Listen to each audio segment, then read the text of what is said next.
Hello, hello, hello, Diana. Hello, Isabel.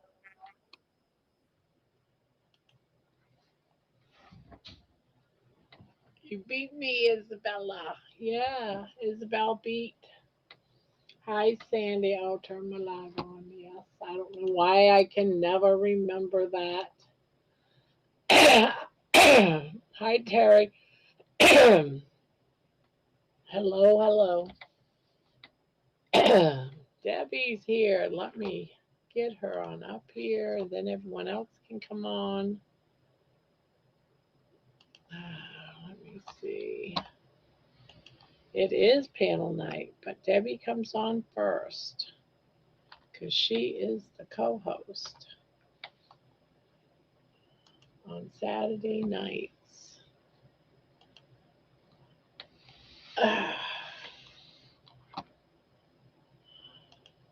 Whoops, took off on me. Pin message. Hello, Jerry. Hello, hello. Hello, hello. Hi, everyone. Trying to fix my camera here. Yeah, you got something over there. I know, I'm trying to fix it. What happens is it slides on the holder part of the stand. Oh, So, anyway. let's see. Jerry's in here. Holly, Nikki made it. Um, Sandy, Diana, Terry, are you guys starting new Saturday night blankets? We're still working on one. We're still working on one. We're getting Yep, there on this one. We're we're getting. getting there. I can't see the chat. I don't know what happened. You can't see the chat. No, Uh oh, she's blind. let's see. I might have to. Hello, Kelly. There we go. Okay. Jen, I got it. you got it. Hello. Better, Debbie. I'm Oh, feeling better. Are you feeling better? yes. And the blue skies have returned here, Barb. This afternoon when I went out, I was out this morning. It rained overnight. Thank goodness. Like it stormed. Yeah, And that's been storming here off and on during the day today. yeah, but when I went out to go get yarn, I didn't go the, out of the house at all. yeah, I went out a couple times today, but when I went out about 5 o'clock, the blue skies have returned. So, but yeah, but I was still had a headache and stuff today though too. Yeah, my So eyes are burning and everything, and my all of throat's it. still Yes. Yeah, yucky, and my exactly. sinuses. It's almost All like of I it. have a cold, but I know it's from the smoke. Exactly. Yes. Yes. Hi, Linda. Welcome in. Hi, Jerry. Hi, Kelly. Jerry says, "I wish I could say the same. Things are hazy, smoky conditions are back." Yeah, hazy here too. I mean, it's cloudy now. We just get done having a bad storm. I'm hoping everything clears up. But I don't know. They're saying that fire's worse. I was watching something earlier that came out like an hour before I watched it today, and it said that one of them has gotten worse. Oh, geez. Well, I feel so bad for the area, up where the fires are. Um, but yeah, I was reading an article today saying that it's a hi Amy, hi Aaron, that it's natural, that a certain kind of tree that grows in that forest, like things like it literally needs the fire for the tree to burn and then for the cones to like bud and all that kind of stuff. But Oh wow. I I don't know. I don't buy all of it. I buy some of it, but not all of it. Well, they do say that some plant life. They Yes. were talking a lot about that when Yes. California had some big when what was it, Los Angeles? Is that where it was? The Palisades, yeah. That a lot of that area needed to burn anyways, which I think is kind of weird. But I think it's all weird. So, what is going but on? hi, Martha. Good to see ya. All right, let's see. I am looking. Let's see what happened. I dropped something on the floor. Hi, Kelly.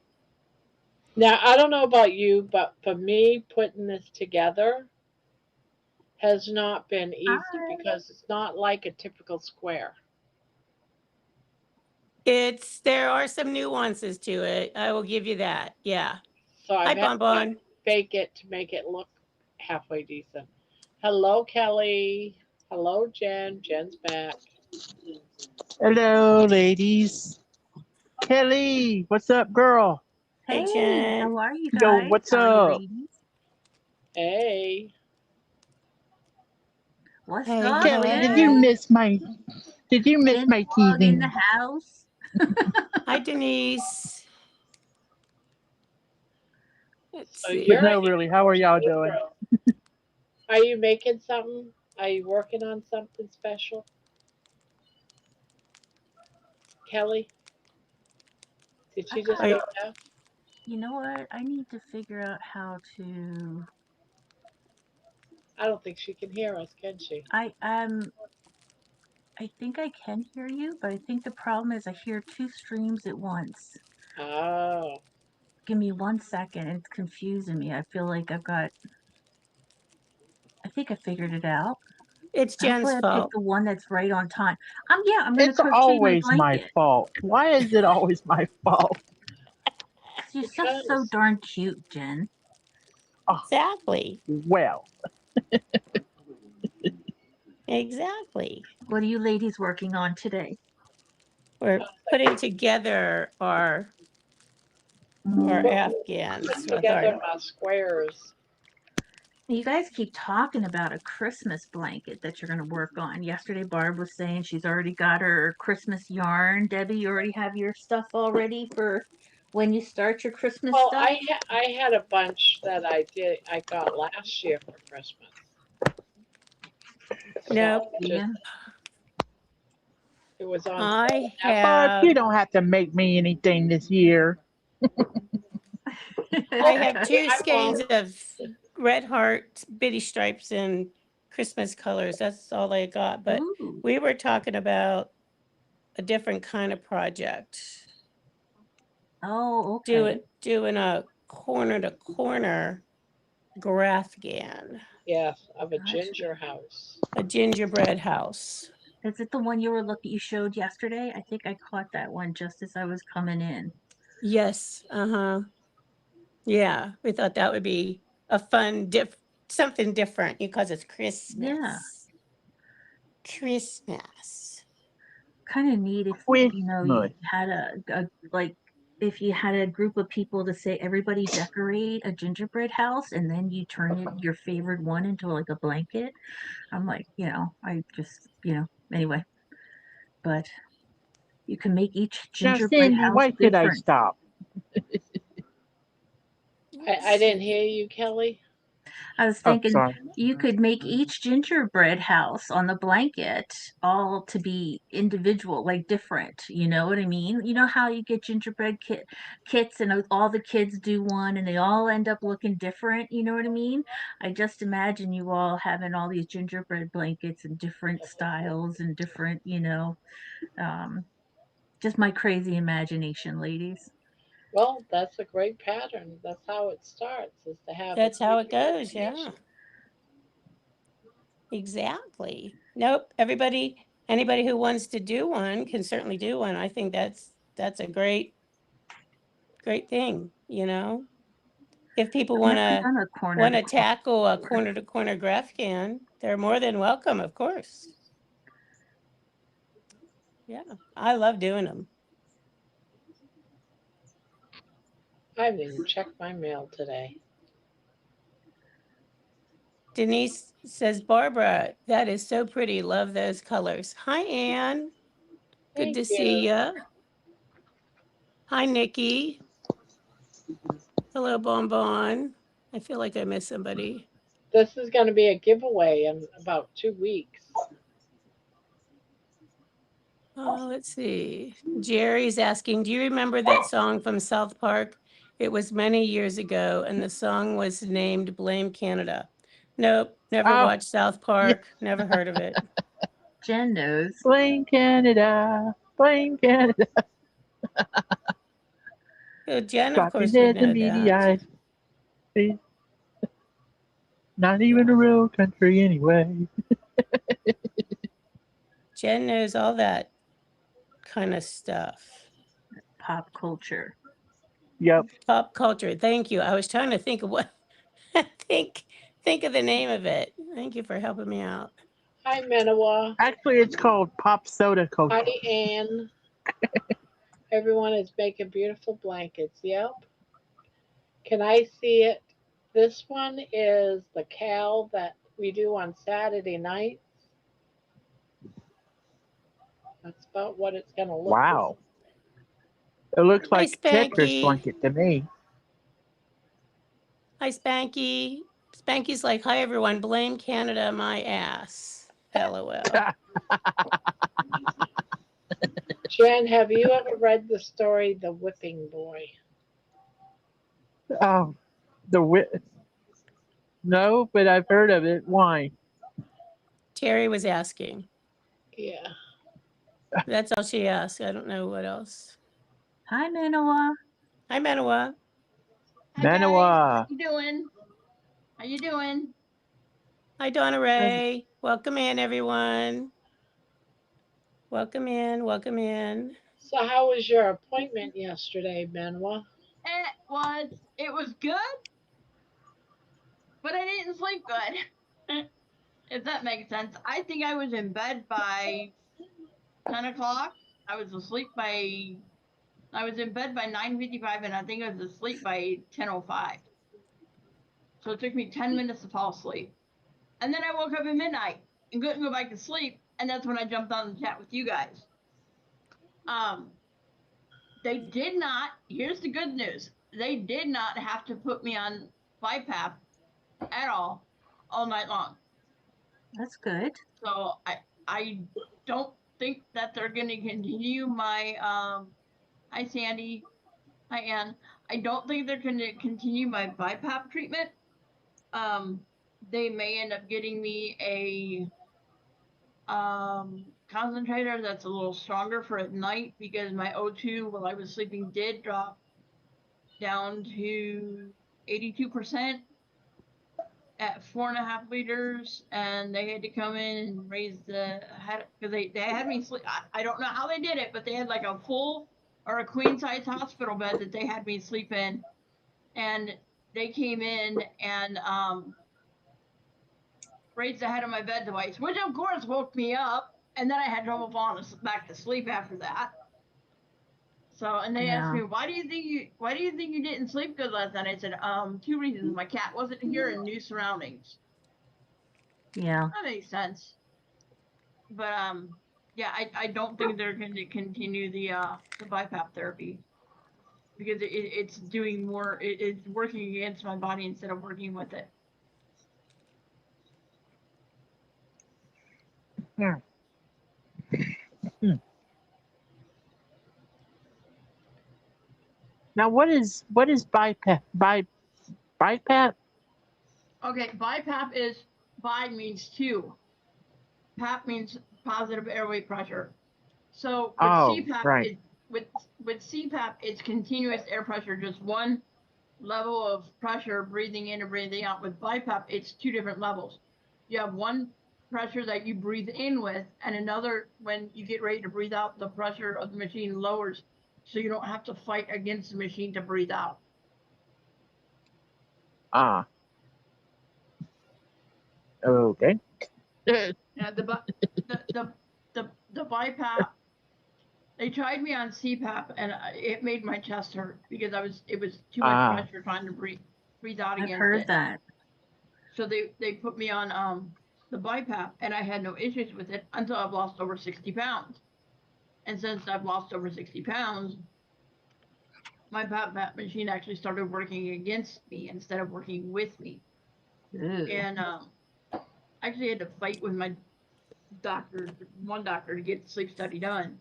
And I'm glad I'm glad I reached out to the other doctor who reached out to that doctor and said, let's get it done, because she wanted to wait until I lost another 59 pounds, until my body mass index was down to normal. And I'm like, that's not what science shows. Science shows that if you're morbidly obese, which I still am, a percentage of body weight of just as low as 5% can get rid of sleep apnea. And that's exactly what happened. What are you working on, Kelly? I'm working on my blanket that Hey, I've been Ann. working on for I mean, a week or two, a little longer than that, but hey, hey, Donna. That is so it's pretty. funny. Oh, I So love that. That's What's pretty. what stitches is Oh, that? Kelly. it's just regular double crochet stitch, just done in different ways. So Okay. clusters or single crochet with a row of double crochet on top of it. So it's like a color repeat. Um, but instead of using, it's a 5-line repeat, but instead of using 5, you use 4 colors. So then those colors alternate at the areas, right? So this is the first time I've made this one. It's called, Barb will find it ironic. It's called Timber Line Throw. And it's not wands, but it's uh it's actually kind of similar. Where did you find the pattern at? YouTube. I just looked up a free intermediate. I was ready for a blanket that was different than the one I usually made. Oops, I almost put 3 clusters in there. And I just found her on I'll put a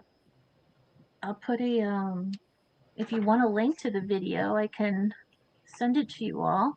Can I share in here? Wonder? Are you a mod? I am not. Okay, so if you can send it to you can send it to me and I can put it in. Okay. So you can email it to me. That's probably the better way. Do you have my email? Okay. Yep. Okay. No, I don't, Terry. I've actually been on. Yes, I do. I don't remember the weight, but I remember the date. And it was April of 2023. Ma. So I was probably close to 330 pounds at the time. See, this is my second go round on BiPAP. I was on BiPAP from, I want to say 2020 until, no, it was later than that, earlier than that.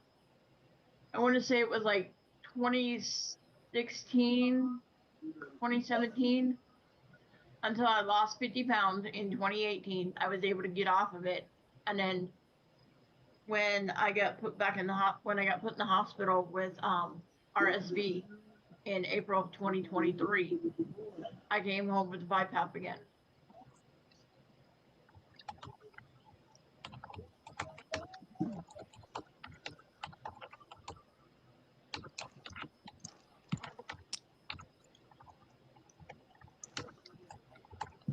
Sorry. You hear me typing. Hello, Thomas. Hi, Thomas. Hello, Hey, Brian. Tommy. What's up? How's Brian doing?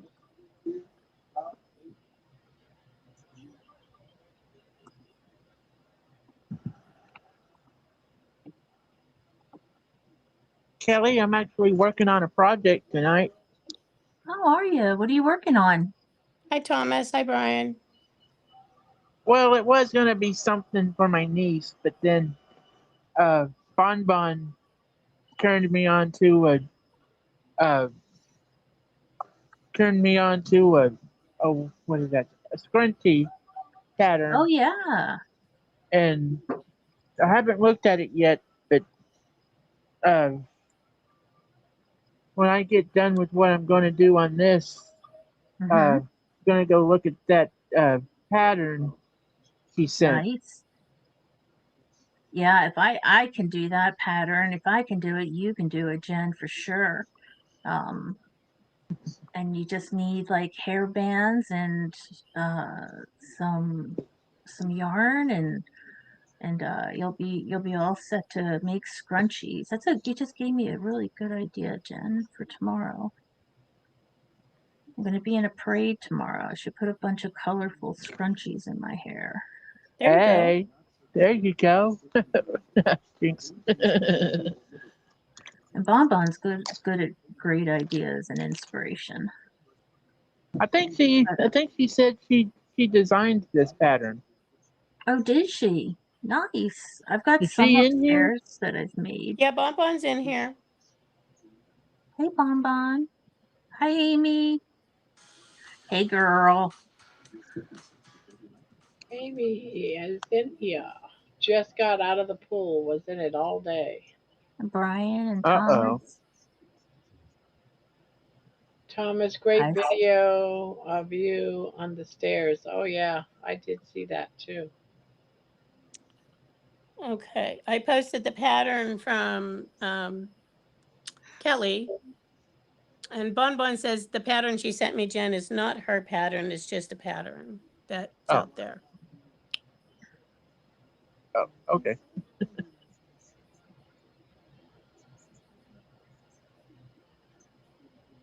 Okay, so I had to really go buy like it. yarn today because the sea glass blanket that I was working on last night. Mhm. So they were both 4 weights, but the Karen cake is very thin and the other one is a regular 4 weight, and it was starting to buckle. So Oh, it's gonna be frogged, and I went and got like a baby 3 weight yarn to go with the Karen cakes. nice. So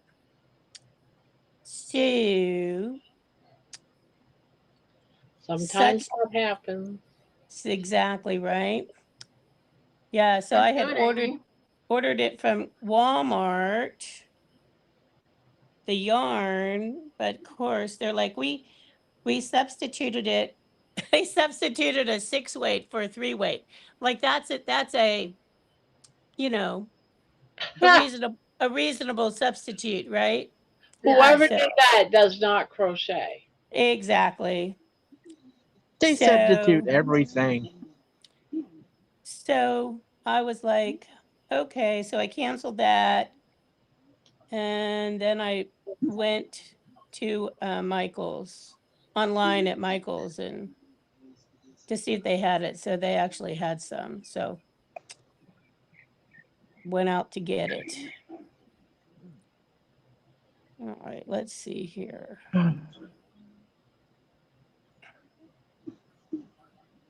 I'll be Gotta- so glad when this blanket is done.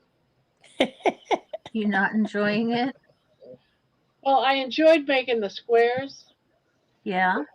The thing with this blanket, because some of it doesn't actually have a corner right. So you have to Oh, go around it, and it's just got one stitch, or right, you can't Mhm. make a corner, but you've got to make a corner in order for it to fit right. So, right. That's what I'm kind of struggling with right now. I have to like look and watch what I'm doing here. So, Oh, so it's like because you gotta make it work, and I don't like doing that. And I looked at the video again, and he does say to use this. I know I did too, Barb. Yeah. So I'm like, So I don't know how he managed to get it. guess you just fake it till you make it. And I don't like patterns like that where I must have frogged it so many times, and like, Yeah. how am I gonna make this work? And then when I watched his, Oh, hey, Brian. Didn't see you. he said, "Don't worry, it's gonna be wonky." And it is wonky, and I don't like that. I guess I'm too much of a perfectionist that it's Yeah. wonky.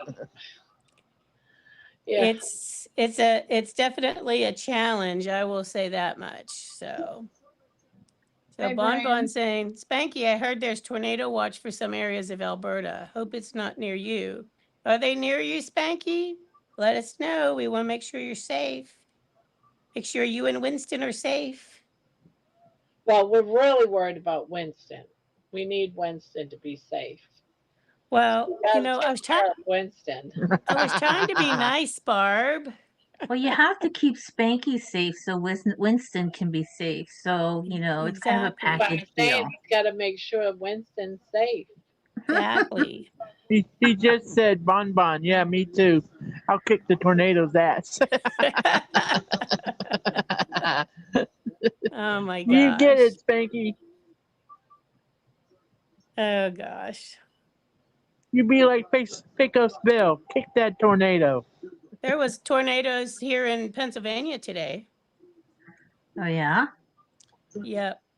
A little bit north of me. Hi, Ebony. Ebony Welcome and in. Ivory. Welcome in. Welcome in. Hello. Hello, hello.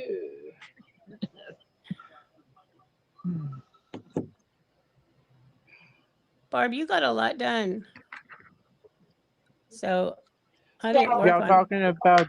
This is Oh, since you're talking. 7 o'clock. Sorry, go ahead. We started watching the video. Oh. It's like,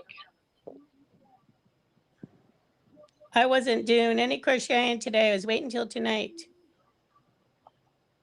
I was doing cooking today. I made chicken salad. I made wedding someone's soup. in the dark. Ooh, wedding soup. Anne, you need some light because we cannot see you. Okay. I didn't realize I didn't have the light on in here. And after dark. Right? Exactly. Yeah. There There we you go. are. Now I got the light on. I got all these puppy dogs and kitties in here. Uh, Say hi. Hi. Say hi. You gonna say hi? Oh. That's And once that's my again, baby. Tiger's in his sleeping space. You see him right back there. Hi, Nikki. Hi, Diana. Brian. So Spanky said he played golf in 92-degree weather today. Was great. I don't know. not great. That's too hot. 92. That's way too damn hot. Man, that's hot putt weather. I went outside for like about a minute to get some air. It was like, oh, too hot. Oh, too hot. It's We were storming under here right now. we were under a heat warning. Still are, in fact. Yeah, we've been under a heat warning and a air quality warning. Yep, same here. Matter of fact, our skies are still smoky.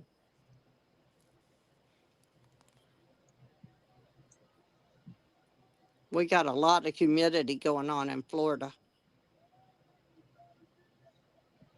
You got a lot of what?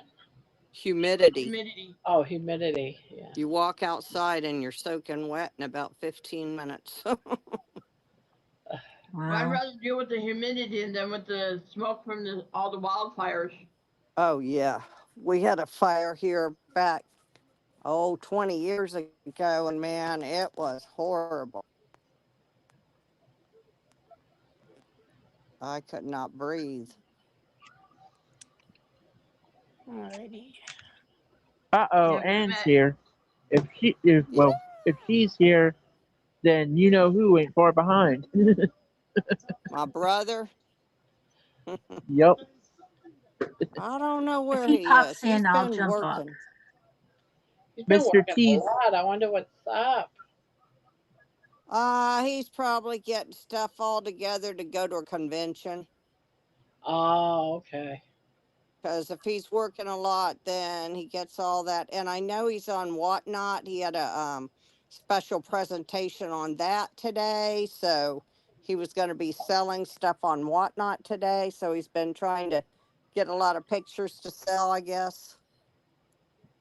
Like he draws one like he made for Mhm. you, Grandma, and then he goes on and he sells those and autographs them and all that. Those are He's nice. got He the does easy. good He's work. got the easy. Yeah, he's got the easy life. Don't let him fool you. He loves to draw. That's all he ever wanted to do his whole life. Draw on my walls. We shared a bedroom. Crayons everywhere, all over the wall. He was about 3 and I was 5. Just An My crayon, interject daughter, crayon, question. crayon. my daughter's a big drawer as well. She just enjoys any type of art, but she's especially drawn towards sketching and characterizing characters, and Yes. she Did your loves brother that get kind in of trouble stuff. for drawing on the wall, Sam? What? Did your brother get in trouble for drawing on the walls? Oh no, that's Mama's little boy. He don't get in trouble for nothing. Most of them are. Yep, I'm That's how telling it you. always is when there's the only boy in town, you know? Oh yeah, me and my sister and him, and but we gave him a hard time. We used to lock him outside and tell him when he goes to sleep at night we were going to break his fingers so he couldn't draw and all sorts of stuff. And you can, Oh my God, gosh. Hey, y'all nightmare don't know what all fuel. he did to You us. guys were bullies. He used to do some crazy things to us, so we just go, don't go to sleep because we're going to break your fingers. Oh my gosh. At least you all get along well now. Oh, we always, yeah, we joke. My dad was a big jokester, so Yeah. we joke. He calls me Fat Mama still. That's because when I was pregnant, and uh, my sister and all of us, we've always been a family that jokes a lot. If my dad wasn't making fun of you, he didn't like you. Yeah. Yeah. It's like, if you came in and that was it. It was like, no. You come in, That's like you say, Thomas and Spanky. We pick on them because we like them, right? that's right. That's right. It's like it makes it interesting and funny Mhm. and it lets people get their guard down so that, they can have some fun. Yeah. Thomas said he Yeah, used to draw from commercials when he was 4. He wished he still had those drawings. The Aw. drawings. Robberies. Drawings. who drew those? Thomas. Oh, Thomas. wow. Mm-hmm. We have still some of John's work that he did as a little kid and everything. He made it through school pretty easy. All the teachers wanted him to, ooh, draw my bulletin board. Oh, draw this. Oh, draw that. And I'm like, John, what about math, English, science? I don't know. They just told me to come to their room and draw. They'd take care of it. So he passed school being able to draw.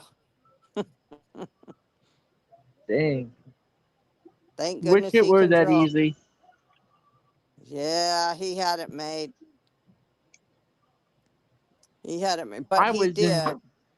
Hey, he did Madison, have to do you have miss a any lot of artwork I stuff. can show people of your drawings? Yeah, let's see it. Can you guys hear me? Yeah. Yeah. We could hear you yelling at Madison. My microphone says I'm muted, but I'm not. That's ironic, Oh. Jen.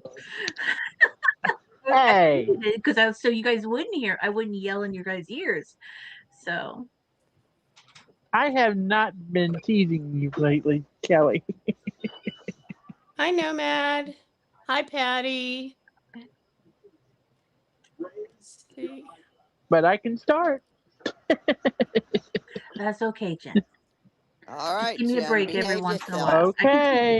it. I can take it. I can take it. I can handle it. Just I don't know. You got a live tomorrow. I'm just saying. I don't think, Jen, Yeah. I think you couldn't be too mean to me. I don't think you would be too mean to me. So the way you pick on me is just fine. Yeah, I know. You got Barb on your side. Barb's out there all the time. So, Barb's busy. She's not there all the time, but I'm watching you, Jen. That's right. Bring it on. I'm just teasing, Barb. You know that. No, I don't. I forgot. Oh, Lord. Now she's acting 65. No. Yeah, every time she says, I'm 65, I think in my head, well, I'm 68, so I really must be old. Ah, Because far always says, I'm 65 and I'm 68. hmm. I'm like, oh no. The first time I was 65 this year was on the ninth. Was this past March, the Yeah. 19th. March 19th. Hi, Brenda. Yep. Welcome in. Hi. Yeah, Whose the birthday's, 19th. wait a minute now. Grandma, your birthday's March 19th? Mark? No, No. Jen's Whose? is. Jen's. Jen, your birthday's March 19th. Yeah. who That's has a my birthday that's coming up? twins' birthday. My twins were Your what? born March 9th. My Oh, twins, your boy twins' girl twin. birthday? Yeah, they were born March 19th, 1990. And then you know my sister that comes in here, Jane. Have Oh, you is she seen your Jane? sister? I didn't know Yeah, that. that's my sister, Jane. She was born March 19th. Really? Yeah, I had the twins on her birthday. She said have them on any day but my birthday. And what did I do? Went into labor Had 'em on 2 her months birthday. early and had them on her birthday. So I can Spanky never says his forget your birthday is birthday. March 9th. And Bon Bon says Jen is wide-eyed and bushy-tailed tonight. She won't be nodding off anytime soon, LOL. Because she took a nap during my live today. I had her so entertained she fell asleep. Oh no. Kelly. I didn't Say even know you what? had a live today, You Kelly. didn't Not have a today, sorry, live. not Don't today. I'm sorry. don't Yesterday, don't I'm thinking lie, of Kelly. yesterday. I'm sorry. I need more sleep, obviously myself. I meant yesterday. Yeah, I did not have one today. Another March 19th It was birthday. yesterday. Yes. No. Madiva. Oops, it jumped on me. Barb, when is your birthday? The day our nation mourns. September Uh, 11th. 9/11. Yeah. wow. Isn't that pretty sad? That's all I have to say, and people know. At Mm. least your birthday's not on Thanksgiving. I'd Well, rather it be Thanksgiving on changes Yeah. every year. Try It's not having on your the birthday same Yeah, on day every but year. Christmas. what is it? Every 7? Yaya's birthday is on Thanksgiving every 7 years. Yeah, but her Yes. birthday, Thanksgiving is not the same date every year. Now, if No, you were but born on February 29th, then you have to kind of decide, are you a Yes. February 28th or are you a March 1? The Yeah, they won't let you third keep your. week in November. They what? won't let you They keep your birthday. nope. They won't keep your. They won't let you keep your legal birthday if you're born on leap year. Oh, Really? My cousin, he's had his all these years. Yeah, a lot of places have changed it. Oh, I wonder if he Yeah, knows because that. of that. I share my Hmm. Yeah, because birthday otherwise you could be a sometimes with 49. Martin Luther You King. you could be a 49-year-old person and have only be like 7 or Yes. 10 Because you only get your birthday every so many every 4 years. years. Every 4 Yeah. years, We used and to Ah, they always make you tease choose. him. They make you choose either the 28th of February or the 1st of March. I'll have to they find out can't what do grant. that. It's the day you were What born. grant? I don't care what the date is. It's your birthday. Celebrate it. It's your Yeah, birthday. It's your birthday. but legally, because of the way the system is set up, they can't have you legally having a birthday only every 4 years. Uh-huh. Systems missed them. Otherwise, you would be 4 years old when you're 1. Right. Whatever. And so no, they make people do that because if they didn't, you could be 40 years old and be getting Mm-hmm. discounts for the kids menus because your birthday is every 4 years, so you would be only be 10 years old instead of being 40. I would think that everybody would be smart enough to be just like, Whoops! I dropped my phone. I don't know, to just say, okay, so my birthday is not actually here this year, so I know when it turns the first, I'm another year older. Yeah, but some You would, people want to milk the system. Some yeah, people want to milk the system. yeah.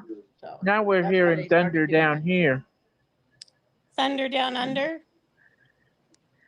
When the thunder rolls. It was supposed to rain today here, but it never did.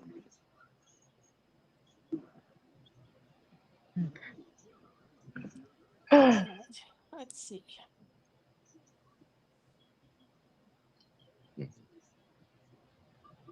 Trying to match this all up here. How you feeling, Ann?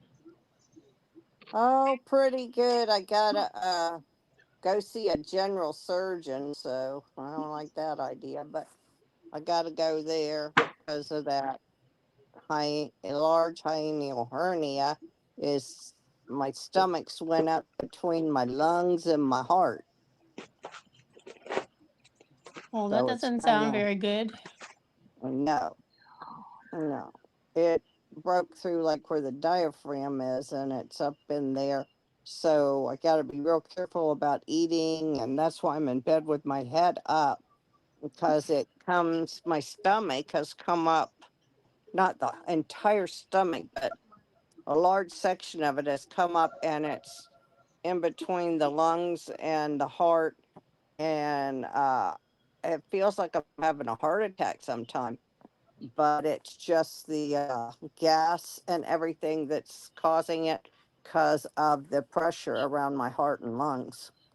So I don't know. They probably have to do some sort of surgery. I'm hoping it's just something little and tack that stomach back down in there. Yeah, they'll tack the stomach down and they'll sew up the hole in your diaphragm. Right, right. That's what I saw on the thing. Thunder rolls. Yes, Then the got to get it lightning taken care of. strikes. But the good thing was on my CT scan, it showed that my cancer wasn't back in my kidney. So You Well, can that's that say was a good happy good news. thing. birthday on February Yeah, 29th That's on your worthy of celebration. yes, that's what I Absolutely. said. leap year. You got to decide whether your birthday. You still keep your birthday on February 29th on your birth certificate, aka Hmm. everything else is a non leap year. You got to decide whether your birthday is going to be February 28th or March 1st. Hi, Let's see, John. How February are you? 29th. This year on September 8th, if my grandfather was still alive, he would have been 120 years old. Oh, wow. Probably mine was probably about that too, Thomas. That just goes to show how old we're getting. Yes. What are we talking about? How Our old we are. grandparents. Oh. Because my grandfather died when he was like 98, but he's been dead for quite a few years. Oh.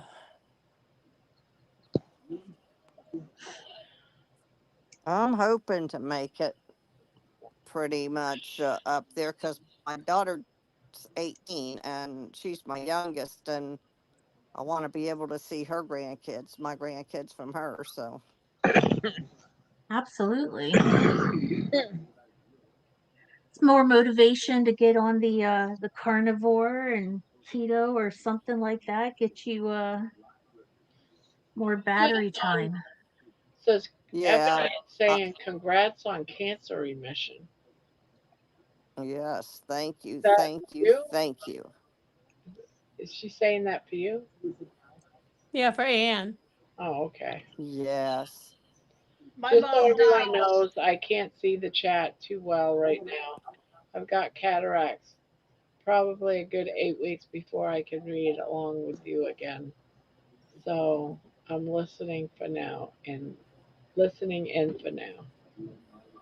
Jerry girl, Hi, I John, Thank you, there's John. an app everybody. you can Glad you're here. download that'll do text to speech. I'm trying to remember what the name of it is. Does anybody remember the name of that program you can get for free that is part of the Accessibility Act? And it does TTY.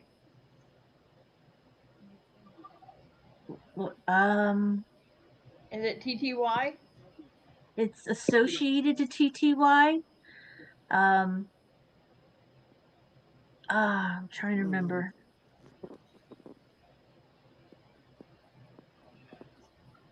My mom used it. I'll have to text my mom because when she had cataract surgery, she used it for like a month. She'll know what the name of it is.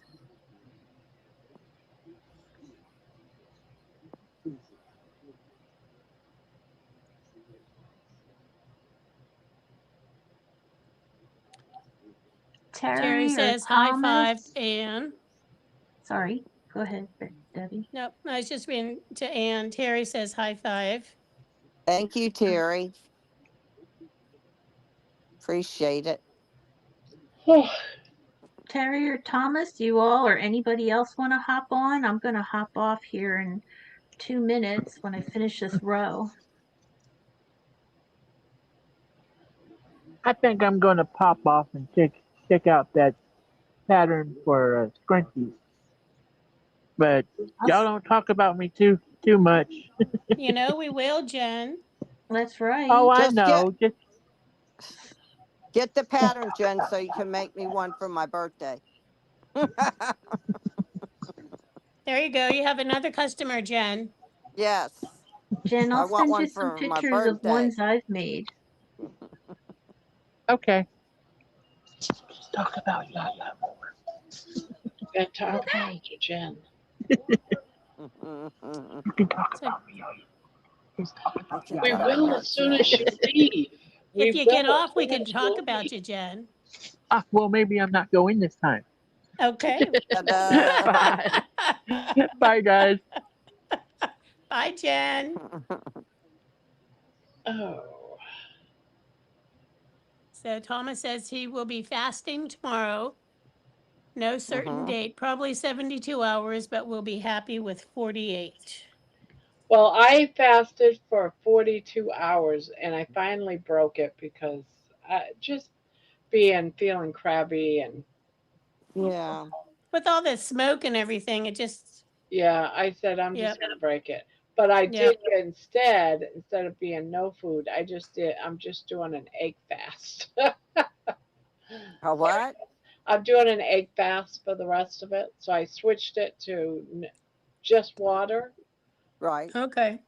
to drinking anything and just doing eggs. So I can do eggs all day. yeah, that's carnivore. It's very good for you, actually. Yeah, I love eggs. I can do boiled eggs, scrambled eggs, fried eggs, any kind of eggs I want to. Yeah, I had And I scrambled can eggs. have bacon with it. Nope, I I think didn't I'm even gonna have be. bacon. Now, I think I'm I gonna have a be. carnivore question. What's a I, carnivore question? so I struggle. I don't think this is a secret. I've asked a couple of people that I struggle with a lot of fat. It makes me nauseous. So if I don't add the fat and I don't add the butter, but I eat just lean meat, is that is that going to affect me in a negative way, or is it just I just don't get the fat? Are you able to eat just the fat that's naturally on the meat as opposed to adding additional fat? To a point, Debbie. If like I get a really fatty pork chop, I'll probably cut off the extra bits of fat, but the fat that's blended in with the meat, I'm fine with. But if there's a big chunk of fat on a pork chop, I have to cut it off. It just makes me nauseous. Um, I think that Barb can speak to this more, but I think you do need to have some level of fat, whatever, you know what I mean? As opposed to, let's say if you're making a steak, like when I make a Yeah. steak, I cook it in butter Mm-hmm. because I want that extra fat. Not a ton of butter, but like a tablespoon or two. Yeah. But and if there's fat on the meat, I'm going to eat it. Yeah. So I'm getting that fat because that's kind of what helps you. That's your energy source is the fat. Yeah, because you want to you what you're doing is you're switching your body um from burning sugar carbs for energy Uh-huh. Yeah. to then burning your fat.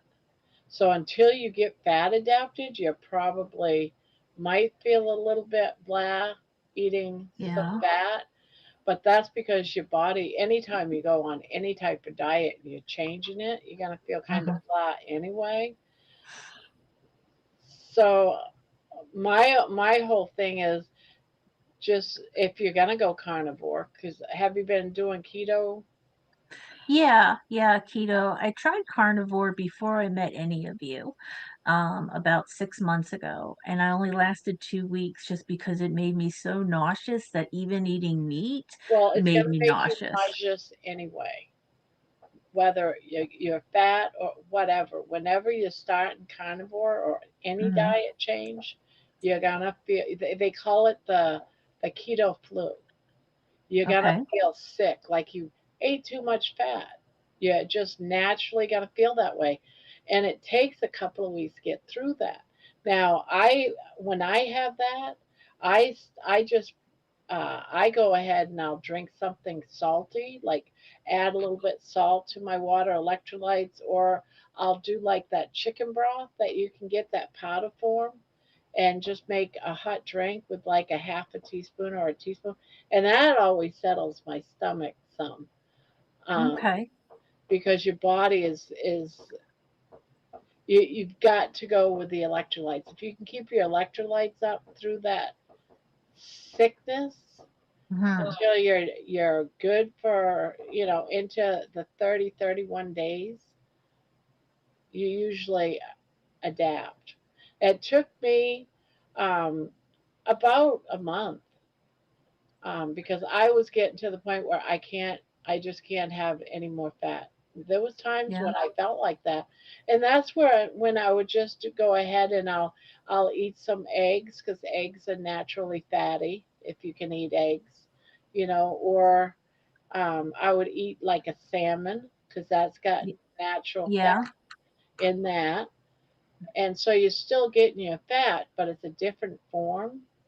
Yeah. So I that I don't mind it. Ironically, I don't mind fish fat. I don't even notice fish fat, Yeah, but I don't either, it, but it's high in ketones, and yeah. but you're still gonna have that nauseous feeling for at least for some people it can take up to 30 days. Oof. But you just switch it around. You eat things like you said, you can eat the fat on fish, it's fine. If you have Hmm. to spend a whole month eating fish, is that a bad thing? Fish, eggs, things, maybe throw in a lean burger now and again. Maybe add Yeah. some cheese because cheese has got some fats in it. If you can tolerate cheese. Oh, I It's love just some Kelly, cheese. It's unfortunate, Kelly, but I do. Kelly, you like 80/20 hamburger, or do you like the lean hamburger? I like the hamburger my husband makes. What does the he only thing We- with hamburger though is it unless she's eating it raw, it uh-huh. you end up all the fat melts out Yeah. and you end up with rendered fat, and a lot of rendered fat Yeah. will give you the diarrhea. Okay. So So you want, Eggs have natural fat in them too. yeah, so that's why I'm suggesting during Mm-hmm. that first that first month, to go with toleration and Yeah. just eat till you're full, Yeah. till you're comfortable. That was something you said that, and I think Brian was speaking to that as well. So maybe I just didn't give it enough time, and maybe I was pushing myself too But hard. I was making you can too eat it. dramatic of a change too You can fast. eat the hamburger. It's just that it's going to be lean, and but you Yeah, don't want all that rendered fat. You don't yeah. want the rendered fat because that'll give you Oh, the diarrhea and that'll make you feel like crap too. First. okay, Yeah. okay. Now Brian is I dump it saying right on my stuff. Brian's saying transition from eggs, salmon, sardines into meat with the fat, cheese, and Yeah, butter. yeah. See, now Yeah. Now, I'm saying the same thing. yeah, exactly. And so sometimes what I do is I will cook my burgers and let them cool. Yes, Mm, Mm-hmm. You because know, the rendered and fat will be hard. because it's sometimes I have bought, so I understand what you're saying because normally I buy 80/20 ground ground meat. Right. But sometimes they'll have on sale the 73 or 73/27, whatever, that's a higher fat Right. content, and I'll buy it, and it's uh-huh. too fatty for me. So I understand that nausea feeling that you're talking about. It's just Yeah. too much fat for me, and it kind of makes you feel icky, you know?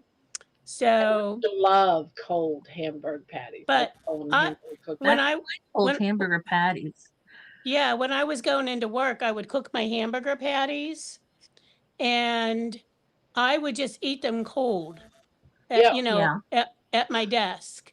And so Hmm. the fat that was sort of rendered is still on the burger doesn't give you patties, diarrhea. but it it because it was more solid, it didn't upset my stomach or anything. Okay. Just a suggestion. Hmm. But I think it's something you ultimately kind of have to play around with. But hey, if you like like Barb was saying, if you like the fish and the eggs and stuff like that, Hmm. that's all carnivore. Yeah. So Yeah. I think like what Brian was saying and Barb is saying, and then somebody else, was it Bonbon or was it somebody else or somebody, I can't Sandy? see now who it was, but Somebody else gave me a great tip too. Terry was talking about different types of oils and animal fat for all. Um, yeah, I've been talking to my husband a little bit here and there about trying it again. He thinks I'm crazy because he knew how sick I got. But if I tell him I'm prepared this time, I'm ready, I'm educated now. So we'll see what he says. But well, if you like his yeah, hamburgers, have him make you up a hmm, bunch of hamburgers. yeah, yeah, If you, I mean, whenever I'm cooking, I try because I'm just cooking for one. And to be honest with you, I hate cooking every damn day for yeah. Me Yeah. too. myself. You Hmm. know, if and I mean, I'm just lazy. I'm just being honest about it. Right. Anymore, I just don't even want to do it. I So got when two hamburger patties in the fridge, just so so. I just cook up a bunch of them, and I'll eat some Hmm. right then and there, and then I'll have some for like the next day or so. Right. Yeah. Right. So it's Put them in little baggies and separate it's day by day. whatever way works for you and your work, life, whatever, kind of Hmm. thing. So it's but yeah, it's a trend. Your body's transitioning, and I will say, I tend to eat because it's cheaper, more chicken, but I try to beef up the beef up the fat somehow. You know what I mean? But Yeah. it's kind of hard with Mm-hmm. chicken. Yeah. So I have gone to now. I don't know. Do you guys have Sam's Club where you guys are, Kelly? Not near me, no. I don't know if they Okay. do in other provinces, but not here. Okay. So I like to go to Sam's Club. So maybe a store near you might have them, but they sell fresh ground slider Hmm. patties. So they're like, Okay. I don't know, we'll say maybe 3 ounces each, Hmm. and they sell them in a package of 18 for like $15. Sounds like I Yeah, I Costco, what saw Costco those. does. so I will cook up like 6 of those at a time. Uh-huh. And sometimes I'll have 2 or 3 at one sitting, sometimes I'll have more, or if I'm or I might cook up half of them, but they're like the perfect size because Yeah. it's not like a great big burger, Uh-huh. and I can eat them without being overwhelmed by all the fat and everything, but I'm still getting the fat. I don't know if that Yeah. makes any sense. No, it does. It does. It does. So And to me, that's a workaround uh-huh. for, you know, And I love butter, so I like putting butter on What about everything. tuna? tuna's fine. You can have tuna. You yeah, can. Tuna's good What because I I don't do, like sardines, but It's I will eat the hell out of some what tuna. I do, what you just have what to I put like. some fat in it, like get some primal mayo or Yeah. something, and Yeah, what Yeah. I do is I go buy the chosen avocado mayo. It doesn't Okay. have any of the. either It doesn't primal or have any. chosen. The what kind of avocado mayo? Chosen. I get chosen foods because I can get it at Costco for less than $10 for a 32-ounce jar, and Okay. it has none of the seed oils like So Hellman's and Kraft and all that stuff. It's made only with avocado oil. I wonder if I can get that at Sam's. It's Yeah, You called should be able Chosen. to. You Okay. should be able to. yeah. I sometimes use chosen, and I sometimes I get Primal Kitchen, and Yeah, I Hmm. can't find Primal Kitchen around here. yeah, I have it in my. So yeah, not everyone has the chosen either, so you have to get one of the yeah, Yeah, two. you have to find what your is around you, but your avocado mayo is going to be better than any of the Hellman's or Kraft or anything like Right. that. Okay. All right, well, Avocado. I'm going to jump off here. Thank you, ladies, for letting me jump up and join you. I appreciate it. Anytime, I'm anytime. Thanks still going for to hang being here. around, but I'm going to go good to listen see while ya. I'm hanging out with family. So I'll see you Sounds for good. hours still. Nice meeting you. Good to see Nice you, to meet Kelly. you. Talk to you later. Good All right, night. bye. Talk to you later, Good Kelly. night.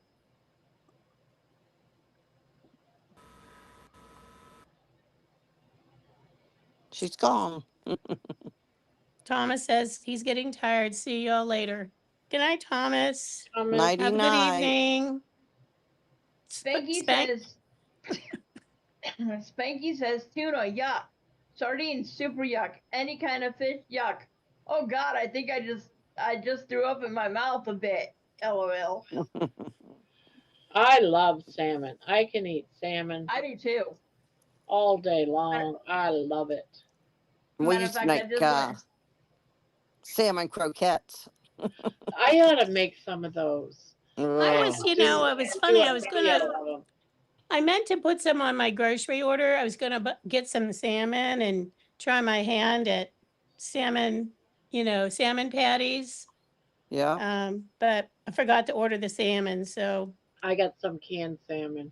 I got some salmon fillets too, but I can't do the canned. I have to do the pouches. I can't take that tinny taste of anything. Yeah, With the can, I usually put a little vinegar on it. Let's what am see. I doing? What am Tell my daddy taught me to eat it. Pour a little yeah. So vinegar I on the don't. canned salmon. Amy's saying to Kelly, everyone's different. You have to do Yeah. what's best for you. What about beef fat, like on a steak? So I think she kind of addressed that, but I'm not sure. But she can answer that in the chat. So I bought a jar of beef tallow. I've never Yeah. used beef tallow before. I'm kind of afraid of trying it Not sure Oh, what it's to. fine. I I'm use not it sure what to sometimes. expect, to be honest with you. You Think of know, it as more like Crisco lard or something, that's kind of What what I was thinking, and I'm not what a is it? Crisco kind of Well, person. It's just the beef thing fat. Oh, the beef thing is fat. it Okay. the thing is it doesn't have a lot of flavor. Mhm. Yeah, so it Debbie. just takes on whatever you're cooking. It Yeah, doesn't. it takes on the flavor of whatever you're cooking. So if you're making, say, you're frying up a hamburger, Right. and you don't want your hamburger to stick to the pan, you add just maybe a teaspoon or tablespoon of beef tallow, and it takes on the taste of the hamburger. Oh. Same with the steak. And you can You get that at most grocery stores. Yeah. I got mine at can, Walmart. No, yeah. Oh. Walmart or the local grocery store around here is Giant Eagle. It's like a Publix. Right. So Yeah, I go. Walmart's right like a hop, skip, and a jump from my house. So. And you can also make your own beef tallow. Basically, beef tallow is the renderings from a hamburger and stuff like that. Uh So huh. when you cook ground hamburger to make, like, you know, eggs and uh eggs and crumbled hamburger, just save the fat Hamburger from grease. the hamburger. That's tallow. Oh, okay. I I'm usually just. don't use that though. Tallow is, cleaner because it's been strained. You know what I mean? What is that? Is it strained that I want? What am I thinking? Yeah, yeah, it's been Clean, I think strained. that's it. Rendered. Yeah, Yeah. yeah, with Yeah. render. it's You been just gotta strained. And clean it. see, you can do that at home too, Mm. and that's, you can actually melt it down Yeah, and strain it I through buy. cheese. I go to the butcher shop and buy fat, Right. beef fat, and just melt it down myself, How do you melt fat down? real Just in a slow. very slow, so it doesn't burn. Yeah, that's what I've I was done it in my thinking. air fryer, and I've also done it in my oven, Uh huh. and I even make uh, like bars, tallow bars. I put some hamburg, and I'll take some of that fat back that I from the melted fat back, Right. and take that and put it in like a cookie sheet with some hamburg, and then I freeze it, let it get hard, and then I cut them Mhm. up to what they call tallow bark, and I eat that. I put bacon and cooked hamburg or sausage, or make little. But yeah, tallow's real easy to do. I used to do it all the time when I had pigs, and I used to do it with the lard. Just put it in the oven in a big, a heavy pan that's got a high lip, and let it melt Mhm. real slow.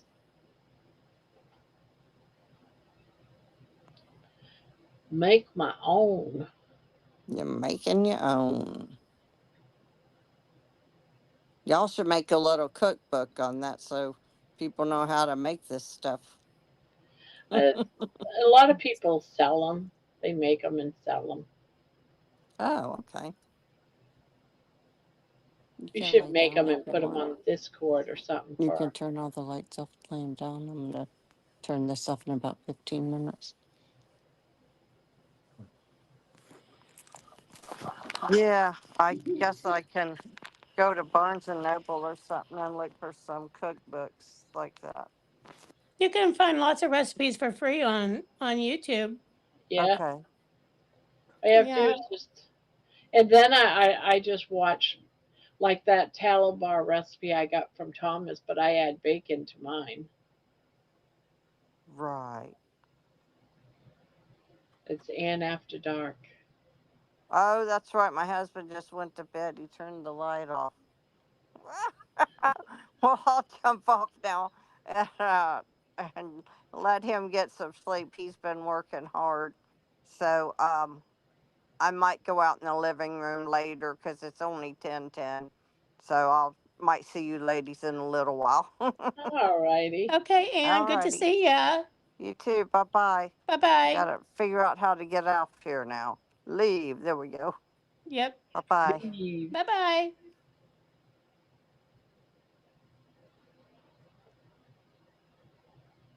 Okay. Having a major brain fart here with this stupid pattern. Spanky's saying I might go make myself 6 to 8 eggs right now, maybe a couple pieces of Texas toast. Shazam. All right. Martha is saying, can you please explain an egg fast? An egg fast is Oh, yeah, there you go. um, when you eat eggs. Well, let's see. You should eat about 6, 7, 8 eggs a day, and with each egg, you can use up to 1 ounce of cheese. But I don't use that much cheese. It's just to help with flavor. You don't have to have cheese, and you can use mayo. Of Can you course, use butter? yes, you can use butter. Yeah, because you want something to cook it in. Um, let's see, is that it? Eggs? You get I didn't know if they had to be poached or Cheese. something like that, you No, you know. can do your eggs any way you want. Um, there's even egg muffins out there that you can use and make those. But you just don't eat anything like hamburger patties with it, or you don't cook bacon or sausage. It's just eggs, cheese, mayo, butter, of course, your drinks. And what is the point of just doing an egg fast? it can Uh, raise your ketones just like sardines can. yeah, Oh, it's okay.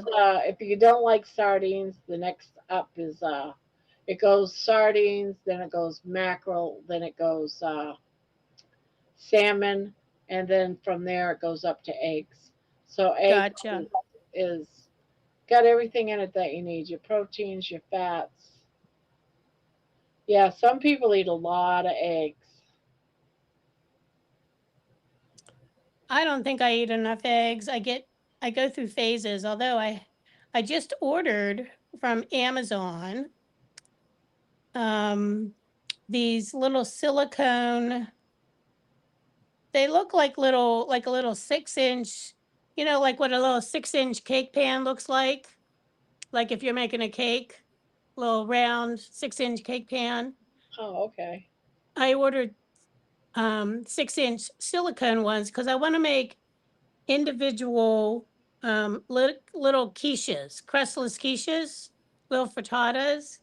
And the one thing I do like are the crispy edges. Like normally I make it in a big pan and I cut it in slices, but I'm like, I missed like the crispy edges of like, from the Yeah. pan. So they're supposed to be coming tomorrow because I'm gonna make like bacon and cheese. Martha also asked how many eggs at each serving, how many times a day, and for how many days. Well, when I do an egg fast, I usually will do like I do two um, meals, but it's early in the day and then about two. So about 10 2 or 11 2. I try not to go past 2 o'clock when I'm eating, even if it's something like that. But I'll eat like 4 eggs. Tonight, though, my second meal, about 3 o'clock, I just had 3 eggs and no cheese or anything. I just fried up 3 eggs. Earlier this morning, I did do up 4 scrambled eggs, and I made like an omelet. I just sprinkled very light with the cheese, what probably just a pinch. You go in the bag and just take a pinch and sprinkle it over the What top. kind of cheese do you use, Barb? Anything in particular? My go-to is I usually buy 3 types of cheese. I always get sharp cheese because I like the sharp cheese. My Like sharp cheddar, husband, you mean? yeah, Sharp cheddar? sharp cheddar. Yeah, thank you. Okay. And my husband likes Mexican cheese because he makes his tacos all the time, so I have that. And he also likes that jalapeno cheese that's got Oh, the like pepper cheese. yeah, the pepper cheese. Yeah. Mm-hmm. So those three are usually always in the fridge. Gotcha. But I like Gouda too, but I'm the only one that eats Gouda. So I Hi, usually David. don't buy it too much because I try not to eat too much cheese. Yeah, I had some cheese today and not that much, but yet, I'm sure in addition to all the sinus issues I was dealing with from the smoke, probably was not my best idea to eat cheese today, but so, but I think a little bit I can handle, but Yeah, a I, little bit I can handle. I just can't eat too much. Not as much as I'd like to anyway. me too, And exactly, when I say exactly. I eat a little, it's not every day and it's maybe like once a week and Yeah, like just a sprinkle. right. Yeah. Yeah, it's like if I'll have like a slice of the Yeah, cheese, not anything of great magnitude. So Spanky likes Old English sharp cheddar. I love that. He says he eats cheese every day. He's like Jalapeno Monterey Jack. Yeah, that was the pepper cheese. Yeah. not only do I gain weight from cheese, but I also, and it's probably because I get stomach issues and sickly, and but I get very, very constipated with cheese. So guess what I do? When I have bad diarrhea, it's like, okay, I can afford to eat a little bit of cheese. There you go. Otherwise, eat butter. Yes,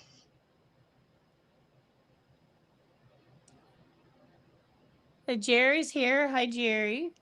So she's saying this is how I explain an egg fast to my clients. Then she says dot dot dot. I don't know if she's agreeing with you, Barb, or if she has a different method. Don't and know. we're waiting for her message. Exactly. There So, is a woman that I want to say her name is Keto Woman or something. oh, ketogenic woman. Yeah, ketogenic woman. That's Yep. it's her that I go by. She does. She explains the egg fast very, very well. And so when I do an egg fast, I always watch her video. So I was going to order some um, groceries. I was going to make some chicken salad and like for the family too. So when I'm making it for them, I'm not using my expensive or I'm not say expensive, my Primal Kitchen mayonnaise. I'll Yeah. use Hellman's. Well, I went to go buy a jar of Hellman's. It was $11. What? I was like, oh hell no. No. What are these? So I'm like, nope, we're not doing that. So I never bought it before, Duke's mayonnaise. And so I bought it, and that's what I made the chicken salad with. But it tasted, I mean, I tasted it just to, because I never had it before, but everybody talks about Duke's. But I was like, oh, hell no, I am not paying $11 for a 32-ounce jar of mayonnaise. No. It's everything's getting so costly. So said, nope, not doing that one. So, and I'm like, you know what? I was watching, I almost want to say it was Chris Cooking Nashville. Okay, Spanky, see you later. Um, and he was saying that he has a recipe for butter mayonnaise. I guess it's kind of like the mayonnaise I've heard people talk about, like the bacon mayonnaise. But I Mhm. was like, I might have to just start making my own damn mayonnaise. Yeah, the way he does his is a lot of times when you do like I've heard of other people doing the butter mayonnaise, and the butter mayonnaise gets a little stiff, a little hard to spread. The way he does his, it stays spreadable. Have you tried his recipe, Manuel? No, you've just seen it. Yeah. Okay. Yeah, I have not tried. I don't do a lot of his recipes because you need like different ingredients that I don't have that can be kind of expensive. That Yeah, I don't want to get into that myself. So, you I know, mean, you don't need anything fancy for his mayonnaise, but like some of his other things that he does, you need other things that I don't have, and I'm not interested in purchasing right. right now. No, Yeah, I one totally, I tablespoon of get it. fat per egg. Yeah. Okay, so Jerry says the basic ratio is to eat 1 tablespoon of healthy fat per egg. Timing: eat an egg within 30 minutes of waking up and eat an egg based meal every 3 to 5 hours. I've never heard it that way, but yes, there is fat. I use butter. I just use a tablespoon of butter with my, and I don't eat it per egg. That's that's a half a stick of butter if you do 4 eggs. I don't Yeah, I was eat going to that say much that's a butter. lot of butter, but But you also have to consider the fat that you're cooking your butter. You're cooking your butter in. Well, That you're I'm cooking counting your that. Yeah, I'm counting that. that you're that you're cooking your eggs in too. You know that counts toward your fat too. I think that's what Especially she's if you're saying. You're using 1 tablespoon of healthy fat per egg that you're cooking. So you're cooking your egg in that 1 tablespoon. Yeah. That's the way I'm interpreting it. And But then if like you're cooking cheese. 4 eggs, that's 4 tablespoons in the frying Yeah, when that's a I half a stick of butter. Exactly. You're not gonna use when that I much. And when she's I do saying my cheese, you can eat up to 1 ounce of full fat cheese per egg consumed. Sorry, Manuel. Go ahead. when I do my scrambled eggs, I'll put 1 tablespoon of beef tallow in the pan, and then 1 tablespoon of butter because I like Oh, the flavor of the butter with the eggs. And if you think I about put it, that I put it I put butter right on top of my eggs while it's hot because I like butter with my eggs too. But I'll even eat it cold instead of having it melted. but the butter from the butter and the tallow gets incorporated in, incorporated in with the eggs, so you're getting the fat, but you're not tasting the fat, and it's not like even though it's kind of liquid because it's being absorbed into the eggs as it's being cooked, you don't end up with the runs afterwards either. and then she says hydration is very important. Drink Yeah. plenty of water and stop eating 3 hours before bed. See, when I do an egg fast, I'm doing Dr. Boss's ratio, so I try to stay within my window. I don't eat after 2 in the afternoon.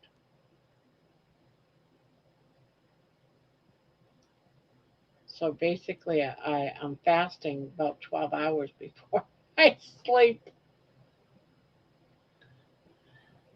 Before you go to sleep. Okay. Yeah.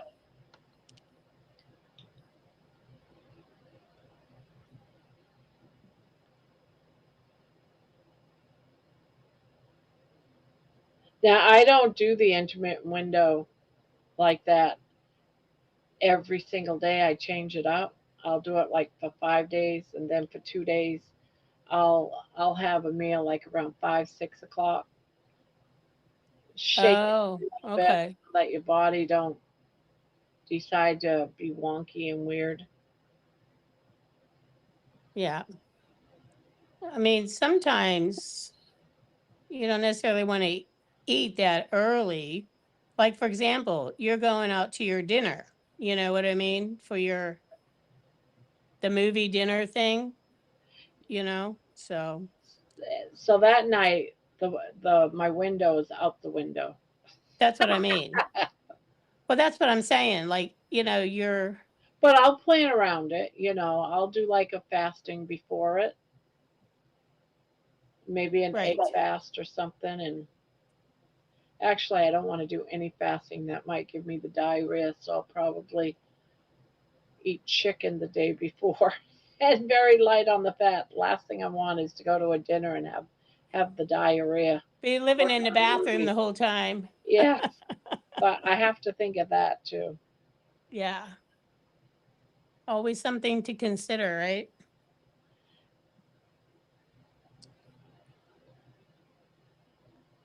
This last Yes. month I went to Costco and I got 3 racks of ribs, and I also got a whole bunch. I think I got 16 pounds of chicken thighs for $18. Wow.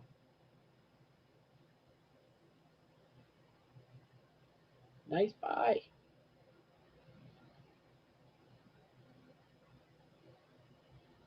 But Jerry, there's nothing to apologize. That's what you teach your clients, and that's okay. Everybody has their different methods, and that doesn't mean that somebody is right and Oh somebody's yeah. wrong. Everybody's diet's different. Yep. Everyone. Like my Yep. window's different, so it would be the same as that. It doesn't make you wrong. It doesn't make me wrong. It's just how two different people. Approach it. That's all. Yeah. But yeah, you're right on. You're right on, right on, right on, Jerry. Yeah, you're right on. Right on, right on, right on. The old Matthew McConaughey. And the only reason why mine is like more than 3 to 5 hours is because I do not eat on my live. And my lives, how long? They're normally 5 to 6 hours just in that. Exactly. We need to have an intermission. Everyone out to the lobby. Everyone out to the lobby. Remember that when you go to the movies, used Yes, to have an the drive-in intermission too.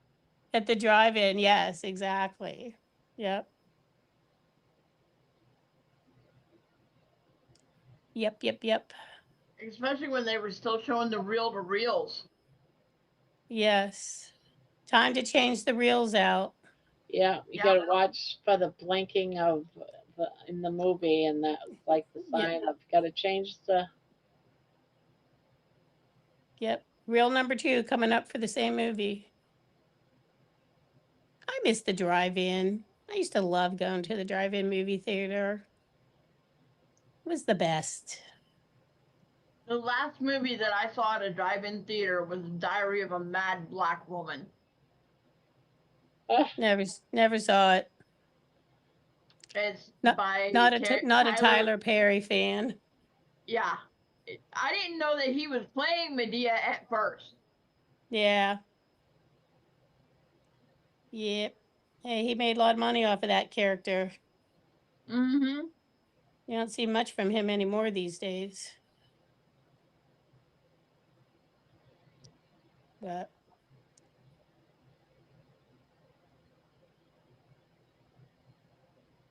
I was watching. I saw a preview for. It's a paid channel. It's called Angel. It's a streaming channel called Angel, Mm-hmm. and they play all different kinds of movies. But what caught my attention was they were showing a preview of a movie called Solo Mio, and So it, it Romeo. it's with Kevin James, and it takes place in Italy. It was just the best movie. And here, Andrea Bocelli is in it. Is he? Which is the? What is the name of this? It's called Solo Mio, Oh, I didn't see that one. and it's on Angel Studios. Oh, okay. I love But that channel. anyway, so Andrea Bocelli is in the movie. He is but there's a scene where the character that Kevin James is playing is singing with Andrea Bocelli. Oh, I love and him. I love his son too. that operatic, I don't know what opera they were singing, but I was like, if that is Kevin James' voice, I'm like, you totally missed your calling, buddy. Because it was excellent singer. Yeah, it's so good, isn't it, Amy? I know. I know. So what I'm gonna Amy, have to subscribe to it again because I used to be, and yeah. then I stopped. Yeah, I just I had never heard of it before, and I saw, like a preview of it, and I was like, "Oh my gosh, that was like so good." And then there was, I guess it's a series called Seeking Persephone, Persephone, and that was a really good series as well. There's only 4 parts to it right now, but I imagine that there'll be more coming. And This is but also on Angel. all on Angel, and Mike Rowe is on Angel as well with his different things. I like him a lot too. And the anyway, it's really really good. So, Amy, have you seen Seeking Persephone? It's really good if you have not. And then tell me some of your favorites that you like that you have seen on there, Amy, because I'm How looking for much? more stuff to watch. How much is it a month, Debbie? They have a special going on right now, and um, so I signed up under the special. Let me see if I can find that information, Manoa. Something like five Oh, ninety nine or something, or at least it was when I was on it. I don't know what it is now. oh wow! So this week, the butcher that's close to me is having 5 pounds of bacon ends for $1.99 a pound. Huh? Might have to go buy some bacon. Bacon, bacon, bacon. All right, let's see here. Um,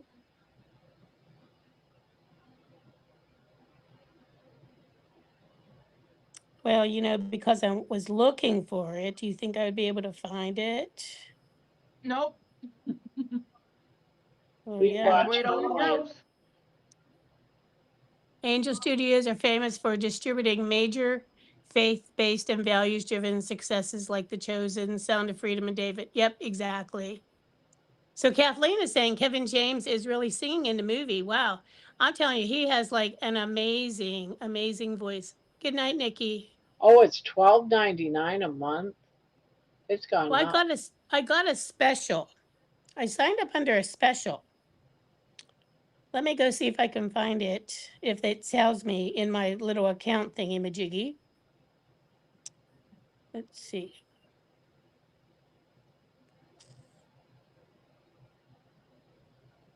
Um,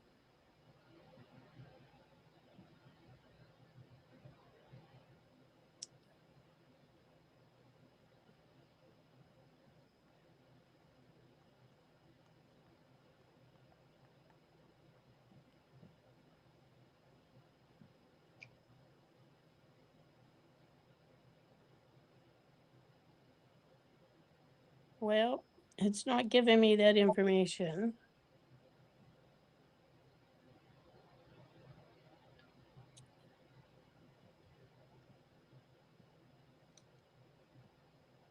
Let me see.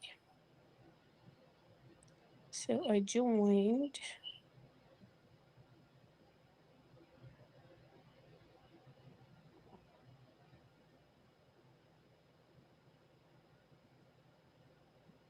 Every time I'm on Facebook, I see it. I know. Of course, because I'm looking for it, why would I be able to find anything? You know? That's like how it goes. Mm,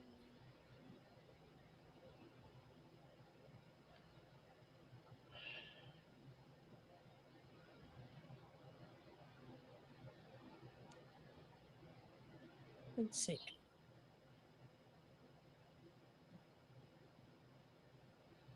Yep. Can't find it. But they were having a special because of the 250th Mm, birthday, yeah. so Just Jerry says, here I am in a fast going to Sam's Club buying all the discounted meats. Because if you shop the last hour, Sam's Club is open, they are discounting like crazy. But remember, I'm not eating. Yeah, that's like me going grocery shopping yesterday and I was fasting.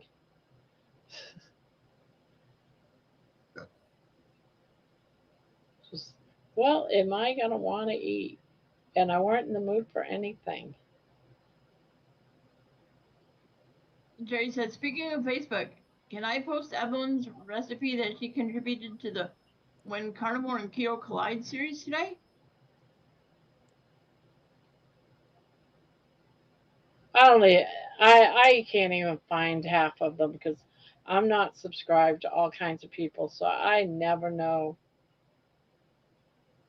I try to follow along, but some people don't say who they're sending it off to. So I've kind of lost it, like Yeah, as to where it is. So yeah, you have to be subscribed to all these people to catch it, and I'm not. And I'm not. I'm in the same boat as you all. So So um unless Terry would say, "Hey, so and so," tells me directly, then I don't even have a clue.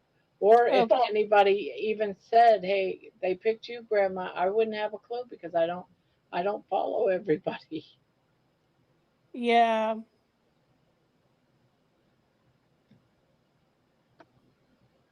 That could be one of your first videos is to do a cook video, Manoa. You can practice. I haven't even set it up yet. So it looks like it's depends on what package you get.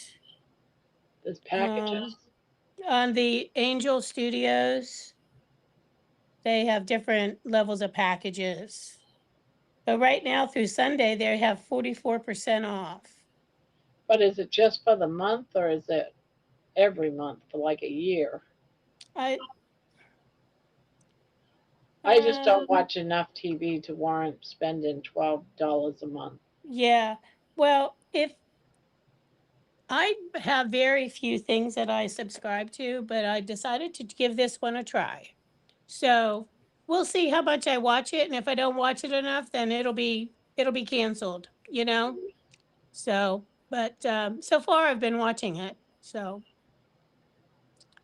um, Yeah, I'm like you, Barb. I don't watch enough TV to other than YouTube to make it worth Yeah, subscribing today to I watched a anything. movie on YouTube. I didn't even have to go to any of the other. yeah. Yep.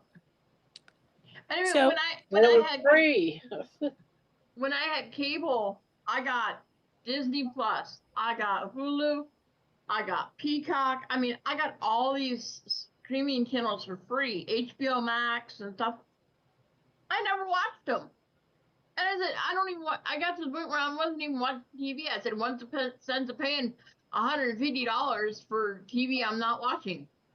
I'd rather pay Yeah, 60 for just my ours was internet. 240 bucks, and I said, "Nah, not gonna do it. We don't watch it."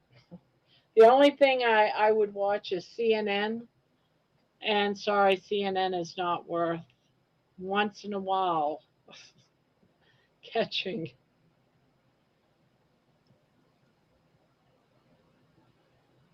so Yeah, it's like somebody was they, asking, are pickled eggs okay? yeah, And yeah, Isabel's saying because we would I have mean, needed a thread on Jerry's channel to be able to follow. And I agree, that would have been really great because that would have been wonderful to be able to follow from that perspective.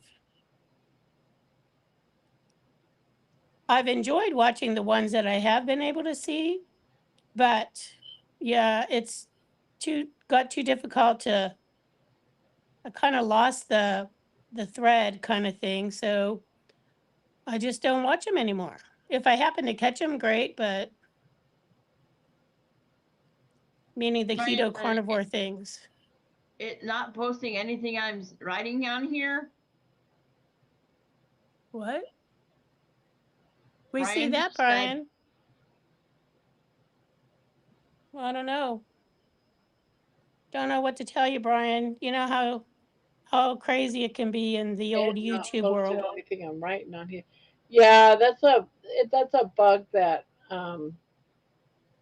YouTube has. It happens to a lot of people. But I see those two posts. You just have to keep trying to post it. Yeah, Rick uh, Milton's Rick posted a video on how he's trying to chat and can't and won't get logged in, and it's just a YouTube. It's just a YouTube bug. That's why I only pay monthly, so you can cancel whenever you want. Yeah, that's generally what I do too. So that way, if I don't watch it, you know what? Okay, I'm out a couple dollars and kind of go from there. But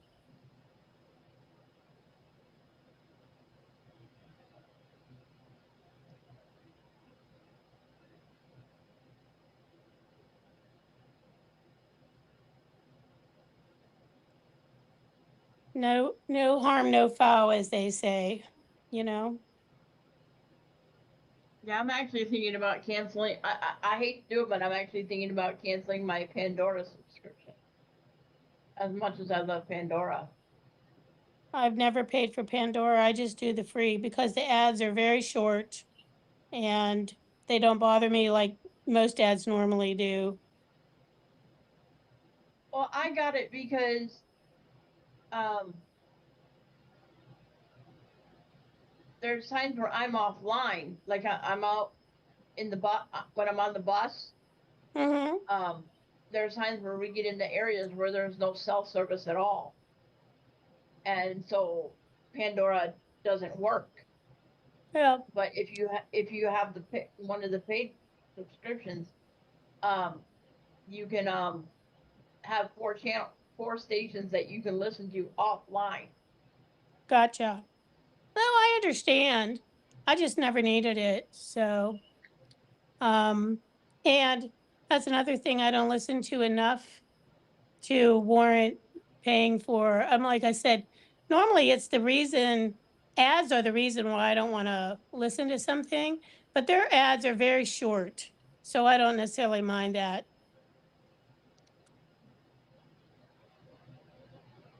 So Brian's saying he asked Jerry several things, but Jerry's ignoring you. Then that's what it well, is. I don't think that showed up on the thing, It didn't Brian. show up on the chat. Yeah.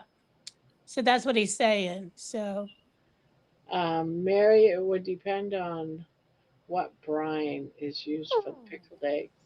Like I know people that put their eggs in pickled beet brine, and that has sugar, so that will have carbs. I'm glad I don't do pickles, period. what was it? Pickled Cindy Burns, um, pickled what? pickled eggs. Oh, pickled eggs. Yeah, I could never get it. I could never get behind the pickled eggs myself. It's a big Pennsylvania thing for sure. I'm okay with the beets, but not the eggs. I tell Alexa to open coffee shop covers in Pandora, and it's a nice, relaxing station. Hi, Cindy. Brian says, she loves me. She would never ignore me. Right? Exactly. Well, she's in Sam's Club, so doing her last minute shopping, but it didn't show up in the chat, so she probably wouldn't have even known that you were talking to her because we didn't even know you were talking to her.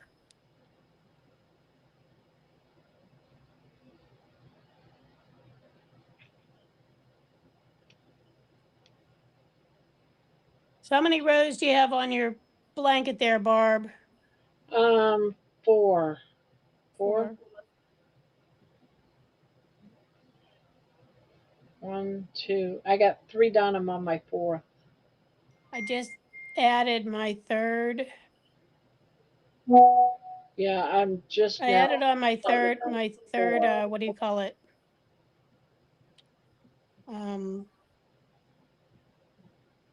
My 3rd row. I have to go back and stitch it down.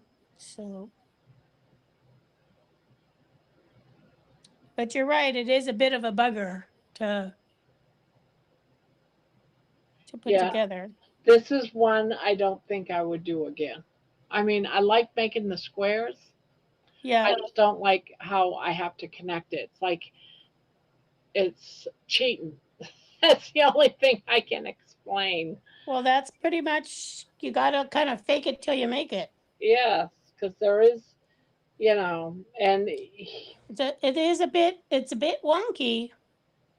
yeah, he said it would look wonky, but when you put your But trims around it, I guess it'll all work out. it'll work out. But it's just, I don't like it because I know this is wrong. Well, To be putting. I've had to MacGyver other things before, so this little bit of MacGyvering is not going to bother me. It's still going to be beautiful when it's all done. Oh yeah, Okay. it will. I'll be back. It will.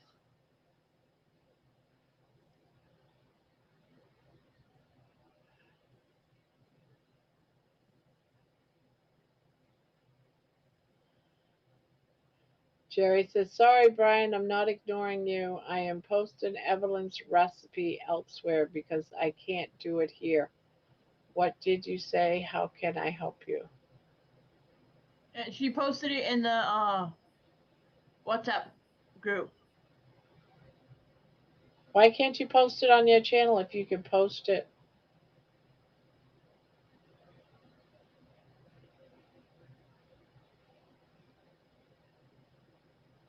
It's not a video. Oh, it's not It's a like, video? no, it's like a post Oh. for like Facebook or something, which does directions on how to do it. They're called chicken peno bites. What is it called? Chicken peno bites. Oh, okay. Spray your muffin tin or coat in butter. Layer it like this. Layer 1 is shredded cheese. Layer 2 is shredded chicken. Layer 3 is cream cheese, bacon bits, jalapenos.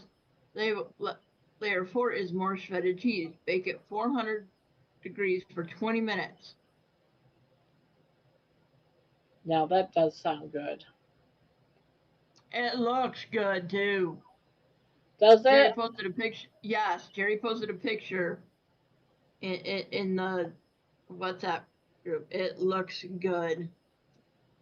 I'm going to have to look now. Oh, that looks so good.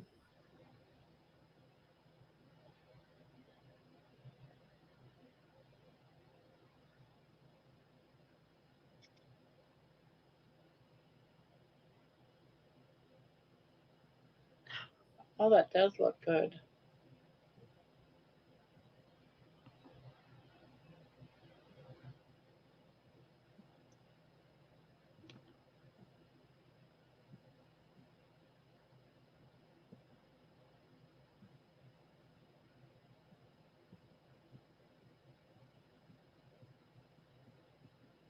No.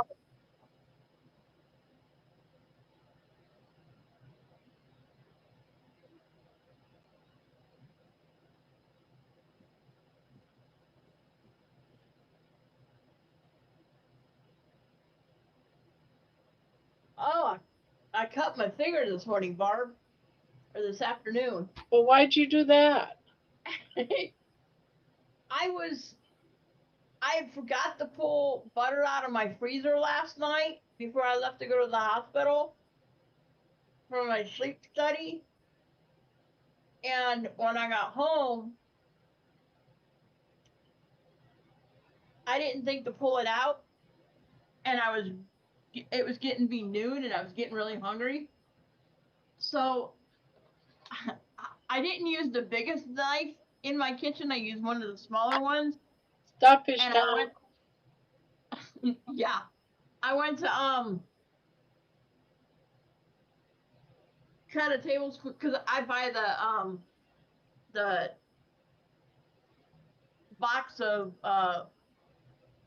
Kerrygold, not Kerrygold, but Kirkland butter at Costco. And so I got a brick out, and I went to slice some off because I didn't want to put the whole thing in the microwave because I didn't want to microwave the whole thing. And because I didn't use my biggest knife, the knife slipped and caught it literally caught the pad of my little finger. Ah, And then I got smart. I went and got my big knife that can't slide. Because yesterday I made a 4.55 pound chuck roast in my Instapot. And so I had chuck roast with 3 fried eggs for lunch. I guess you would call it lunch today. okay. It was pretty good. Tomorrow I'm having chuck roast for breakfast. I'm having chuck roast with barbecue sauce. Yum. Sounds delicious. Yep. And starting tomorrow, I'm doing I'm going to be doing a 3-day mini prime to make sure that I'm fully nourished, and then starting Wednesday afternoon at about 2 o'clock, I'm starting a 72-hour fast.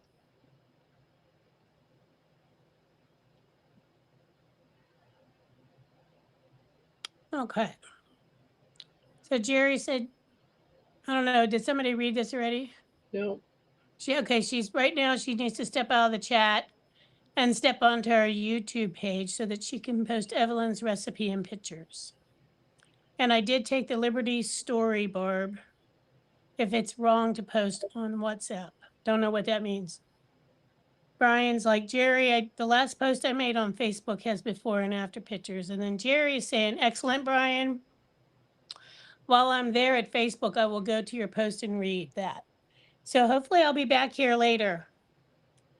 Hopefully, we'll see. Okay, Jerry. See you later. Later, alligator. Putting that recipe on WhatsApp, I don't think that's a problem.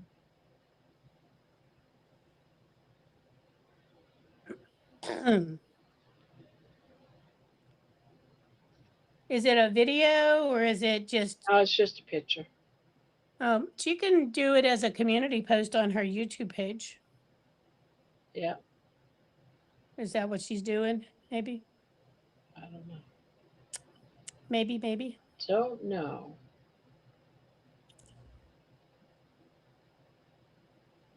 Yeah. Next time I get some shredded chicken, I'm trying that recipe. It looks good. What recipe is it for? The one that Evelyn did for the when keto and carnivore collide. What did she do? She calls them chicken peño bites. It's a layer of in muffin tins. You spray the muffin tin with either cooking spray or butter, and you put in a layer of cheese, a layer of shredded chicken, a layer of crumbled bacon and jalapenos, and another layer of cheese. Bake in the oven at 400 for 20 minutes. They look Sounds good. delicious. Although I would leave out the jalapenos. I was You can watching. probably get away with a little bit if you like jalapeno. Yeah. I can't handle the spice. Yeah, I can't either, but I'll take like a little sliver, like and chop it up real fine and just like, because I like some, but not a lot. Like I couldn't, do a lot. It's hard to explain what I mean. more I like get you. What are you just a light what are you sprinkle. what are you gonna do, Brian? Brian says I'm gonna do a recipe on Monday for the challenge. Oh, very nice. Okay. Now, Brian, do you have a YouTube channel or just Facebook? I was watching this guy from San Antonio. He goes around to different places and tries their um, tries their food. Mostly, it's local Mexican restaurants. But he was showing this around here. We call them rattlesnake bites, but they're normally stuffed jalapenos, like with cheese, cream cheese, and um, normally that's what's in them is the cream cheese. But this one had big old chunks of brisket, like slabs of brisket and the cream cheese Oh, in inside of the jalapeno. Then they're wrapped in bacon. I'm like, oh my god, that looked so good. I was like, I would try one of those for sure. Yeah, I kind of got turned off of real hot, spicy food because when I was a kid, starting at like 4 or 5 years old, if my mom thought we were lying to her, she would make us stick our tongue out and she will pour Tabasco sauce on our tongue. And we would have to stand there with our tongue sticking out until she decided she thought it was long enough. hey, And hey. then we, and then Hey, we weren't Brian. allowed to drink milk to cool our tongues down. We had to swallow it and then deal with the pain and the heat afterwards. Baby, I'm I can't sorry. do this. I need to fix it. That's crazy. But I get why you wouldn't want to be eating spicy food. So, how are you tonight, Brian? Good Pretty to good. see How you. are you guys doing? Good. Good to Good. see you. Good, getting tired. You're getting tired. Yeah, I went and did a sleep study last night, and I only slept for about 3 hours all night. Uh-oh. I hate that's sleep studies. And I've Kind been of up all typical of day. a sleep study. They want you to sleep, but you're like in a totally different environment, you know? Yeah. And I didn't have my cat with me either, so yeah. I slept, I think, for a total of about 3 hours last night, and I've been up That's all day not today. good. And it makes me wonder how they got any information out of a sleep study if you didn't sleep very much. Because I got at least a 2 hour block of sleep, and I think I got maybe another hour and a half. But it was enough to show that I don't need my CPAP, my BiPAP machine, which was my whole objective. Well, that's good that at least that objective was met, right? Yep. Because normally I've only made it to one other sleep study where they've not had to put me on a BiPAP machine, and that was the day they told me I no longer needed it back in 2018 after I'd lost 50 pounds. They didn't have to put me on the BiPAP machine at all last night. The only thing they had to do, I told them, I said, I'm going to need to be on oxygen. And the lady's like, well, they didn't tell me that. I'm like, I'm guaranteeing you, I'm going to need to be on it. She's like, well, let me go get it set up. And she's like, well, the way we normally do it is we have you start off with no oxygen. I have an order at home for 4 liters of oxygen a minute at night. I laid down, turned off the light. I think I was asleep within 10 minutes. When I woke up at midnight and said I had to use the bathroom, she goes, yeah, you're right. You do need oxygen. I started you off at 1 liter, and before I knew it, you were up to 4.5. Like I told you. I know they think they know their body better than you do. But anyway. So how are you doing, Brian? I'm doing good. Long day. I've been doing posting on my Facebook for 365 days, and today was the last day, so I did a large 3 large posts, and then I posted before and after pictures. Ah, nice. And I just saw Amy. And Amy, if you want to pull some of those pictures for tomorrow, you can. But I don't know if you can do that because I don't think I gave you. I just gave you a thumbnail picture. Are you on Amy's channel tomorrow? Is that Yeah. Brian? Yep. What time is that? Wow. 6 p.m. And 5 Central. Oh, okay. I think Cool. Minowa can go on there. Yeah, I don't know how to pull pictures and stuff like that. Coach Amy said they woke me up an hour into my sleep study. LOL. They said it was too dangerous for me to sleep. What? So it's better that you stay awake? I thought sleep was good for you. So that was your big project today, working on that stuff, Brian? Yeah. Yeah. And then I went on Jerry's this morning for a while and we talked. And so that's where she asked if I would be interested in doing the recipe thing. And I said, sure. Oh, okay. So what did you decide to make, or have you decided? Yeah, I'm going to do a egg salad. Okay. It's simple and I don't have to really do that much. Nothing wrong with simple. Sometimes simple is better than anything, that's takes a Complicated. bunch of different ingredients that you don't really want to Yeah. deal with. Yeah. I am all about the simple, let me tell you. So I am. Any secret ingredients in your egg salad, or do we have to wait to watch your video? No, not really. It's um it's a fake potato salad. So my wife's behind me laughing. So Gotcha. because I used to make a really good potato salad, but since I'm on carnivore, potatoes are out, and plus I'm diabetic, so potatoes are out and everything. So this is a fake version. So I saw this Ooh. hack for chopping up eggs for whatever you need them for.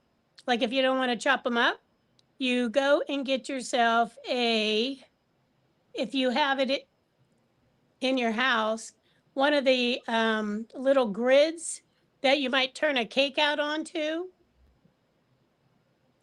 and you smash the eggs just down through the grid and it chops them up. Yeah, yeah. I cut these bigger, so that's where the fake potato comes in. I was wrong on the time. It's 7 Eastern and 6. I don't know why I was thinking that. Oh, okay. Wow. The Amy says brain. my AHI was 70. I don't know what that means. AHI tells you how many times a minute you stop breathing, or how many times an hour you stop breathing. Wow. And a score of 70 is off the charts. Wow. That means he was stopping breathing like every 2 to 3 seconds. Holy My moly. friend had that test and he was only breathing about 10 minutes or 15 minutes for the entire hour. Wow. Yeah, Incredible. on my BiPAP machine at home, my AHI was point zero point. It was like 0.9 the last time I looked, which means I'm stopped breathing less than one time an hour. And yet, the sleep doctor didn't want to do a sleep study on me until I lost an additional 59 pounds.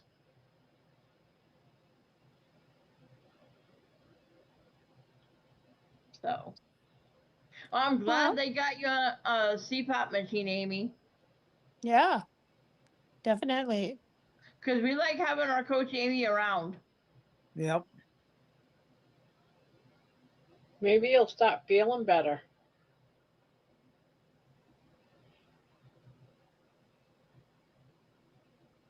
Who are you talking to, Barb? Amy, when she gets Yeah. on, because if she's not breathing that well and she must be feeling worn out, Well, tired all the time and shit. exactly. Yeah. How long have you been on CPAP, Amy?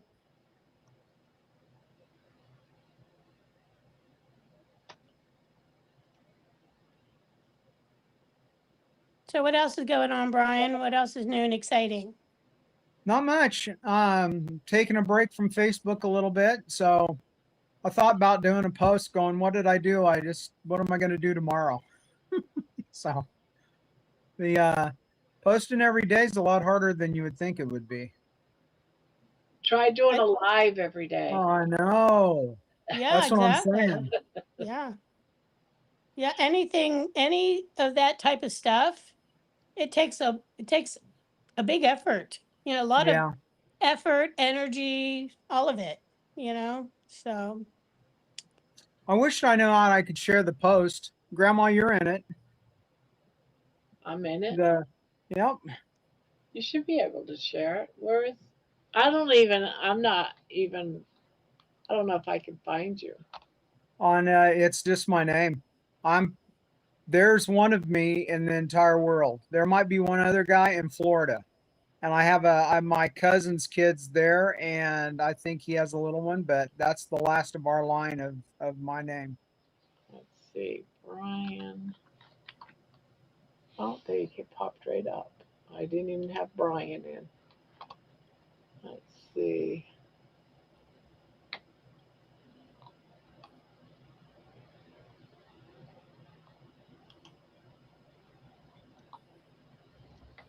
Oh yeah, day 365. That's part 3 of 3. Yeah. Uh, and that's it. Just one. so Amy says she needs to have another study done, but I know I still have apneas. I still wear the CPAP.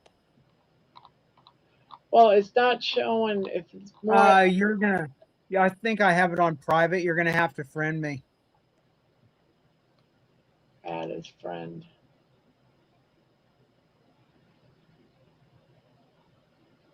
But it's showing part 3 of 3. Yeah. He was a big boy.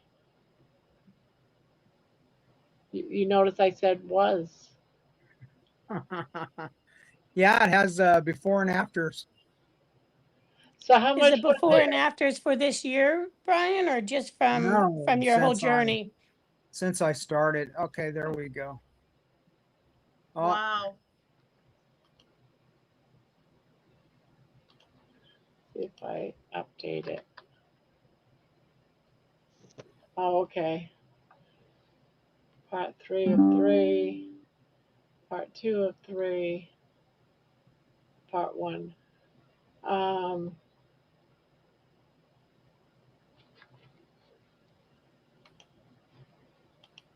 I'm going to share my screen.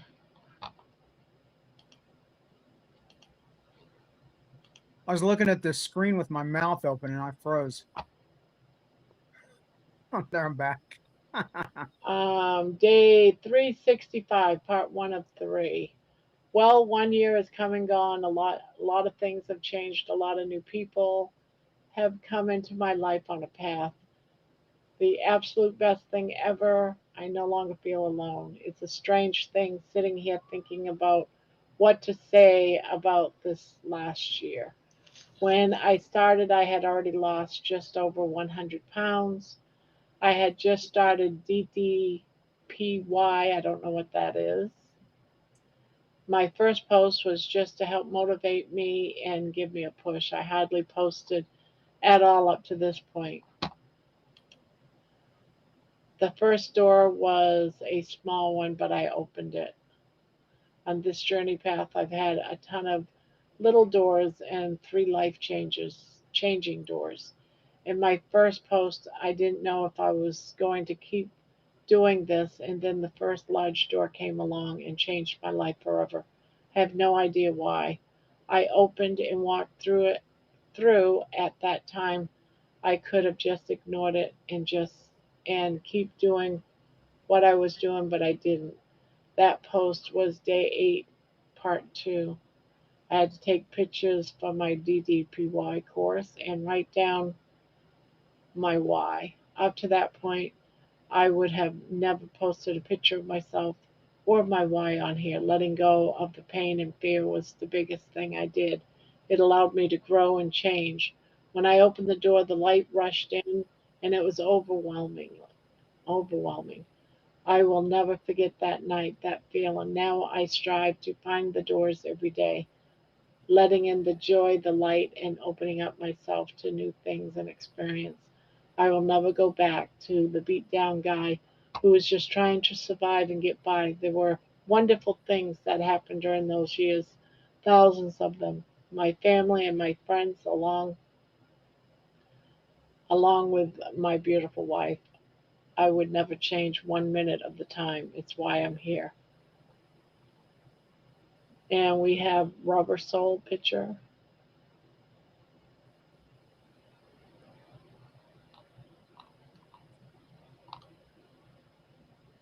album covers. Part 2 of 3, the second large door further down on the path, I was reminded of some of my limitations. I had a person pointed out that my spelling and grammar was horrible.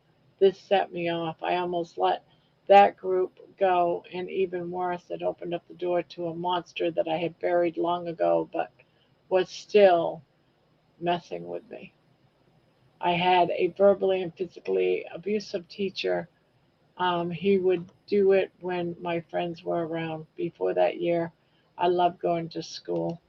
I was not good at it, but got to see friends were around before the year. I read that. I yeah. See, I can't read this fine print. Um, After that miserable year, no longer felt like I was part of it anymore. If you look at the picture before and after, you can tell holding on to what that hate only hurt me. At the exact same time as the person posted in the group making fun of me, several of my classmates and posted their memories of this person. I'm so thankful that this had not happened to them and they had great memories of that time. This journey has given me a wonderful chance to reconnect with them. Now I get to celebrate their success and follow their journeys. It's still strange how things work out. I carried the hate with me for 50 years.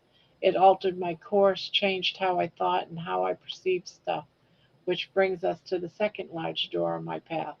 I'm so thankful that all of this happened at the exact same time. It forced me to deal with it. There were really only two choices, one good and one not so good. If I would have chosen the not so good path, we would be having this talk. I wouldn't have reconnected with my classmates, and I definitely would have never met so many wonderful people on my journey, on my path. When I opened the second door, the light and peace came came over me along with forgiveness. I forgave this person, but I won't forget. I let go of the hate that had ruled me for 50 years. At the same time, I forgave the three girls and Dylan's for what they had done, along with the person that made fun of me in the post, along along with so many other things that I had been holding on to for way too long, which set all this in motion. I no longer think things are random. I now think everything has a reason. I might not know why. And the biggest thing of all happened when I walked through the second door. I forgave myself. I forgave letting things go too long without doing something about them. I realized at that very moment that I no longer have a choice. I have to continue to work harder and do better and be a better person and pay it forward for the rest of my days. I thank God for the second door. The second door saved my life. And here are some pictures.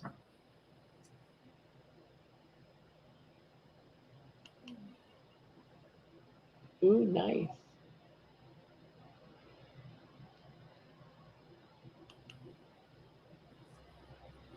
What a pretty cake. I don't know if I could eat that.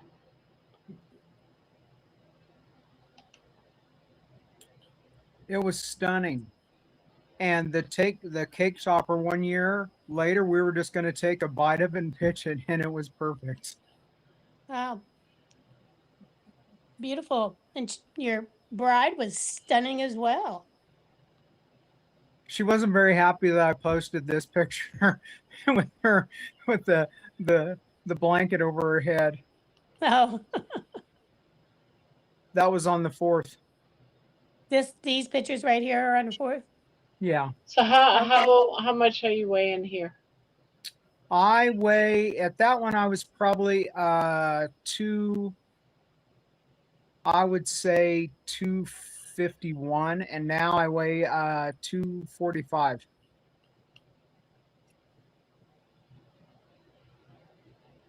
Great complexion, skin looks perfect, Yeah, very handsome.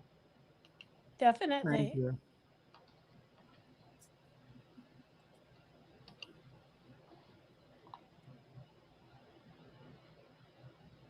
Finally, I really hope you take the time to read this before you jump to the bottom. My why was I want to survive, and now I'm going to thrive. When I started this part of my journey, I was broken. I had been home for about 3 years after pretty much had given up.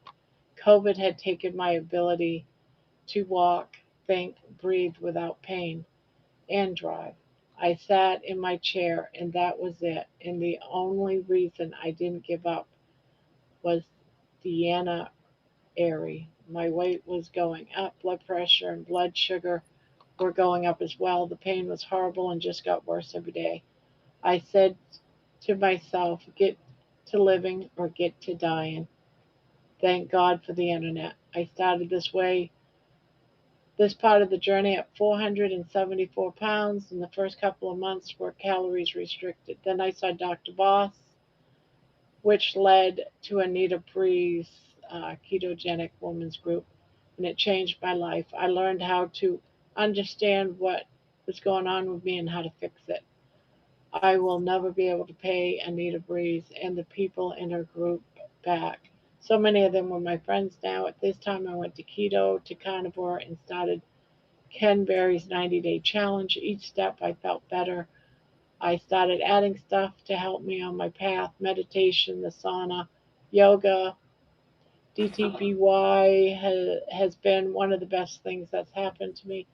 It has introduced wonderful people into my life, Bell and Bell, and so many more.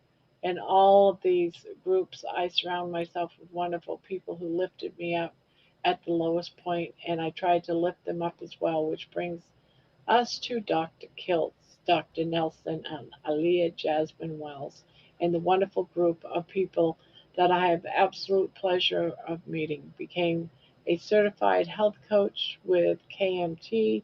This was a big step and door for me.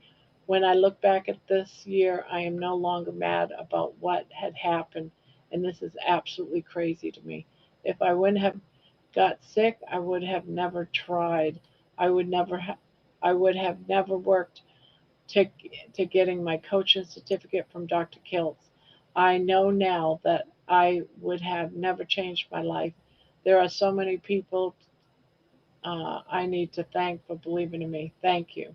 Every one of these groups and steps I have taken gave me lifelong friends, my best friends, my friends, and my job before I got sick. The friends from Dr. Boss and the ketogenic woman group and Dr. Kiltz and his people, along with all of YouTube and Facebook friends.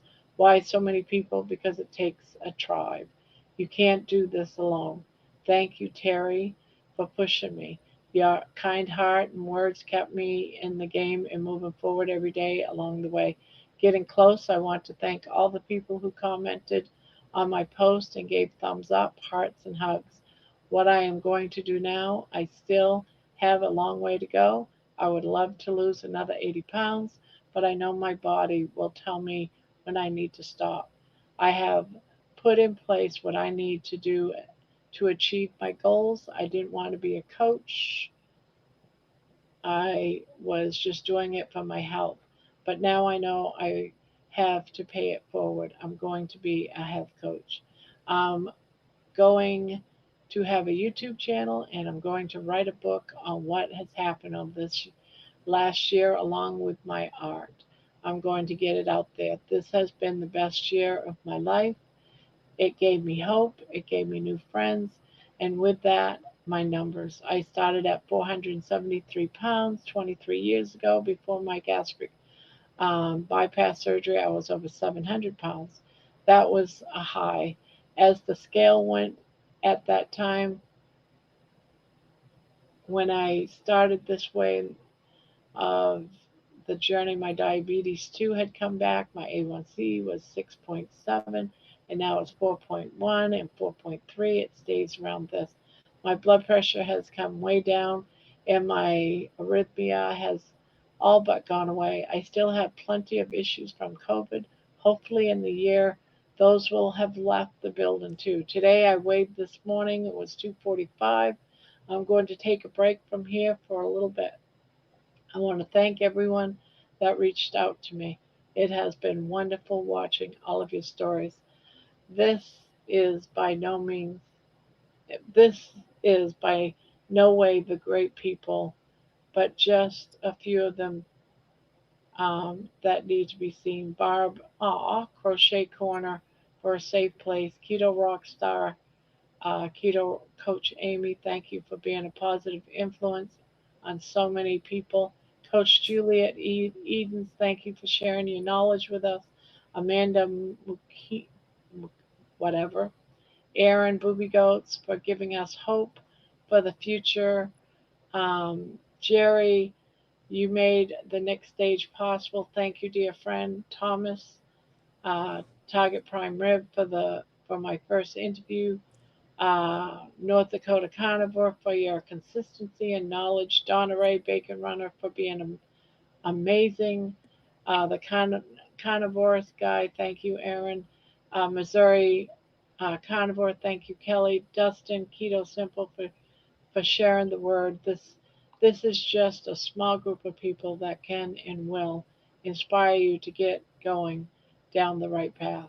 Help is always out there. And finally, Danny Hoff for helping us get through. Heaven has a place for you, my friend. Don't ever give up or end. Thank you, thank you, thank you. And I will have one more post after this. It is what I have been doing lately. Well, there you go. A lot of nice pictures. You've done well this year. You have done Awesome, well. Brian. Awesome. You're amazing. Absolutely amazing. Rock star.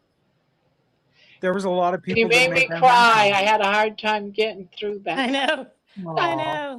That's so great. It's so hard to say thanks to everybody.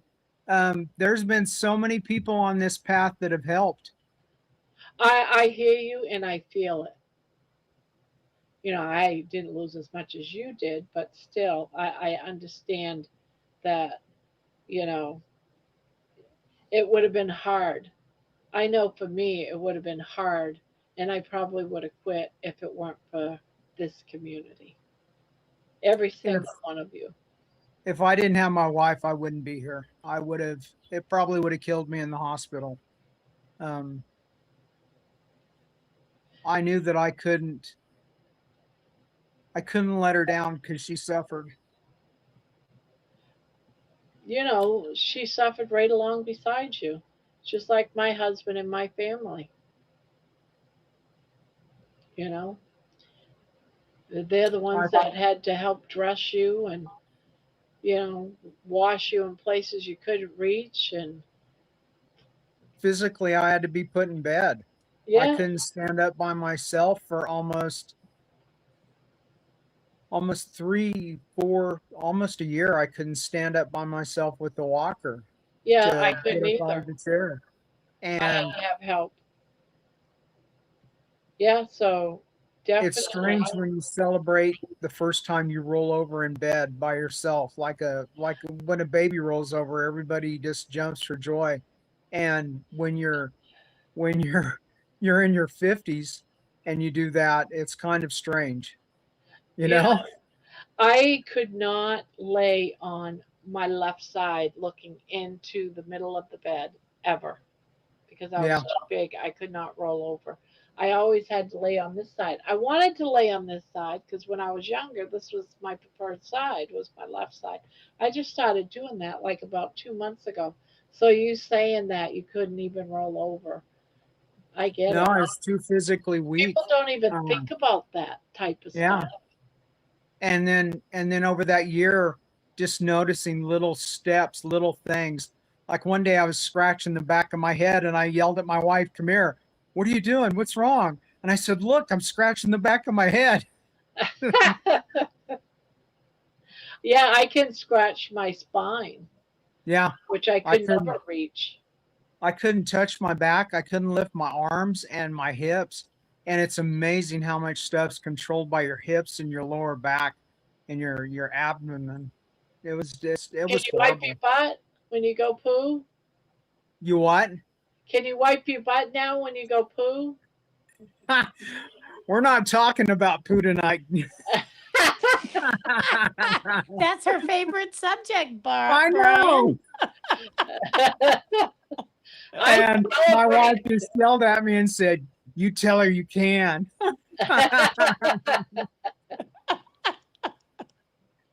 That's Yeah. right. Oh my You gotta gosh. celebrate that. I did. And Yeah. I Oh even yeah. know when I Yeah. could for the first time. It was Tuesday before Christmas.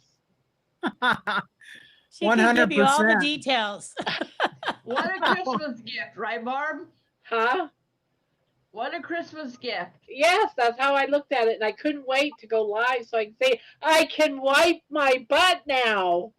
Because I would do Yeah, my the brown rice story almost murdered me a couple of weeks ago.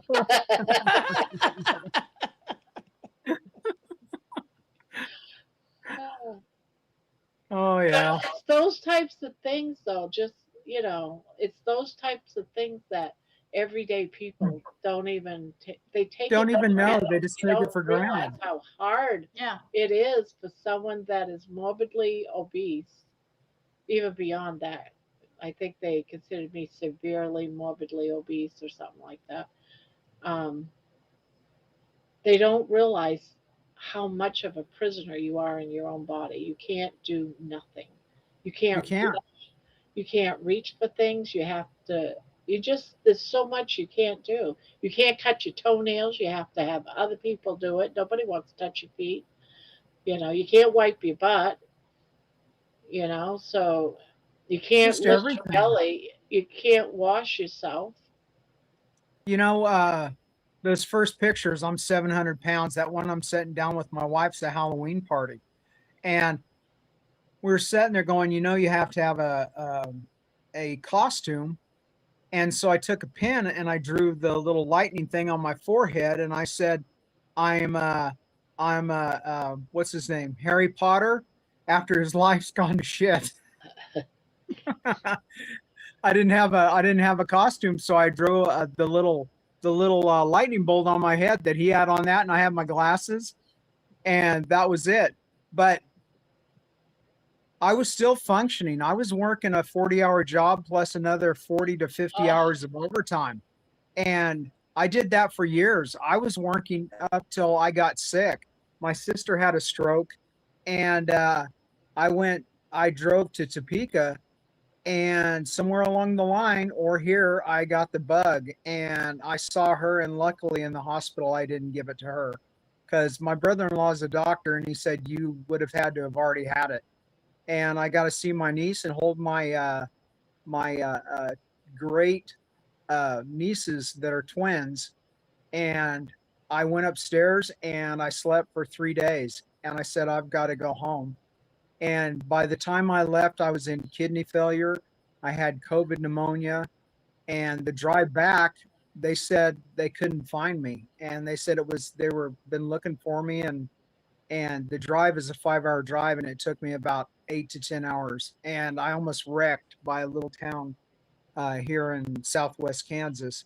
And I pulled over and I got home or I got back to drop off the car. And I told my friend and my wife, I said, just take me home. I just want an iced coffee and I'll be all right. And they looked at me and said, no, we're taking the emergency room. And that was the last time I saw my wife for almost a month. And if they would have taken me home and listened to me, I would have passed away that night. And if I would have wrecked in one of the fields where you can't find anybody, I would have died that night too. So, yeah, it was horrible. And everything changed from there. I couldn't You definitely remember. had a guardian angel looking over Oh you. yeah, I was yeah. just gonna say the same thing, Barb. Yep. You on there's nothing random, and everybody that I've met, I believe, has been put on my path, you know, and maybe the same way with me, but I think that it's all connected, and there's no random about anything. It You're was right. meant for me to run into a video of Bill Knott, Yeah. you Did know. you see his video the other day? Yeah, he's living in his van. Yeah, it's the I think it's because the house has water damage and Yeah, mold. mold. Yeah, Yeah, it they're Yeah, had mold so gutting bad it all out and cleaning it up. it, yeah, it had mold. That was what was making Daisy sick. Was the mold in the yeah. house. And they thought the repair was only going to take 2 or 3 days, a week at the most, and it's been over 2 weeks. Yeah. You Yeah. know, when you go do that mold remediation, I'm surprised that they honestly don't like totally level the house and start over again. Well, they're taking out all the walls. They took out, totally gutted everything out.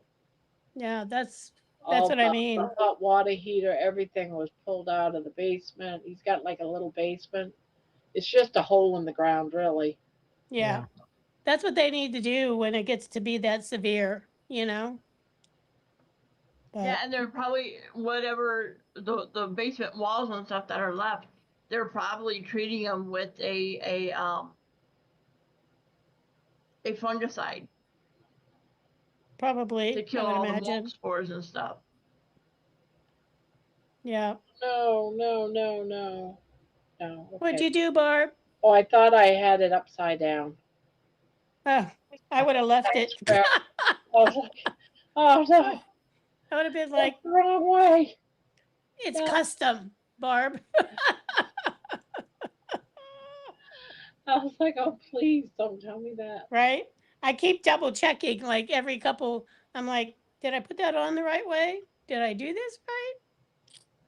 Whose idea was to do it this doggone blanket? It was yours. No, I take the fifth. It was not mine. This is the hardest blanket I think we've done. Yes, it is. Like, whoever gets these Why is blankets that? better damn well appreciate them. The making the squares, I enjoyed every bit of making the individual squares. It's Yes, putting it together. I am not that's enjoying it. it's been a little bit of a challenge. But we're up for a challenge. Yeah, it's we're actually making. It's almost like one of the corners does not match, so you have to finagle and make it work by making stitches where stitches don't belong. That's You right. know, and it's a royal pain in the ass. Yes. Did the British invasion happen last night? What do we Yes. Huh? some of it? Oh yeah, George and everybody. yes. Yeah. Now I was thinking that just maybe it's a possibility that just maybe Carrie and Jen might show up. When tonight or No, last night? last night, but it didn't happen. It was just Louise and George, right? Yeah, I mean, I don't want to say just, but I mean, you know what I meant by that. So,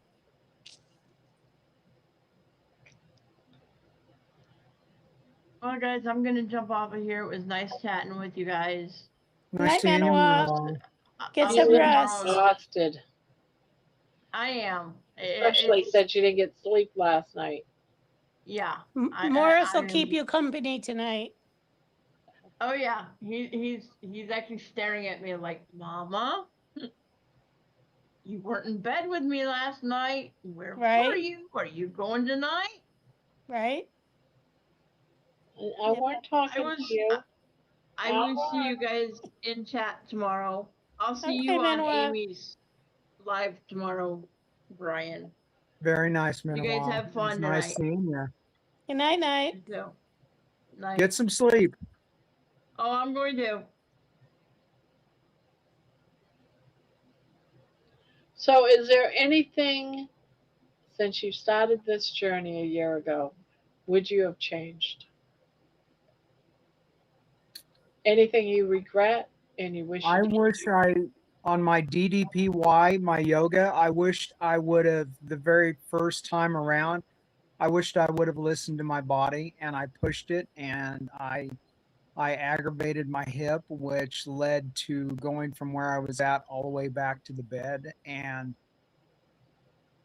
I thought I was going to have to quit because there's a program and everything. But the lucky thing is that there's people in that group that help you. They have several different Facebook groups, and all of the stuff there.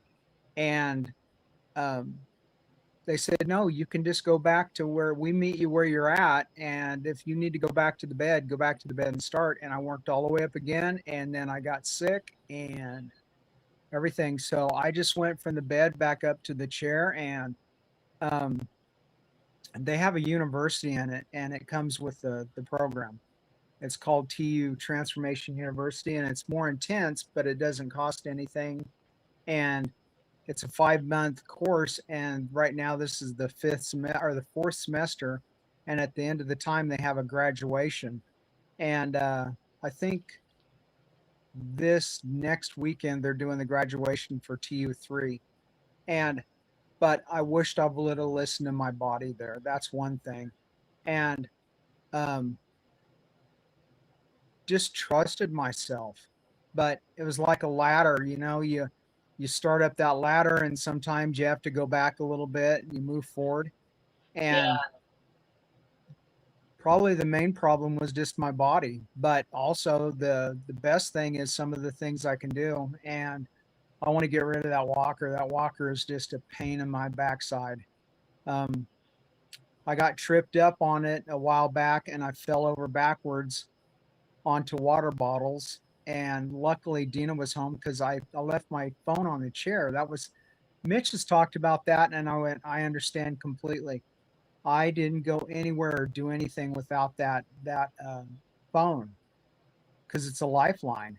And um, I wasn't.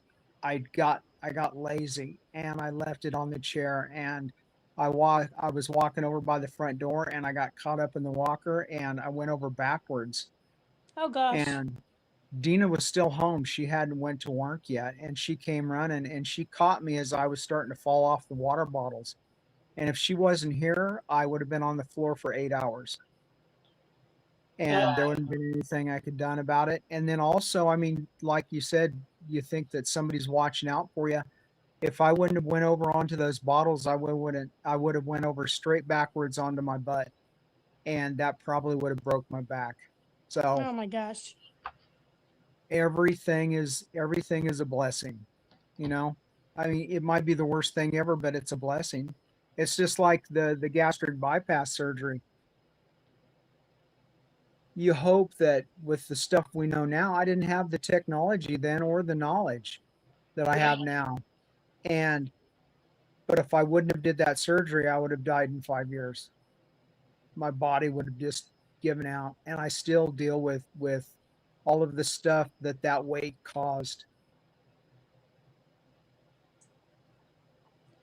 So Brian, what exactly is the yoga that you do? The reason I'm asking is I just really just a couple days ago I signed up for to start doing chair yoga Yeah, and I really enjoy it yeah. immensely. Um, But so I did try to look it up, the DDPY, but it seemed pretty advanced from my Well, perspective. I mean, I'm at like ground zero. Um, so DDPY, there are oh Blu-ray, there's the videos and stuff and all the books and everything you can get. And then there's an app and a course, and you pay for the course for a year. And I always tell everybody you need to, if you can, do the app because it comes with all of the benefits of community. And I think that we all know that is that a strong community will get you through anything. The people will hold you up, guide you, and everything. Well, anyway, DDPY, um, like I said earlier, they meet you where you're at, and it goes from bed exercises to chair exercises to chair to stand and stand to beginner, and that's where you start is at beginner. But if you can't do everything and meet you where you're at, and and there's I think there's like 500 or 600, and I'm not for sure about this, exercises, and each set has, like, I'm in the green and it goes all the way to red. So red's the most advanced, and I've watched those videos and I'm going, I don't understand that, what they're doing.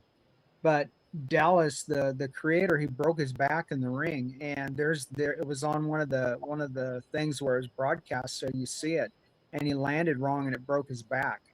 oh my And he gosh. saw his wife doing yoga, and he said, "I'm not going to do that." And he came up with his own thing, so it's kind of its own yoga.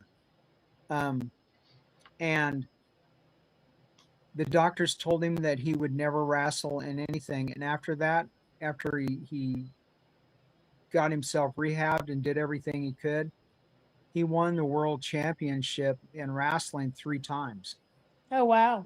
and uh, is in the Hall of Fame. But all of the success stories are just incredible. If you get on YouTube and you type in Arthur Borman, he's the one I saw about 13 years ago in an info commercial. I worked nights. That's what I did. I worked nights. And I saw that info commercial for him, and I was going, this is the greatest thing ever. And I watched, I've said, I've got to do this.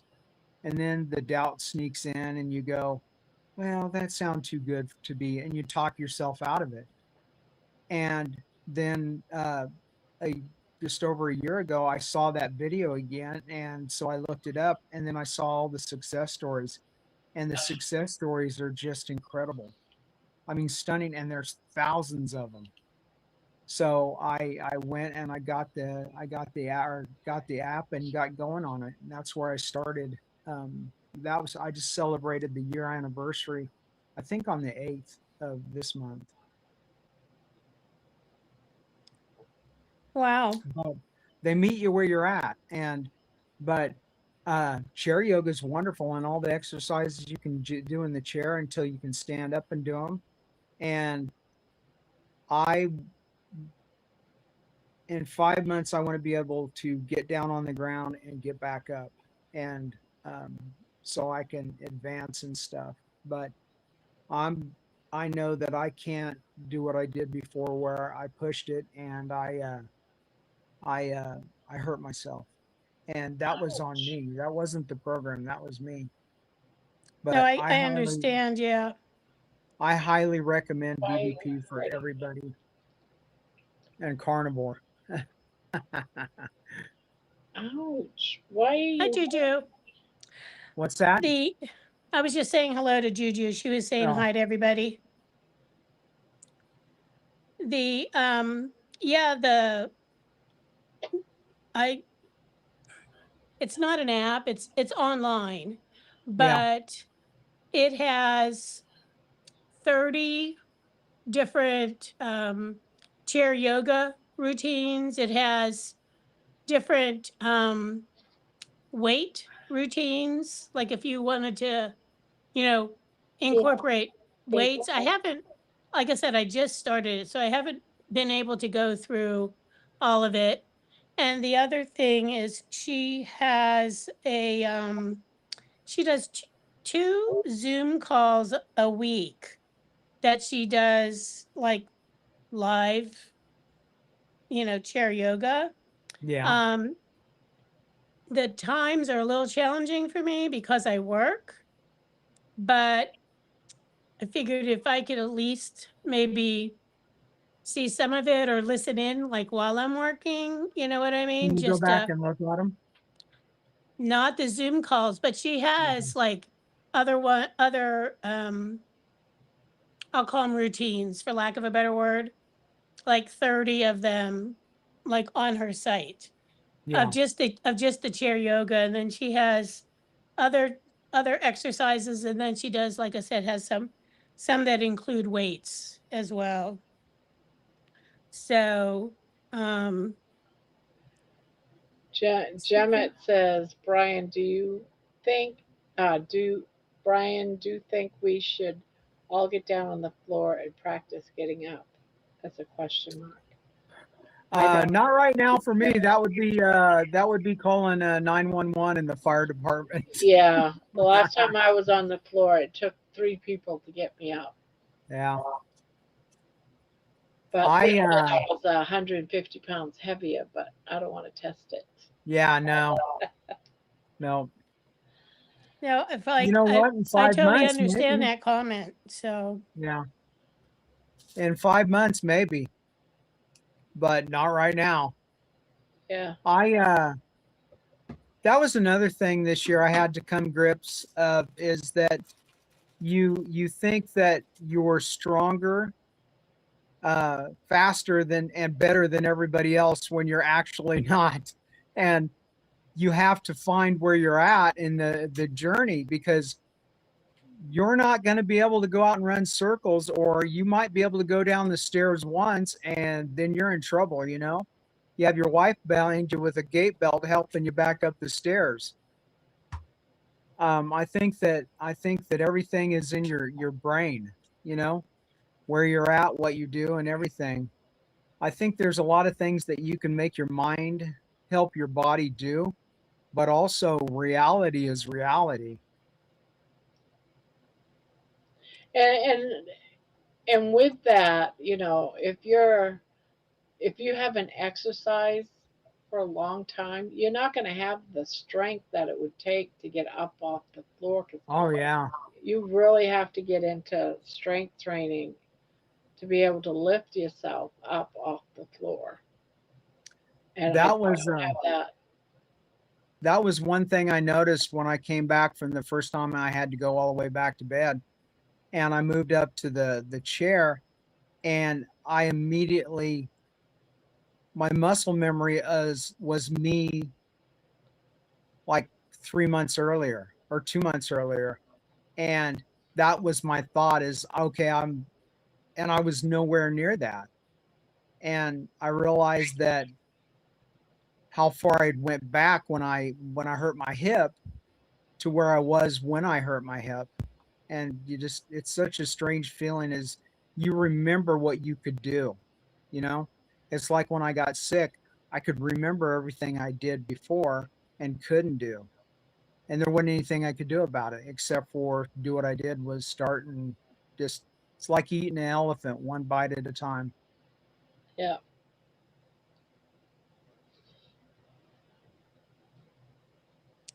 yeah, so Juju says, Barbara, Debbie, I live alone. Does Brian think a good idea? I can't afford Life Alert. Thank you.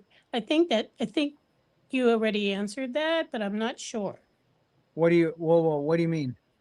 I don't know. I'm just reading what she wrote, Brian. She's saying, I live alone. Does Brian think it's a good idea? I think she's talking about getting up and down, practicing getting up and down off the floor. She's saying I would not at the she can't beginning. afford Life Alert. You should have a spotter there. Yeah, you need to have somebody with you, even if you have your phone. Um, if I was you, I would work on strengthening your legs, your diet, And there's a lot of stuff. And like Debbie said, she found a yoga group. Do that. Do stuff in your chair. There's no reason to get down on the ground, especially when you haven't done it for a long time, because that might lead to a problem. And even if you have your phone, because you could fall in that phone, you get away from you, and you might not be able to get it. But Yes, yeah, exactly. Yeah. yeah, And I, before I even considering doing that, one of the things that I saw, I watch every now and again people with doing physical therapy, and he says for people that are older, you need to practice. One of the things you need to practice is to stand up out of a chair without pushing yourself up. You need to stand up, and I can't do that. I've been trying. I always have to use either my desk, the arms of my chair. So it would be hard to get up off the floor if you can't stand up. yeah, yeah, there's an exercise that's called sit to stand, where you're literally in your chair and you have to like really like sort of like you just kind of hold on to yourself and just use your abdomens, your abs and your leg muscles to stand up, and yeah, I mean, you have to that would be a good practice, just to a stepping off point, yeah. Yeah. and there's things on YouTube that you can watch that show you the properly how to do that. So, And there's even I videos on YouTube on how to get up off the floor. yeah. correct. That was Yeah. one of the things that Diamond Dallas Page taught, is how to get up and get down off the floor.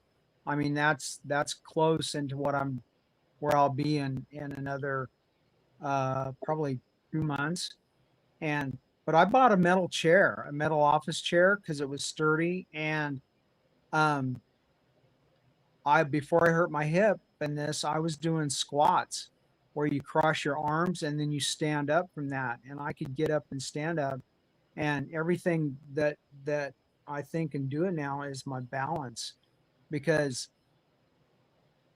if I'm going to do anything other than this, I have to be able to walk, and I can't get into the driver's side of a car because of my hip.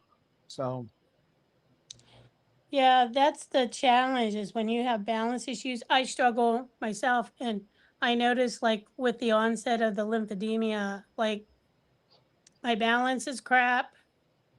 It's just really overall it's just a huge challenge. And the so that's why I thought I'm going to start with the chair yoga, try to get some flexibility back, try to get some stamina back, little steps at a time. And I think that's really the key, because like you were saying, you remember what you were able to do, and now yeah, you can't do it, and you're like, well, what the heck, you know what I mean? So, but yeah. I mean, Oh, I know it's slow, but they say slow and steady wins the race. yeah, So, one bite at a time. yeah. Um, they also have another program that's a rehab program, and that's a whole separate thing. But there's groups inside of the community. One of them's balance, and that group just sets challenges and does stuff, and that's separate from the exercises. And then I'm also in the uh the TU group, and then the 55 plus group.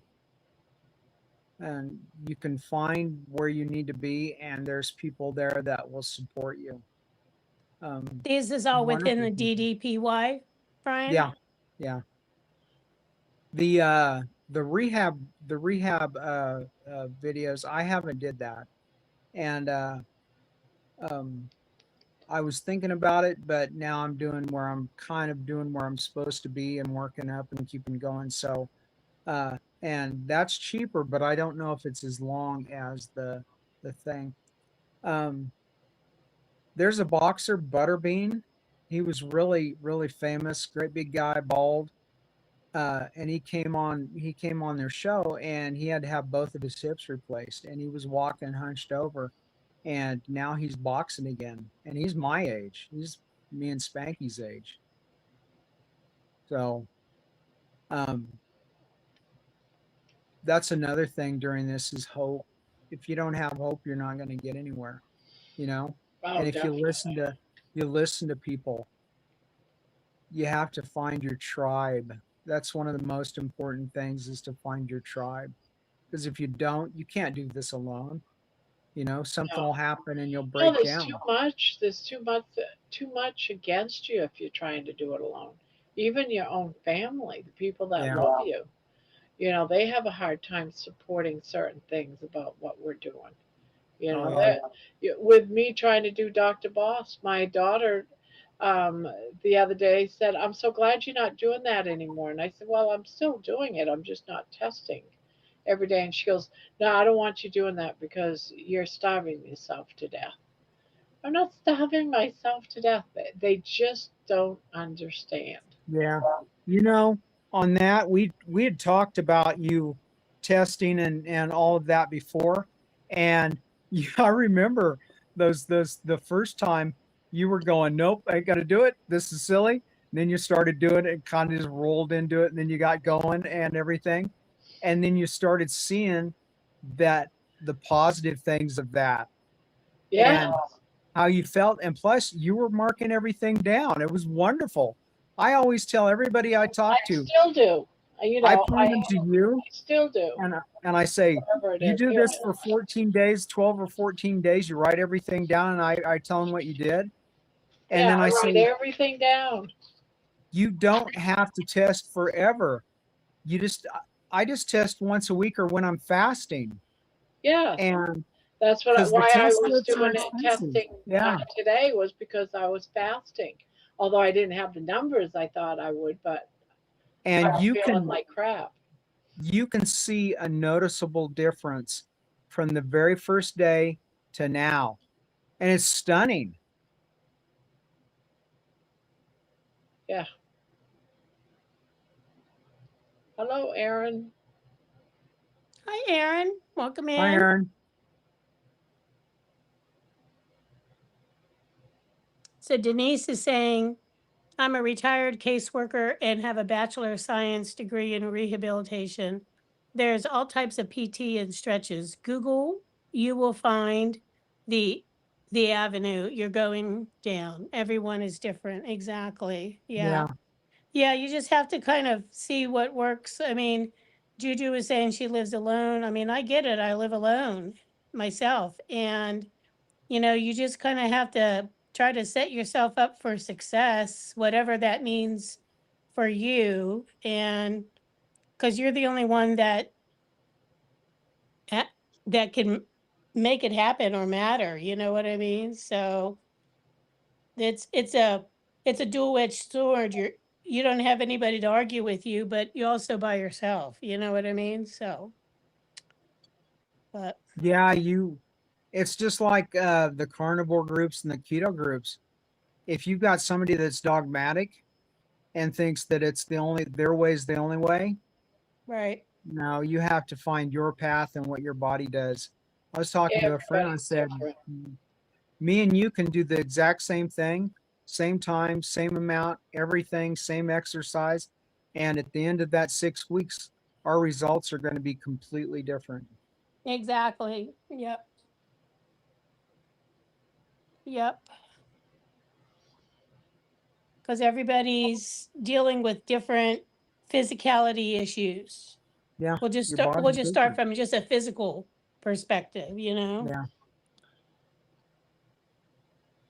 And that's the great thing about the internet is that you can find your place. Mm. Yes, and there's so many different options out there, whether it's something that is free or joining, whatever level that is, and kind of go from there. So, Barb, does baby herd you to go to bed? when she gets, yeah, there's a time when, yeah, she gets very very needy, and I can tell. Our Right little now, dog Max, our little dog Max was a Shih Tzu, and he did that. He yeah, would come out from a dead sleep and go, "Okay, it's 10:30. You need to go to bed," and he would yeah. let you know. Yeah. Mine used to do that too, Brian. Yeah. So, Sometimes before the live, she gets real antsy, Yeah. and it's like, yeah, I know what you want. got to give her some TLC. Yeah, I always like right now holding her, playing with her, but I know what she wants. She wants to go and lay down under the blankets up against me, and Yep. Exactly. but in about two Crazy. hours she'll be very, very insistent. Did she have her dinner ready today? Well, she ate earlier. Um, she eats whatever I eat, and earlier I had some eggs, so she had some eggs with some butter on it. Gotcha. Okay. Because I know So sometimes she doesn't eat right away either. no, and she didn't tonight either. She ate some, but not very much. But it's because she only eats about once a day. She's a carnivore. She eats what I eat. Although I always offer her chicken at night in case she didn't eat enough during the day. Yeah. I used to follow this guy that was he did a whole bunch of stuff and traveled the world and everything. And he also had a garden show. And I used to garden. Me and my wife used to have gardens and stuff.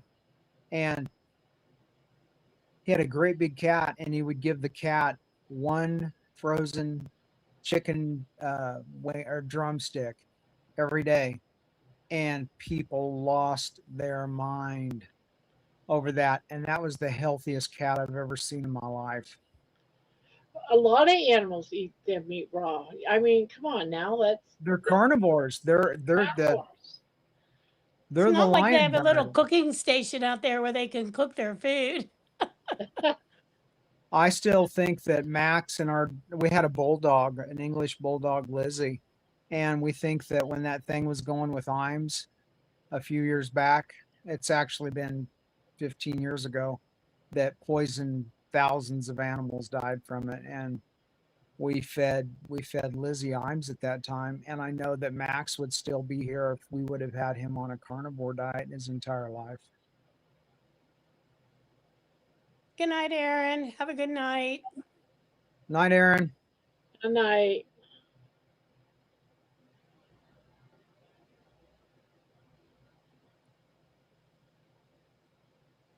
So, what is this? Denise is saying her Max does that. He looks at us like, what are you waiting for? Max is half Maltese and half Bichon. He is 14 years old, but a forever puppy. Yeah, Yeah. I totally get ya. So I do. Mine would like stand at the bedroom door and be like, yeah, I'm waiting. Where are you?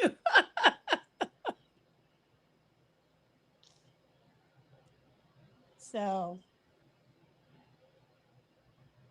definitely. yeah, I Now, have do you my, still have a dog, Brian? No. Um, when I came home from the hospital, Max was still here, but Dina was here with me for a long time, and we kind of got him trained to a schedule. And then when he passed away, I I can't take care of a dog. I couldn't take him for a walk or without the possibility of falling.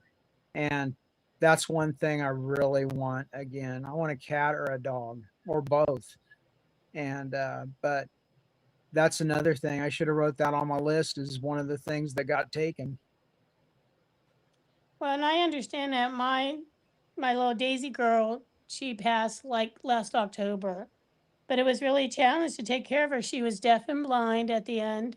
She was 18 years old, and just with my limitations with this crazy crap, that it was a challenge, to take care of her. I mean, I did it every day because, of Yeah. course, you have to.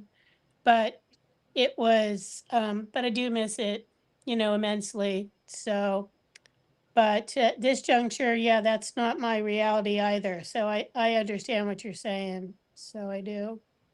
Yeah, I can't wait. Yeah. Yep. And I mean, it's a responsibility that if you're going to have a pet, you want to be able to care for it, properly.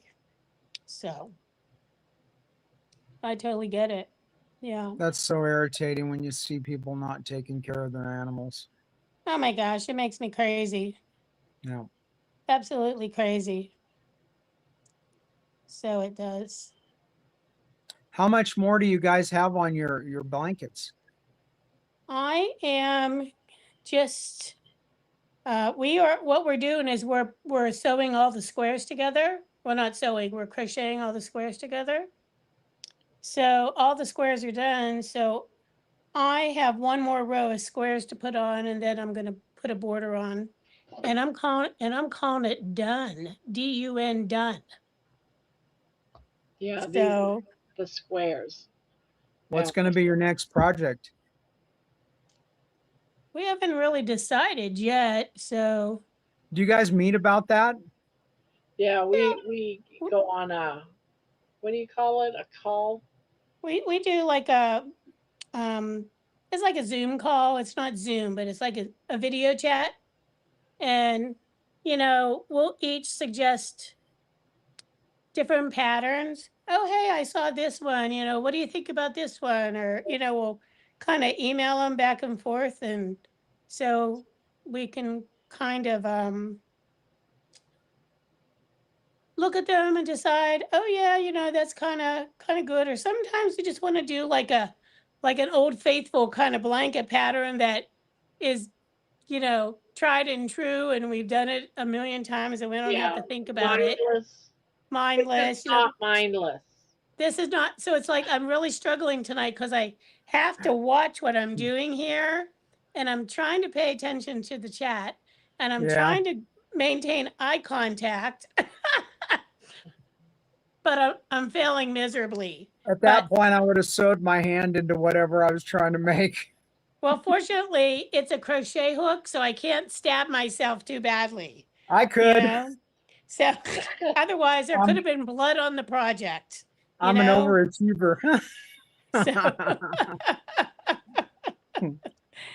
yes. I So, always sit and draw with you guys. While you're doing that, I'm sitting here drawing. Right now, I'm working on a drawing for a friend, and the one I sent Barb in the email, that was the one I did with you guys when I first came in, yeah, and worked we on that showed it and on finished it. on our Friday night crochet. Very nice. So we did because we we appreciate all forms of creative art. It doesn't Yeah, matter doesn't what matter. what the format is. So, yeah, it's it's great. You do Yeah, a I don't working, art is art, yeah, Yeah. exactly. I don't have that drawing talent, the drawing talent. My sister, she can draw. She's always been able to draw. Just pick up and sketch and, so she's one of those types of talented peoples. That's not me. I appreciate it, but yeah, it's not me. Yeah. So, but do you do any other type of crafts, or just I pen? uh Do you do pencil drawing? What kind? yeah, What did you say? I do pencil drawing. Those have all been lately. The only thing I've been doing is ink on paper, and Okay. I did watercolor painting, oil paint, acrylic paint, Oh, watercolor, oh and I wow. did sculpture.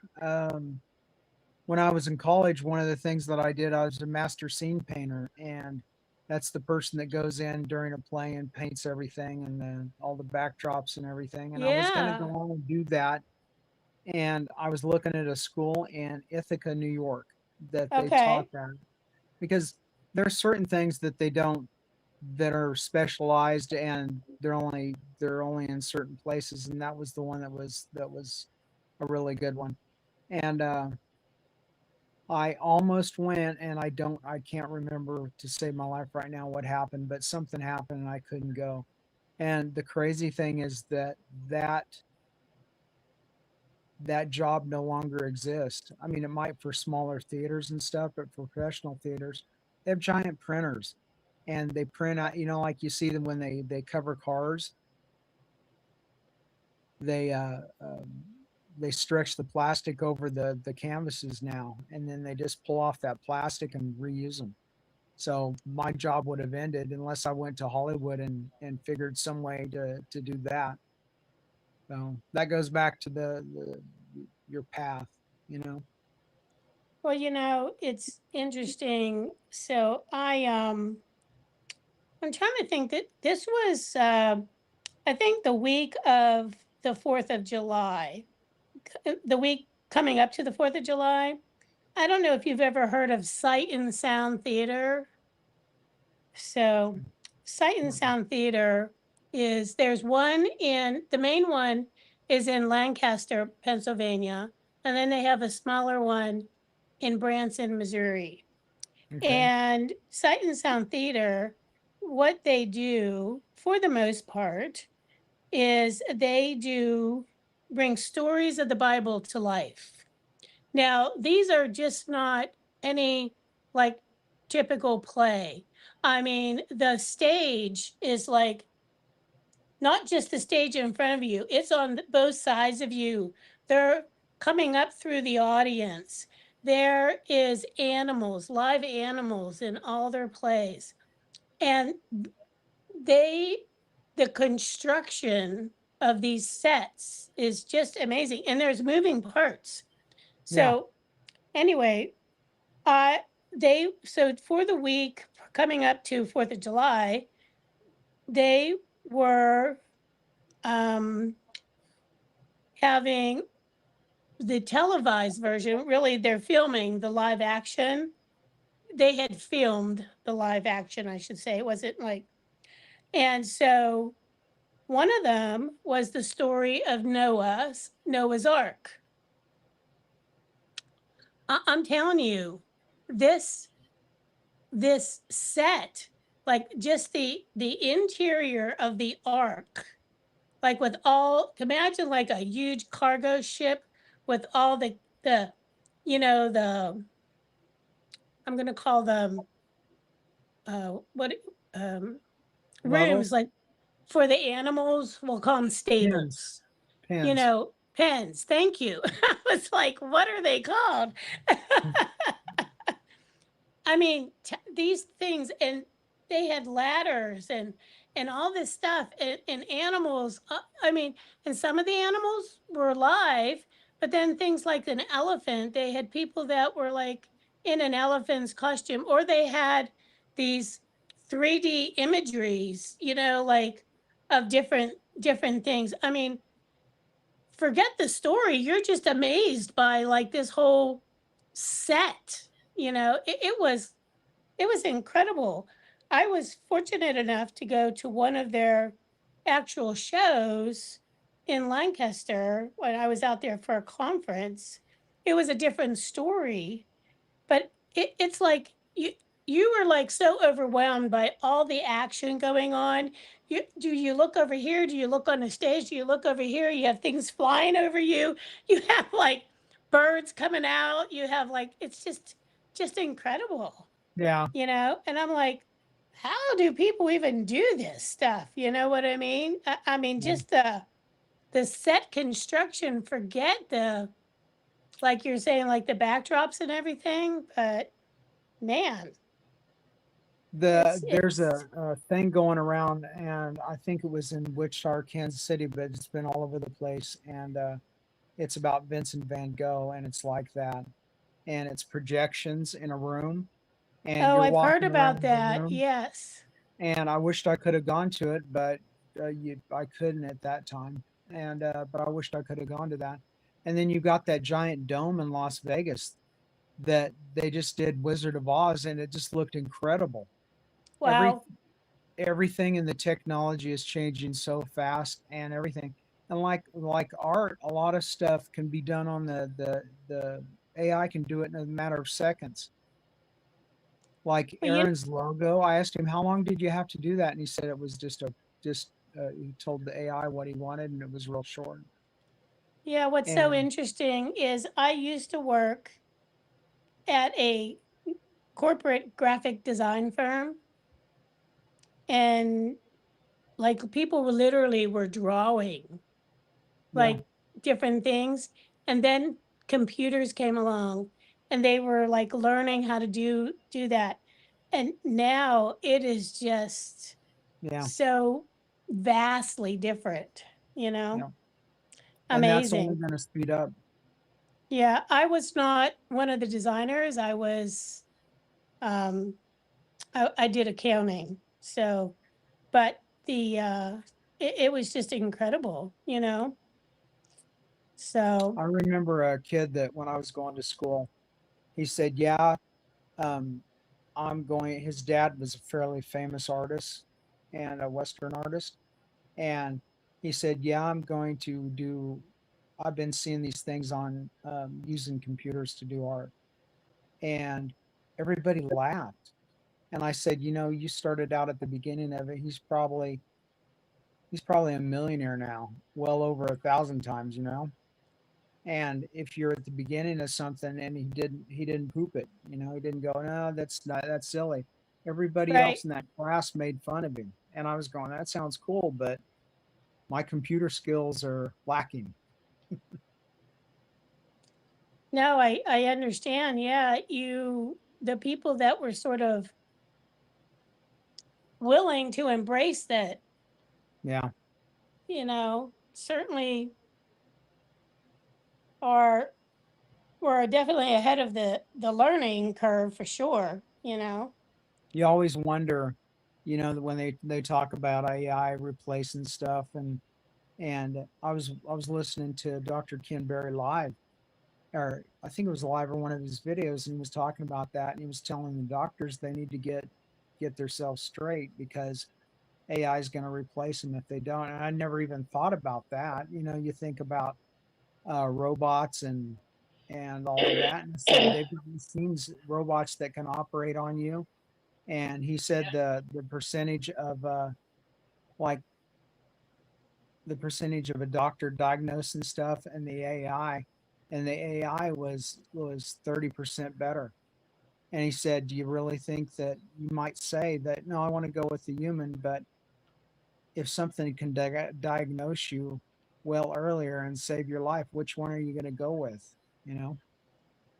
Yeah. Well, it's across the board, Yeah, you know, touches everything. And Yeah, it does for music. yeah. yeah, exactly. Yeah. Well, art And, too now. yeah. They've got y- printers that can print, take a drawing that the computer did, and it can print it out, and it can physically look like an actual painting with the different layers of paint and everything. Yeah. You can do a movie all AI. Yeah, So definitely, I've seen some short videos that are incredible. Yes. And I have seen like in the crochet world where people like in different groups, they're like, you know, don't want people to post they'll post a picture of something. Hey, can you help me find this pattern?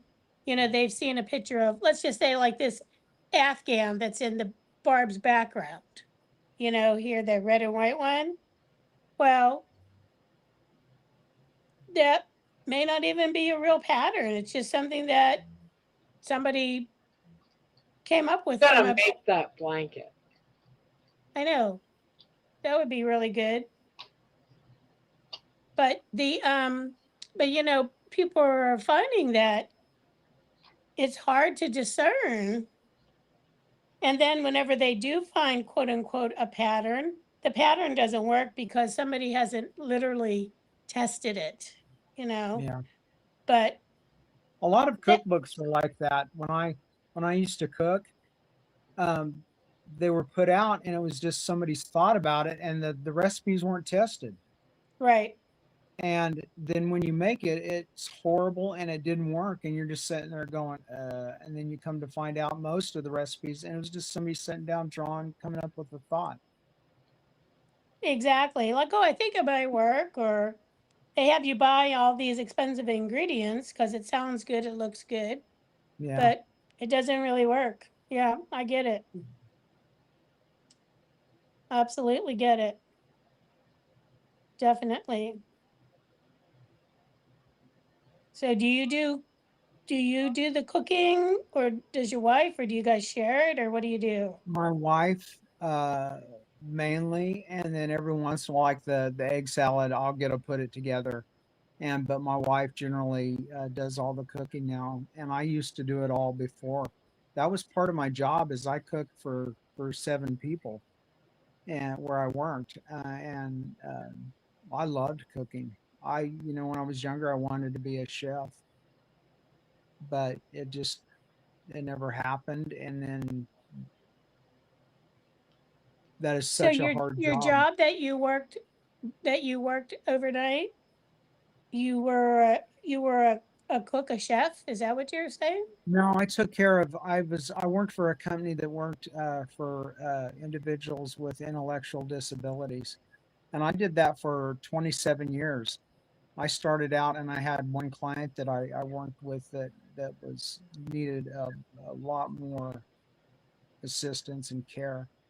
And then by the end of my career there, I was working at a home where it was basically the elderly clients, and the people that some of them, I when I started there, had moved all the way up to that point where it was basically the part that I worked in was a rest home. And Wow. I took care of 7 to 8 people, and I would I'd make their lunches and take care of them overnight and everything. So, Yeah. Yeah. and I love I've that done job. that too. Mine was for um, people that were handicapped or disabled with autism, severe autism. Yeah,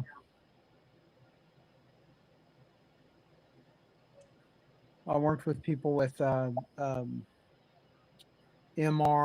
autism, dementia, Alzheimer's, uh, a couple of other just horrible diseases, and um, behavior issues. Yeah, So there isn't a when you were sitting there and earlier and you started talking about poop, I started laughing. Um, Anytime there was like 4 or 5 staff standing around, that's what they were talking about. But they um I absolutely loved that job, and I missed it. And the company held on to me after I got sick for a year before they had to finally cut me loose. Yeah. And you strive to get back to that point, and I I couldn't do it. And I called my director, and I told him, and he said, "Yeah, I figured," because he had saw and talked to other people, and that one really stung. You always kind of got a goal, and I was at 27 years, and right now I would be what, 30, 33, Were somewhere in you there, able to 30. be were you able to quote unquote retire from them? I'm on disability, Okay. medical retirement, but not. They did give me a retirement party though, so that was kind of fun. I got to see a lot of people that I know that I'll probably never see again, yeah. staff and stuff. It's weird that when you have a job and you worked with people for 20 years, you see them more than you see your own family. Oh And then yeah, Yep. you retire and you never see them again. yep. Yep. And you don't think that. You think, because I've got a handful of people that I worked with that I still talk to. I see them online and stuff, but there was hundreds. Yeah. And a really wonderful lesson that I think everybody should take away is always be nice to people. I always strived to be nice to everybody I worked with, you know, even if I wasn't a fan of them, I tried to be nice. When I got sick, one of my nurses that took care of me was a girl that I worked with, and she saved my bacon. I got left on one night I got left on a porta potty by uh by three teenagers and for almost 2 hours, and I Oh my wasn't gosh. anywhere. I had a call button, and I couldn't get to my phone, and by the time of it I couldn't feel my legs, and it was horrible. And I told her what had happened, and I never saw any of those people again. I wouldn't doubt it if they didn't get fired that night. But that's the best lesson, because be nice when you're going up that ladder, because at some point you're going to come down that ladder. Yeah. Exactly.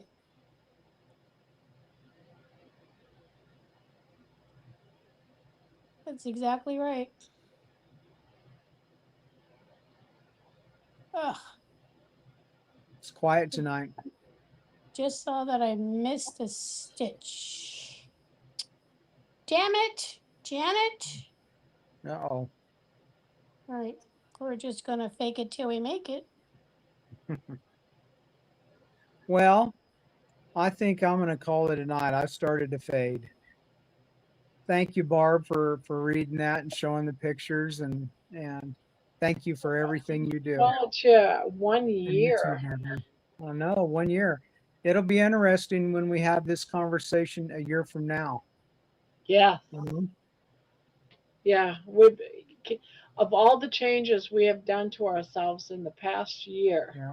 can you imagine another year of this? I know. We got this. We'll be on top of Mount Everest.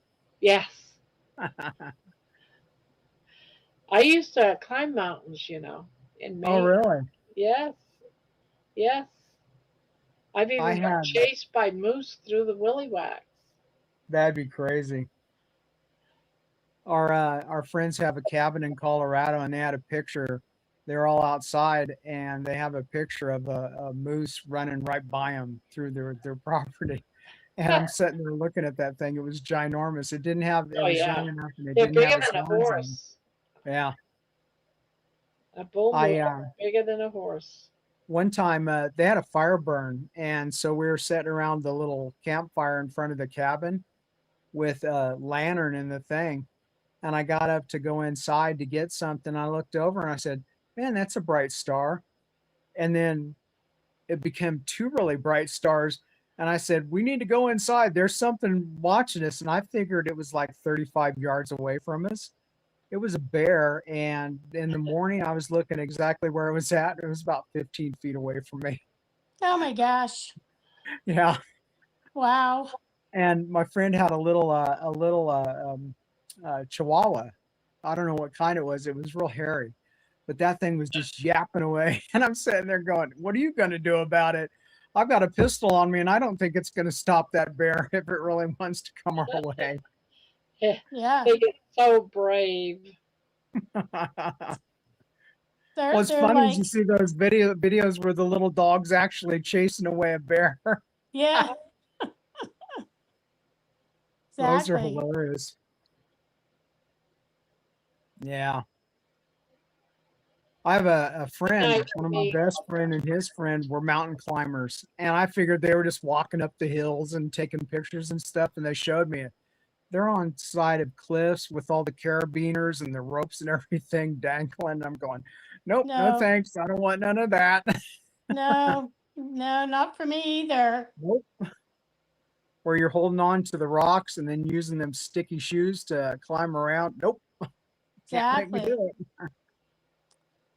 Yeah, that's not me. I mean, I used to go climbing up in the Pennsylvania mountains, but it was more like hiking through the woods, you know what I Yeah. mean? Not anything like that. So, but nothing I would even attempt to do nowadays anyway, either. Yeah. So, We had Well, bears on the neighbor's patio across the street from me. yeah. I remember the first time I saw a bear, I was little and we were at another friend's cabin in Colorado.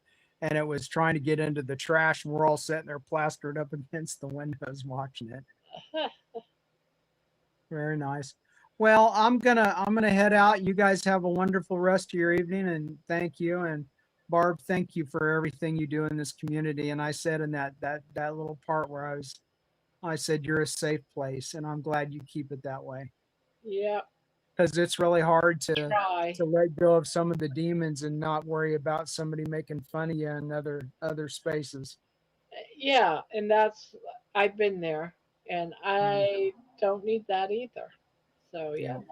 yeah, Yep, Well, exactly. Well, Brian, thanks so much for coming up. It's so great that, yeah, to have you come up and spend some time and chit chat and all that kind of stuff. it was fun. it is Yeah, fun. You need to do it abs- more. Yeah. absolutely. That's your New Yeah, Year. Yeah, your New Year's goal. Yep. definitely. Be Be more. a pest. Be a pest. We love it. We love it.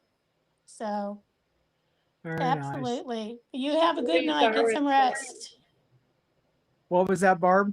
I said stories are important. Yeah, very nice. All right, you guys have a great night. Thank you. Night Night, Bye night. bye. sweet dreams. Yeah, that was fun. I like Oh, listening. yes, definitely. Oh,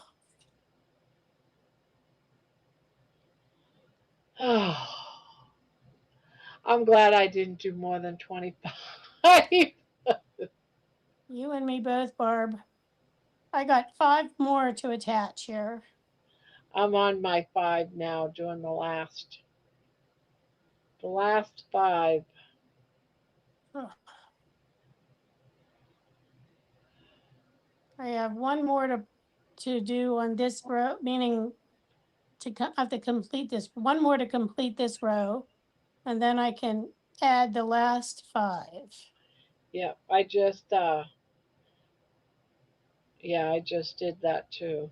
I did the last one and now, but adding them is just a part of it Exactly.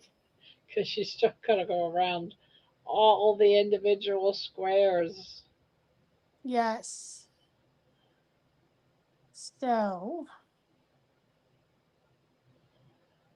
I guess the big question is, do we want to try to get this finished to raffle them off, not raffle them off, give them away next week, or do our homework and get them finished to do that? Or what do you want to do? Um, What are you thinking? What are your thoughts? let's have an easy week next week and just do the border.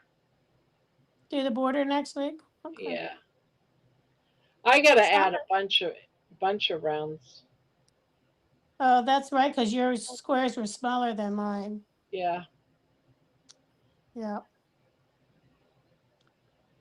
Okay, so I will add or get close to adding the last 5 squares. Yeah, get your last 5 squares on because I'm gonna do that, and then we'll You're going to just do that? Okay. yeah, I'm gonna put the rest of mine on, and then I'm just gonna fold it up, put it aside, and then I need to do at least 3 rounds at least for a border. I think it's gonna take that because they're so wonky that just putting one isn't gonna cut it. Not on mine.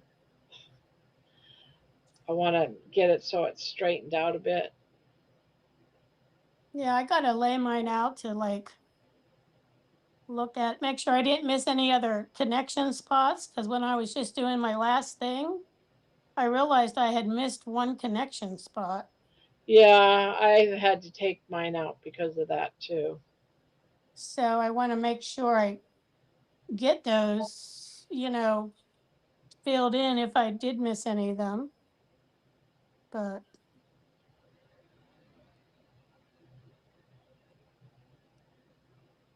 hopefully there aren't any, but you never know. It's definitely harder to do it in your lap than like on Yeah, a table where you can see everything, you know? yeah. I started it at my table. Yes, Jermette.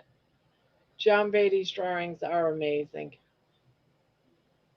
I feel very honored that he gave me some.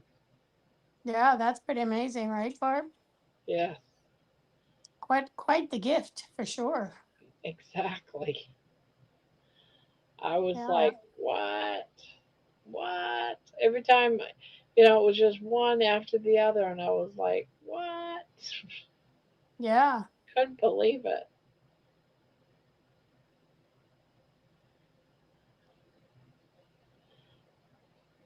Pretty phenomenal. That's for sure. All right, come on, get out of here.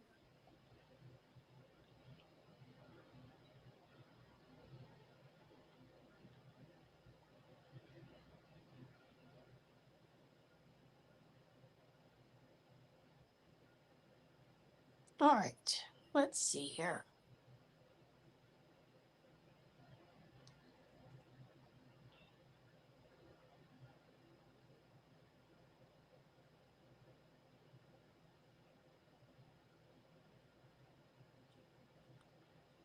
I almost made a mistake, and I had to catch myself. Yep, I totally understand that.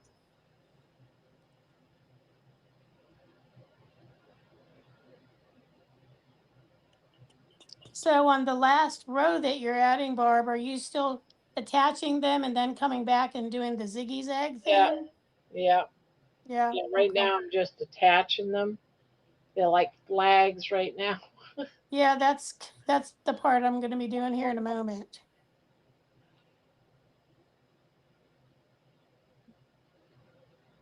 Okay. I really don't like attaching.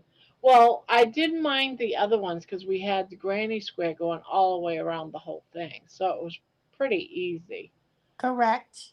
This one here is just It's one. crazy. One of the corners is not a granny square, so it's Well, not that's a it. corner.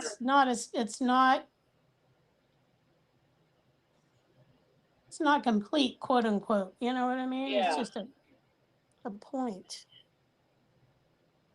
But Now, and I looked at his, and it did not appear. And I wonder if you put a corner around every. If you put a do you think he did a border around each of the squares yeah, that's what I'm before wondering. he attached them, maybe? Yes, I didn't think about that till now. because That could have then been that would a, have been a lot easier. yeah, that could have been a good solution, you know what I mean?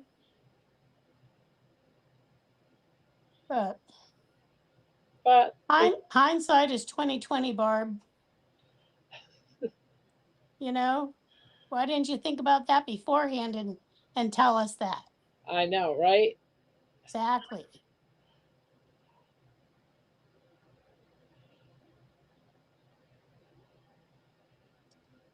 Yes.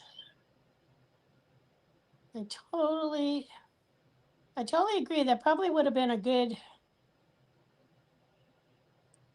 suggestion, you know? And I probably would have done it. Yeah, I probably would have too. I wouldn't have wanted to, because that's extra step, but I think it would have It would have vastly, definitely. vastly improved. Yep. Yep,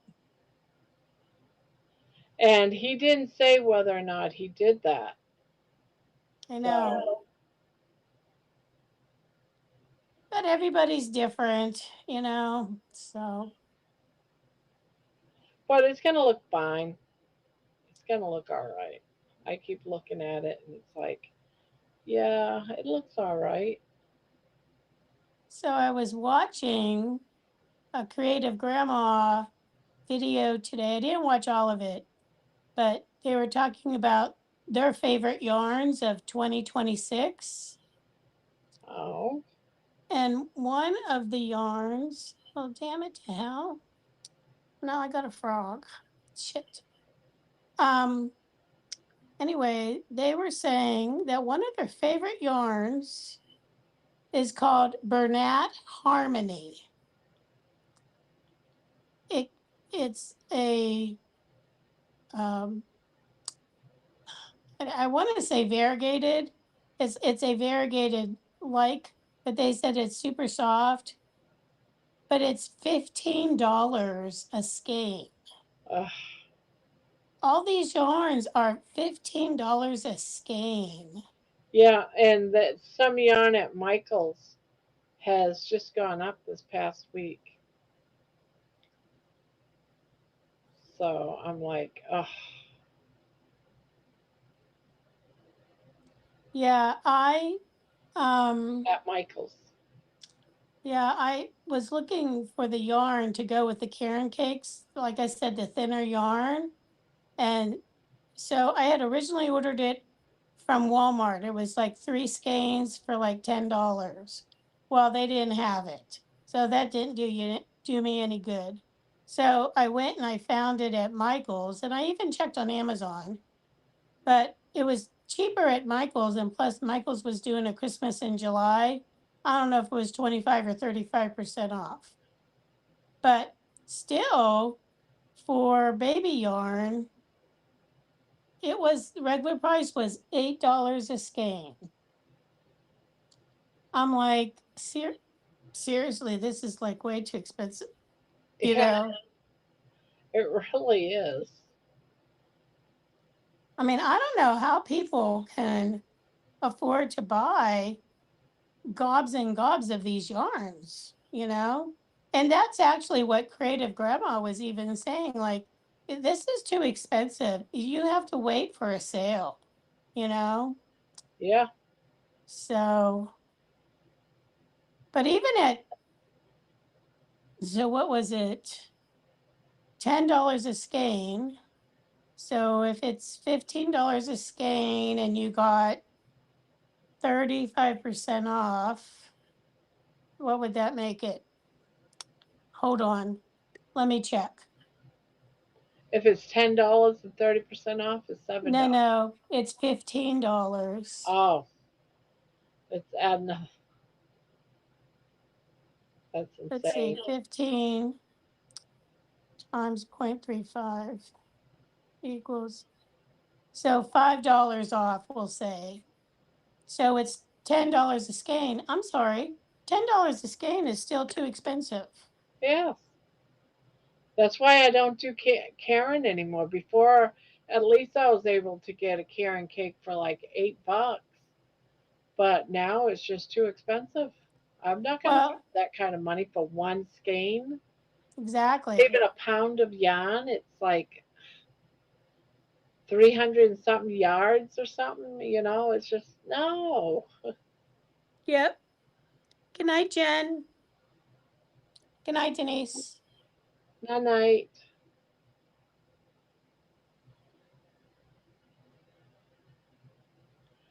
I'm She's gonna. surprised George isn't here yet. What time is it? Oh yeah, you're right. He'll probably be here anytime. Well, they had a busy day yesterday, Barb. Yep. You And I'm know. sure it was late into the night. Yep. So were they doing like a dinner and a movie kind of thing, like you guys are Yep. doing? Yep. Yeah.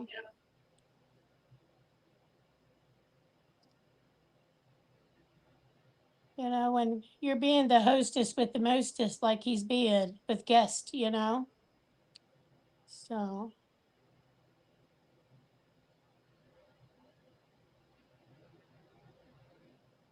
okay.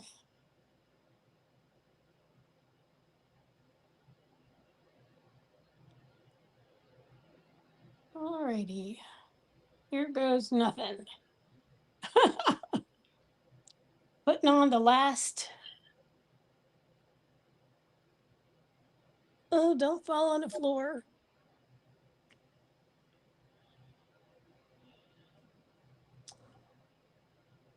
Okay. Now let's see. Now I'm doing the flags, what I call the flags. I got them all put on. Now I'm starting the flags. Well, I'm just starting to put them on. My last 5. So I am. Yep, get these on and the hard part's done. Exactly.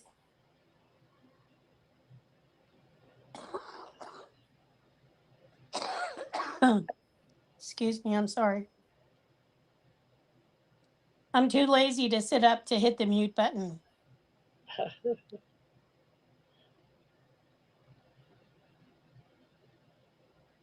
have to lean back. My back is Good hurting morning, me. Anne. Hi, Anne.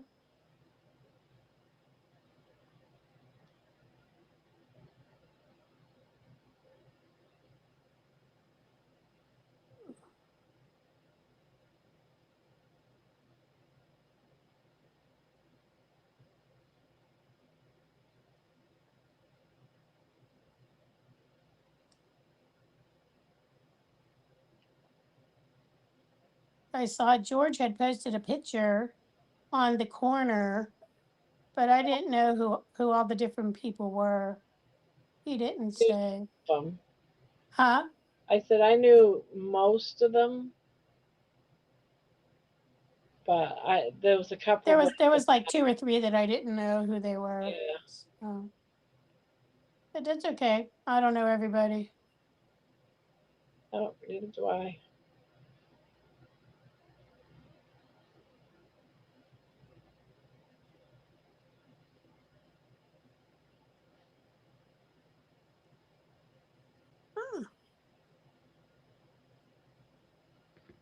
Hi, Maria. Oh, she must have come back.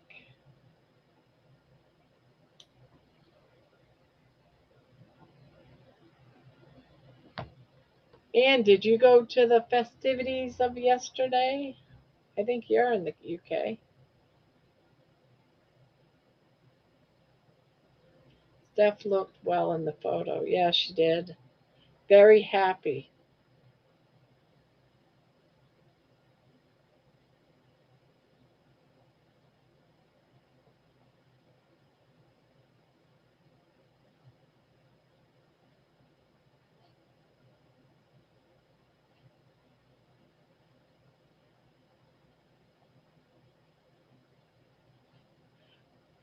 I'll be playing some chicken. You playing yarn chicken, Barb? I think I'm going to be. I only have this left. What color is that, Barb? It's a white. I've got some. I'm just hoping I can at least get all these squares on. Then the outer border, no big deal. I can do anything. I'll put green on or something, and then put more white. But I'm hoping I get it all around. Yeah, I get what you're saying.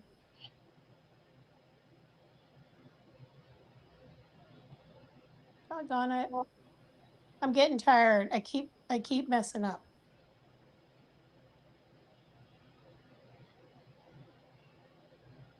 All right. I have to keep Frog in here. You know, I frogged so many squares back. It's ridiculous.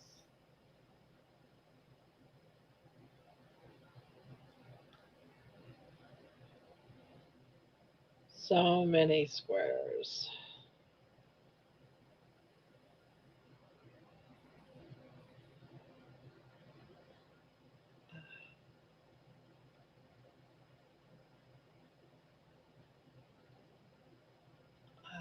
Baby, I can't do this with you in my lap. Just not enough room. All right, up in your bed. Up in your bed. There you go. She's like, Mama, Mama, Driving me crazy. you got to teach her how to crochet, Barb. She probably could. She probably She's could, watched me so much. right? The crocheting dog. Exactly. Okay.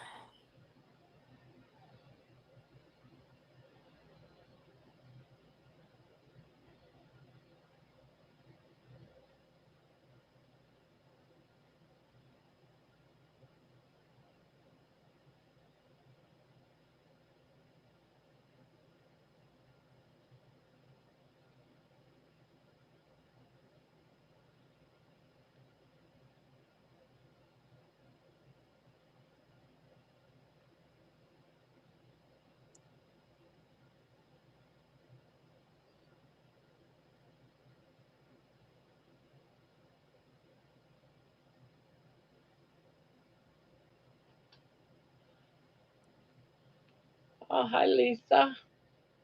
Hi, Lisa.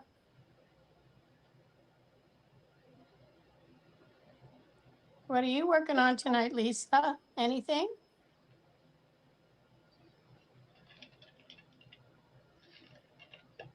We are sewing, we're putting together our afghan with all of our squares. So we are. It may look like I'm sleeping, but I'm not. I'm just sitting back because my back gets sore after a while. Mine is my tailbone. Well, that's kind of really where it is. So if I kind of lean back a little bit, then I can't see the chat because it's too far away. But like,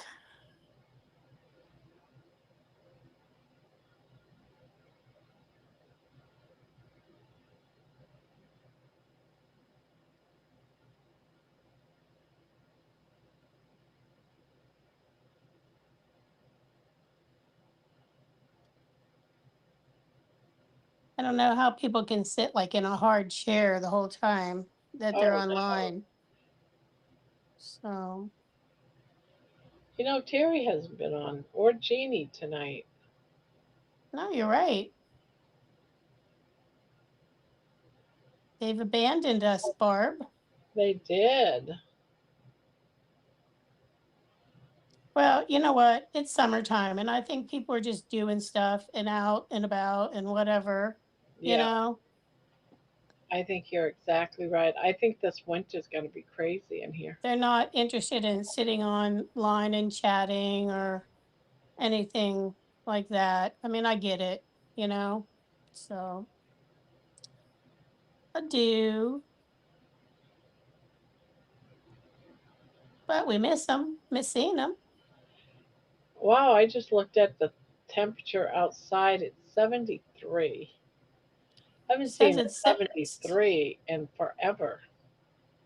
it's 70 here. Last night it was in the 60s here. Really? Yeah, How do you rate? I don't know. Not normally that well. I'll give you that much, you know. So, but but it was like 100% humidity, you know. So it's deceiving. It's not like you could go sit outside and enjoy sitting outside because you're just drenched from the humidity. That's the thing I dislike. Oh, Jen's coming up. Couldn't sleep? Hello, ladies. Hi, Jen. How are you? Oh, still awake. Yeah, why are you still awake, girly? Just couldn't sleep. Something on your mind? Everything is on my mind. So, what happened to George? I saw he was on and thought I'd pop up, but guess I missed him. He's not been on yet, Jen. Randy Oh, Trillis shawls. hmm. He'll probably be around in the next hour, Hey, I would Maria. imagine. Yeah, he doesn't usually come on the panel till about 1:30, so he's Yeah. probably. Ah, And they had big excitement yesterday, so oh, lots of going ons. Yeah, and I'm sure it was quite late into the night. Most likely. And I wonder if he's got house guests too. Well, I think he does. Isn't Louise staying there? That's staying there for the week or weekend. Something like that, I thought he said. I But know she stayed yesterday, I could be mistaken. but I would think where it was an all day event, pretty much and into the evening, that she's staying there tonight or stayed there tonight.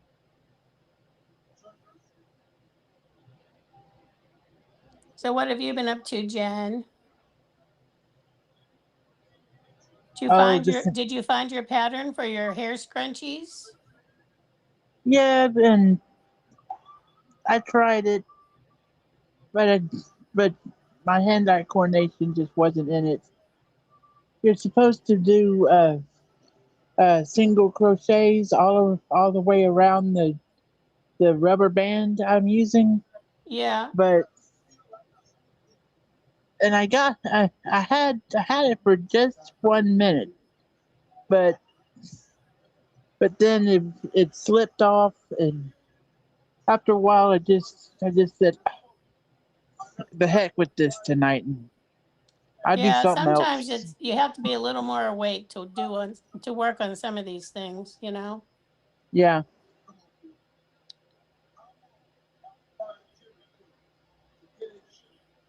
Yeah, are you doing using a rubber band or an actual hair tie? actually I'm using actual hair ties. Okay, that's better. Yaya Yeah. Yaya gave me a whole pack of them.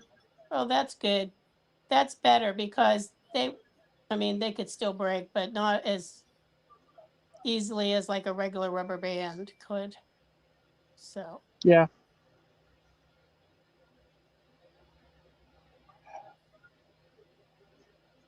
were you following a tutorial online? Is that what you're doing? Yeah, like I said, Bon Bon sent me a tutorial on uh, on Facebook that went to YouTube. Okay. I found another one. Okay, good.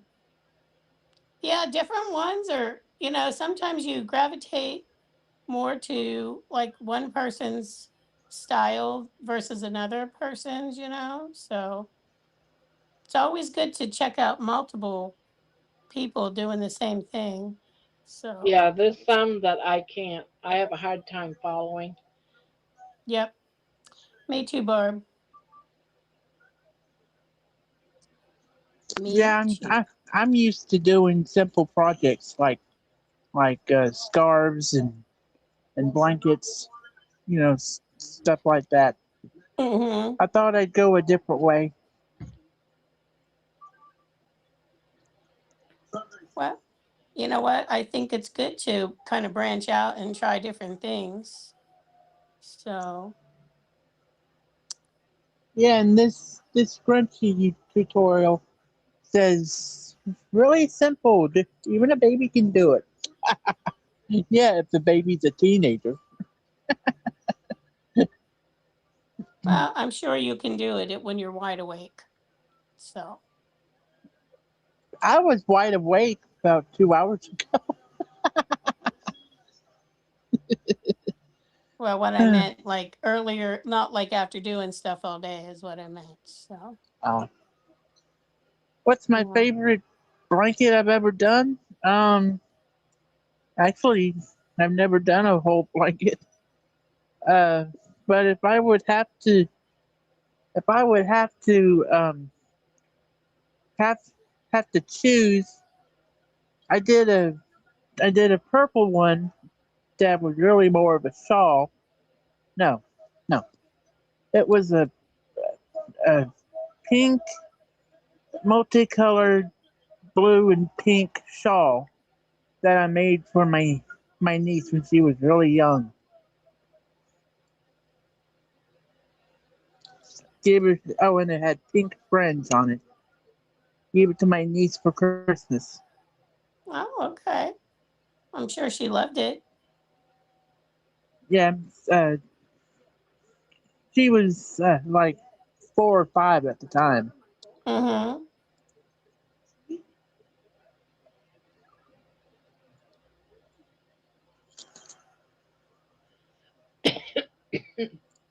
Some people don't like doing big projects. Other people, that's what they like. They enjoy doing, you know? Yeah, it took me a year to do that project. Well, that's Maybe it okay. was a There's no month. no speed race. Ma'am? Yeah, it felt like a year. Yaya's in here being critical again. That's what mamas are for. That's exactly right. She's gonna keep you on your toes, Jen. She's gonna keep you honest.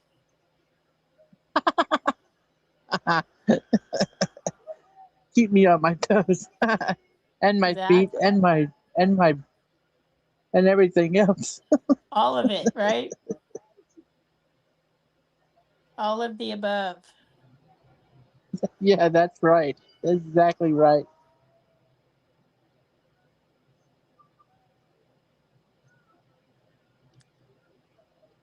Okay. What I love is when I wake up in the morning and she's like, "Jenny, you gotta do this. I want you to do this. If you don't do this, I don't know what I'll do." Like I said, she's gonna keep you I'm honest, kidding, Jen. Mama. Okay. It's my last little flag I'm adding here. Thank you. Thank you. Thank you. Okay. You're welcome. You're welcome. Like so glad to get this last doggone thing attached here. Yes, me too. So has baby beat you up yet today, Barb? Yes, every day. Every day. She was Come on, earlier. Jen. You know the answer to that one already. I do. Hmm. That's a given with baby. Every day she beats on me. But I'll take so much of it, and then I'm like, yep, you're going in your house. There you go. She's going into timeout. You missed it yesterday, Deb. What happened? You weren't here, and I came up in your place. Well, not really co-host, but I was up there beside Barb. The gang pops up, and everyone's talking. All of a sudden, Tiger comes down in the middle of my crocheting and comes right in the middle of my camera. Oh All you gosh. could all you could see was fur. Oh, Ugh. a little stinker. He wasn't showing off his starfish, was he? No, thank God. Thank goodness for that. He has some decency, you know? Yeah, you know what he does? He'll follow. One of us will be in the bathroom. He'll come in there, get in the sink, eh, and he'll get in the sink eh, and to, to tell the other one that the cat's in there. All we have to say is, "Ma, the sink is clogged." Oh, Like it's if I'm in clogged, all there, right. "Mama, the sink's clogged." Do you leave the faucet on for him to like take a little drinky poo? No, No. no, he doesn't like doing that. I know one of my friend's cats used to like just leave the faucet just slightly drip, because you like to get up there and drink out of the faucet. He will very seldom does he get in the sink when after the water's been running. Oh, okay.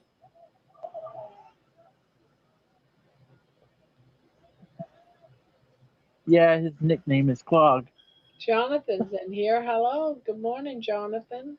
Hi, Jonathan. Good morning. Hey, Jonathan.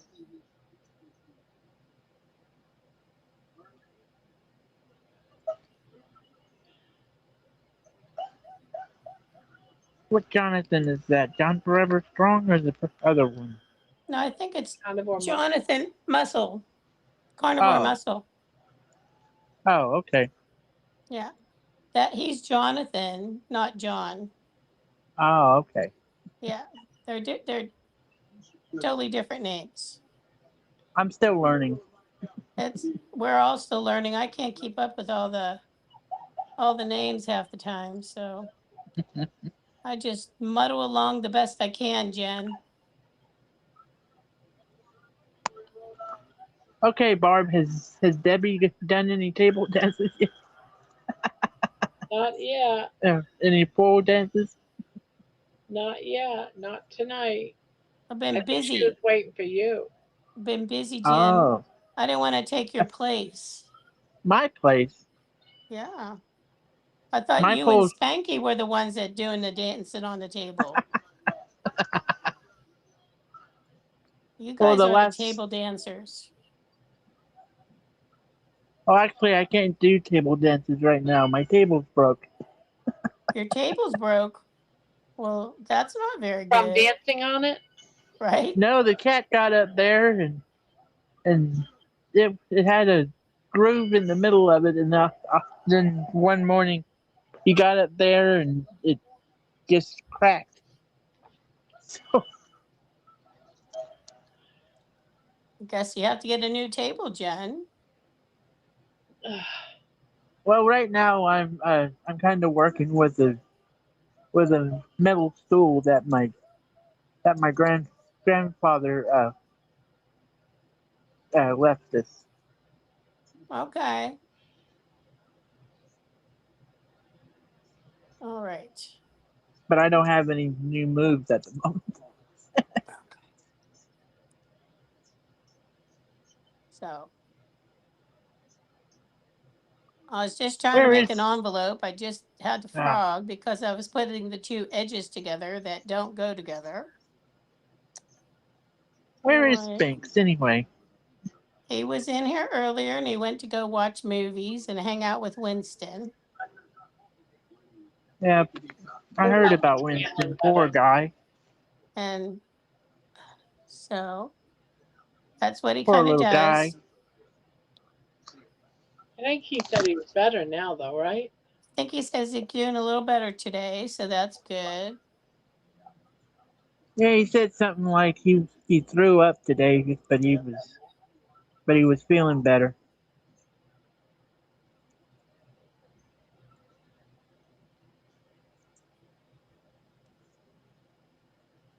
Do you have any pets, Debbie?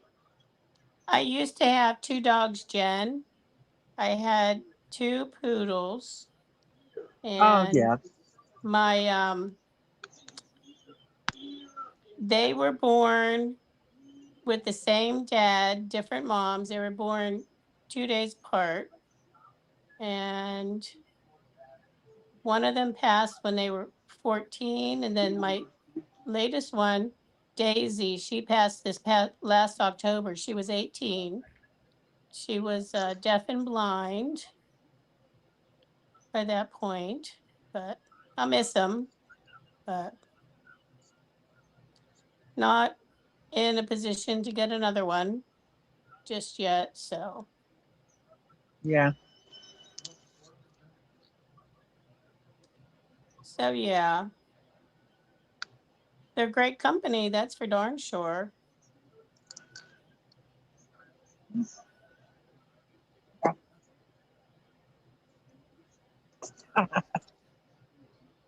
Well,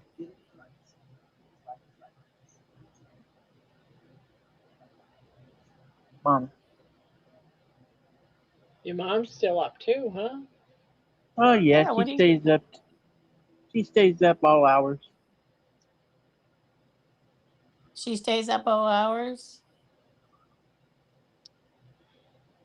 Yeah, She's a night sometimes we owl, don't. huh? Woo, woo. Right?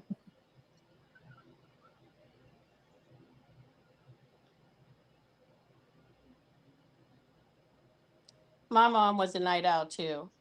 So Come on.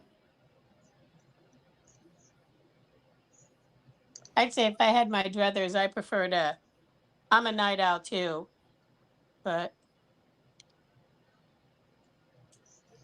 I probably get my best sleep whenever I am able to sleep in during the day. So,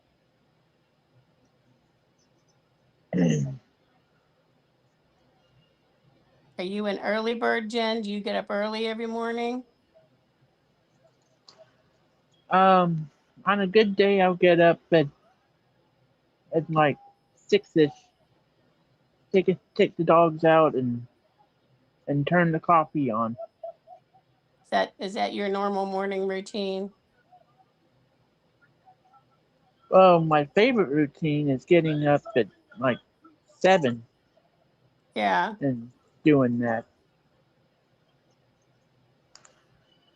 And then Mom and I watch shows like uh, um well on weekdays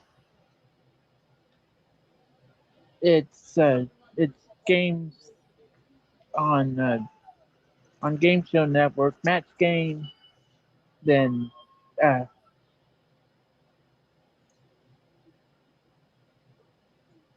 I can't think of the second one, and then it's thank you, Match Game, Chain Reaction, and Catch 21. I've never heard of those ones. Are they on TV? Yeah, they're on Game Show Network. Oh, it's Uh, a set. I didn't know there was such a thing as a game show network. Okay.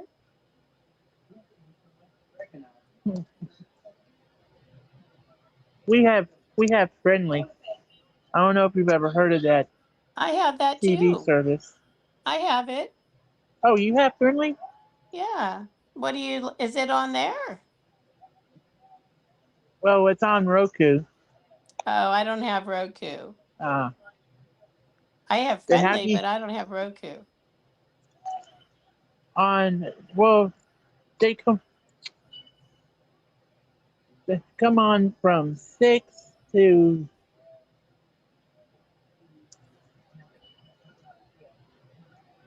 9. Yeah,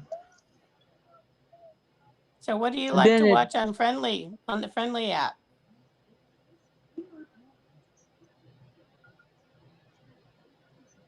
well we like to watch multiple things. Um, we've I need got some game suggestions. we've got game show which we only we like shows like the three I just mentioned.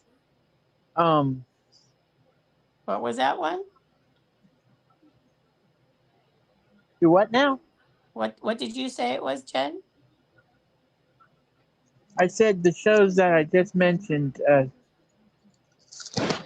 Uh, okay. Gotcha. and then at 9, it's a show called Tune In With Me. That comes on at 7, but we record it. Oh, okay. Comes on Me TV, and then after that it's Bugs and Daffy on Me TV Tunes. Gotcha. So who watches that? Is it for you or for your mom? It's for both of us.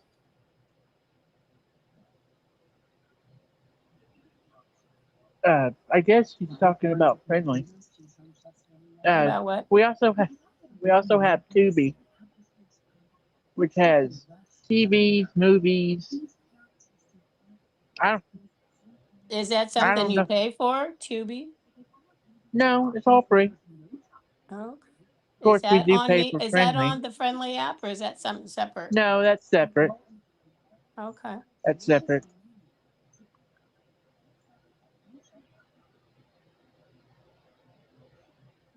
Hey, Kelly, I missed you, but missed you, sweetie.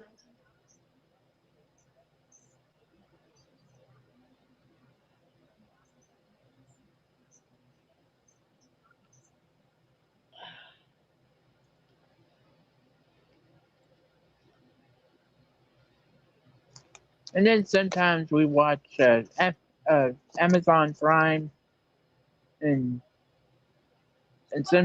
sometimes we just turn off the TV, yeah, or Yaya read, and I'll sleep. And you nap? Not often, though. I I save was going to that say, for does the. she let you nap? She does if she's asleep. Oh, if she's asleep. I got you there, Jen. But then in the morning, early in the morning, I gotta go out and Good night, uh, Maria. water the garden. Huh? Night. Saying good Yeah, night, you have to water it Maria. in the morning before it gets too hot, right? Yeah, this morning my sister did it.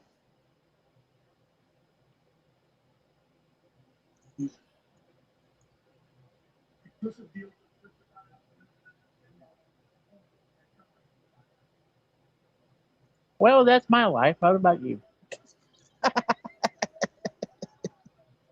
I don't have one. Yeah. I'm a Then why are working you girl. living? I know. I'm I don't know. Then why are you living? Maybe you just think I am. Maybe I'm already dead. I'm a working girl, so that's my daily routine, except on the weekends. On the weekends, you know where I am, right here. So,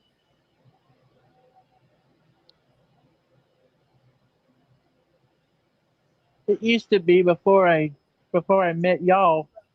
I'd spend all day uh, going on uh, watching Disney lives. Disney Live? Yeah, looking at people and watching people going through the parks and Oh, okay.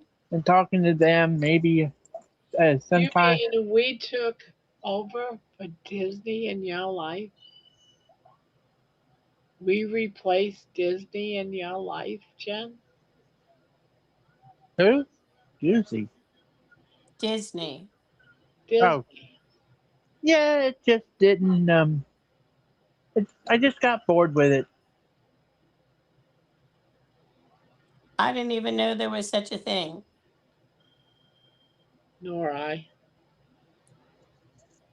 Have you been to the Disney parks, Jen? No, no. No? I've, uh, I've been to Florida, but I've never been to Universal Studios or Disney. Neither have I. I have. I've been to Have y'all both. ever seen Jeff Dunham? Been to a Jeff Dunham concert?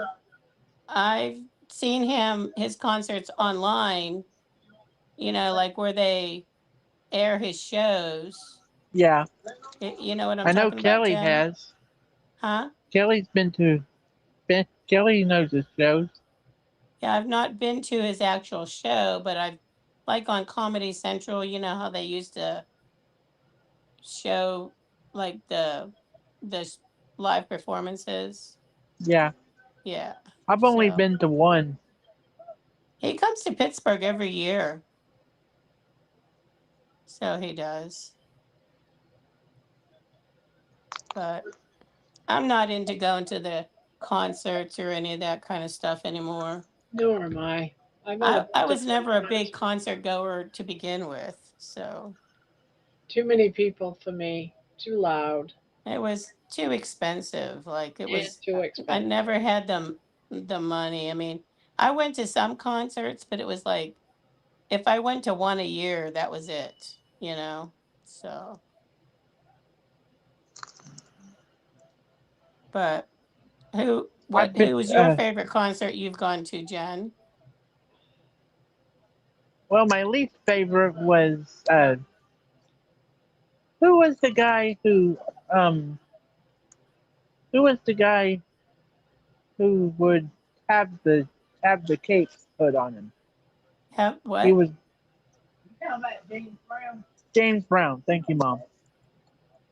Uh, I went to a James Brown concert in Macon. It was the street party, the Cherry Blossom Street Party, and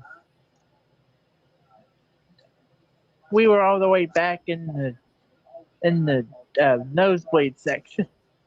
Yeah, that's never very fun. But my favorite concert I've ever been to is it wasn't a real concert, but it was the B-52s. Oh, It was just a okay. small concert. Yeah, that would have been fun to go to. Last stretch. Oh, You on your last square bar? yes. I'm on. I got three. Yay! Last I, square! I got Last all of square! mine are attached. I'm just sewing the last of the flags. I Last got square! Last square! exactly. Sorry. I got. I'm bringing up the rear, Barb. Bringing up the rear. Yep.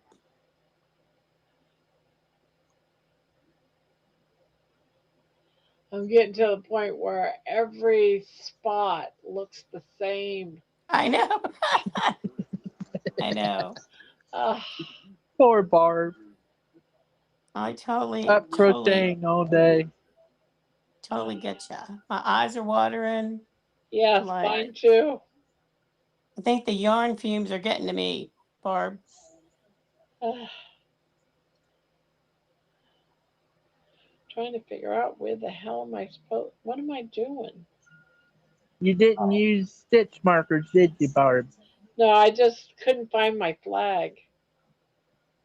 Well, you constantly turning this Afghan, so you like lose them. You know. Yes. It's like, geez, man. Oh my God. I just want to get this in. I won't mind doing that around the border, but You're going to get a kitten on Monday? That's good, Lisa. Oh, that's exciting. What kind are you going to get? I wish I could get kittens. I can't.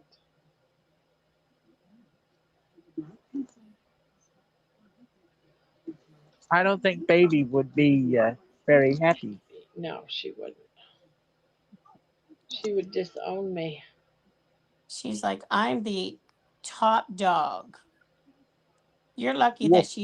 that she's allows you to have money there, Barb.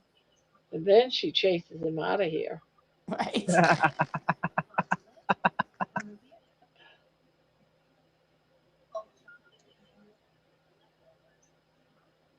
What's your favorite uh, size hook, Deb? Mine is a Yeah. 6 millimeter, a J hook, a 6 millimeter. What's yours, Jen? Do you have a I've been, favorite? well, right now, I'm, let's see, I think it would be, I don't, no, I don't really have a favorite right now. Yeah, I tend to gravitate to the J hook because even though a yarn might call for like a 5.5, which is an I, generally will still use a J because I want it to be not so stiff, the project. Yeah. So, on if I'm using that's if I'm just using regular 4-weight yarn. So Oh, George finally decided to show up. He says, hey "Give me George, good 15 morning. minutes. Be eager to hear how his day is." He says give him 15 minutes.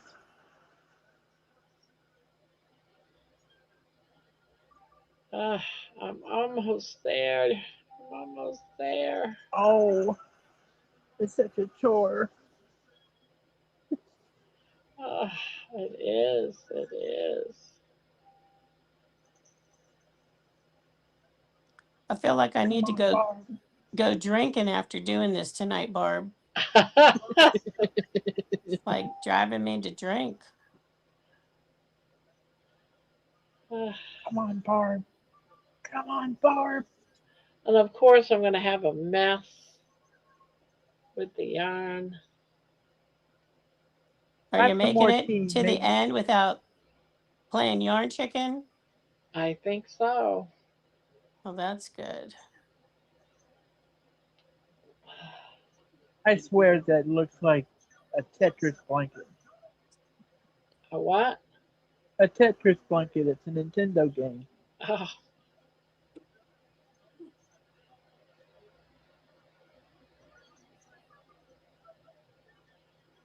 A Tetris blanket, huh?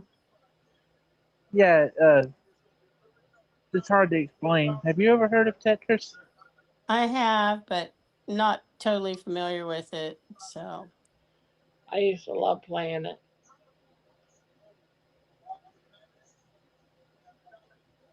I What was kind of more kitten you gonna into get, Lisa? Pac-Man and Miss Pac-Man than Yeah, me Tetris. too.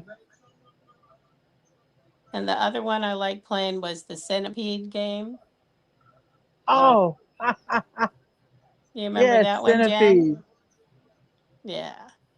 Centipede, yes. Yep. I'd take my quarters down to the arcade when they had arcades, I don't even know if they still have arcades anymore.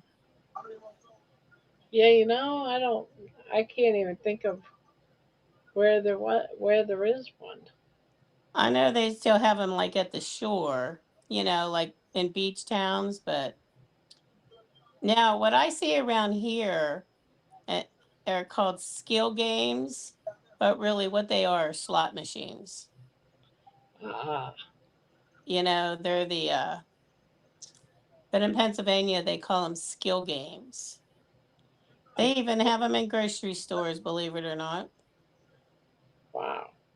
Yep. They don't even have that in grocery stores down here. Yep. Some of the grocery stores you go in, they have chairs, stools, just like if you were going to the casino in Vegas or Atlantic City. Yep. I'm like, really? Do we need this in a grocery store? I mean, honestly. I know there's Yes, it's for the husbands. Huh?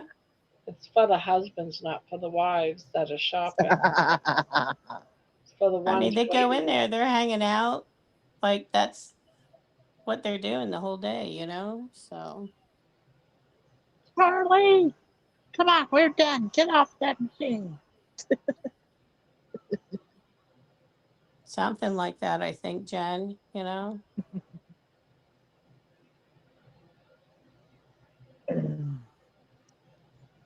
Yeah. But my favorite game my favorite thing to do at an arcade, if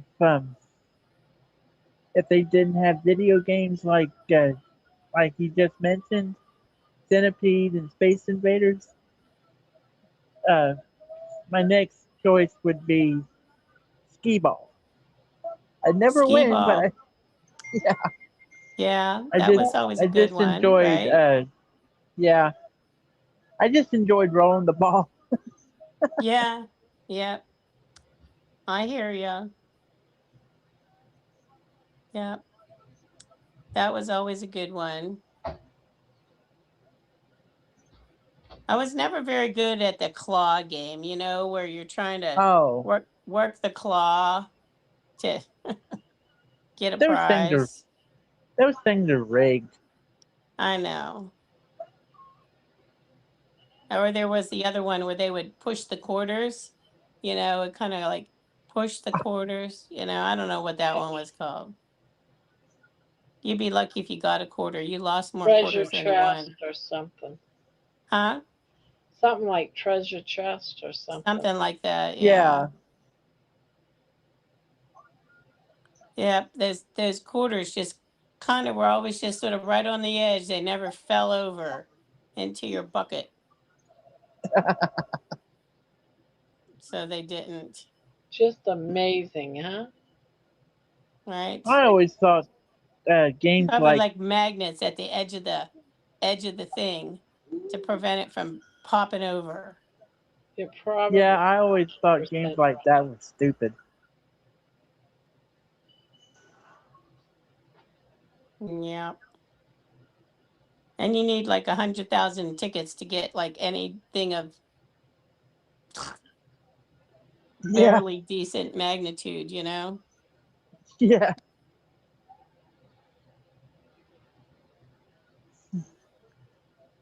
Oh, forget what the place was called, but it was in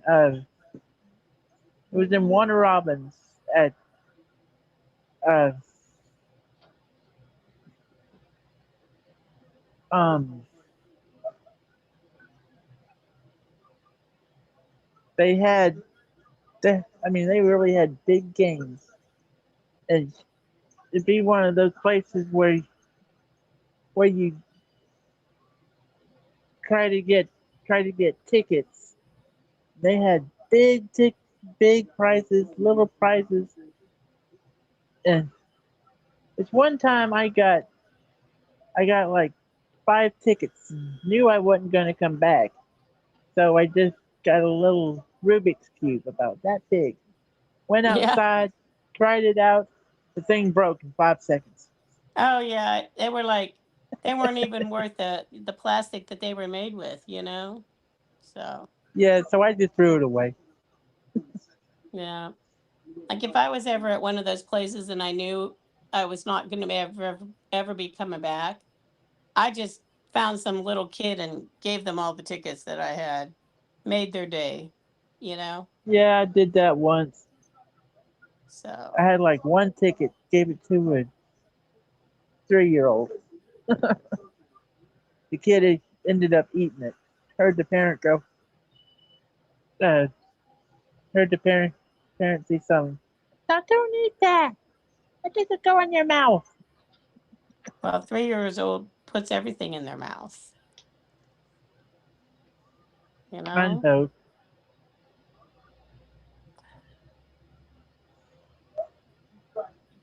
Two more little flaggies to go to connect.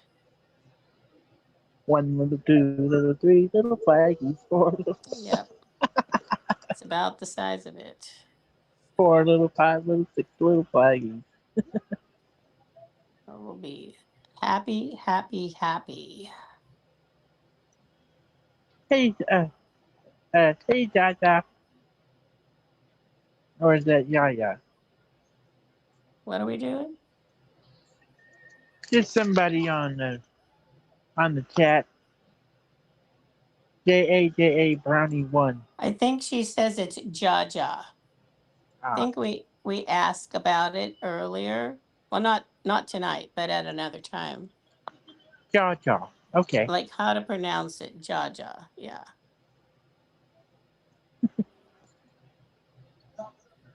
Jaw jaw. That's how you pronounce it. Jaw jaw. That's cute, Jaja.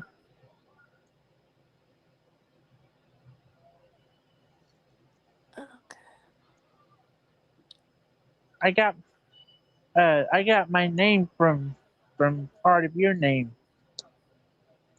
I took the Jabber from Jabberjaw and replaced it with Jen, and now I'm Jabberden. And Jabber Jen's jabbering away. Have you done videos lately, Jen? well, for one, I haven't done any singing videos because I can't find just the right song to do, Okay. and uh, we haven't had any more produce on the garden, so it would be just the same as I've always shown you. Gotcha. So Uh, I didn't miss anything then. I guess that's what I was worried about. no, and the animal. By the time I get my camera open to film Bandit or Molly, uh, one of them stops acting silly, so it's Film them just pooping. not worth filming. Film them pooping.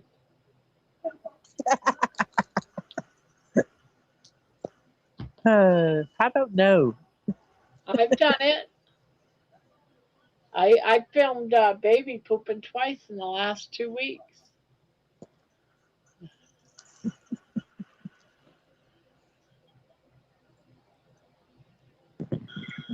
Hmm. Oh, here comes George. Baby pooping twice in the last 2 weeks.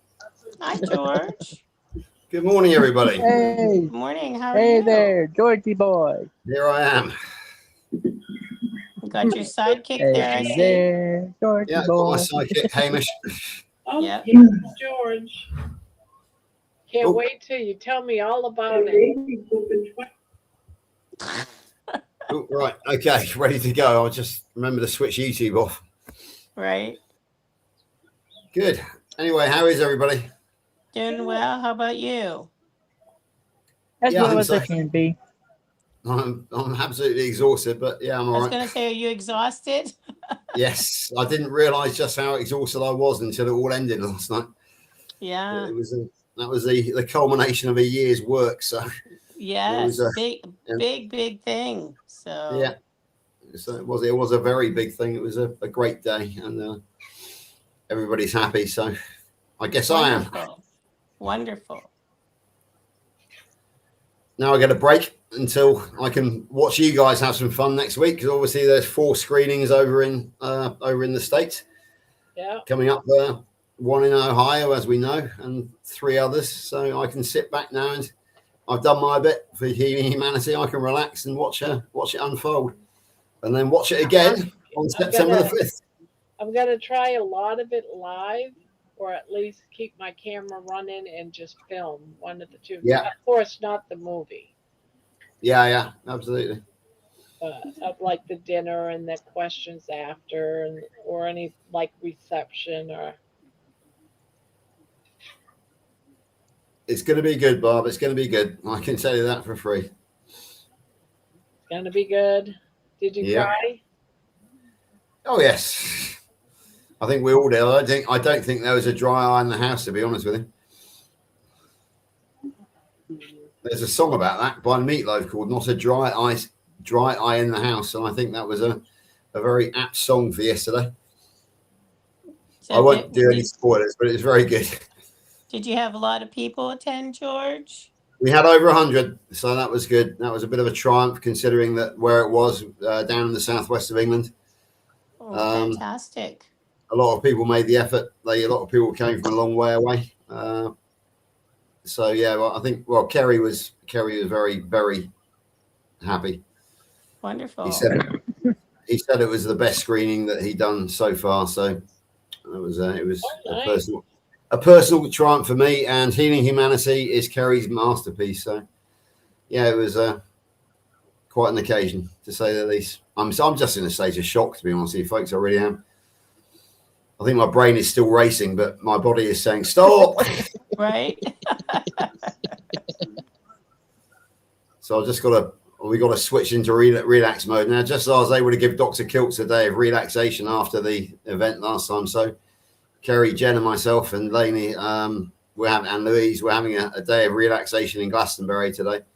Oh, Forget is that about what the you're world. doing today? Yeah, going to probably one of the most relaxing places on earth, and just go and forget about life for a while, and then it all starts again tomorrow. So there we go.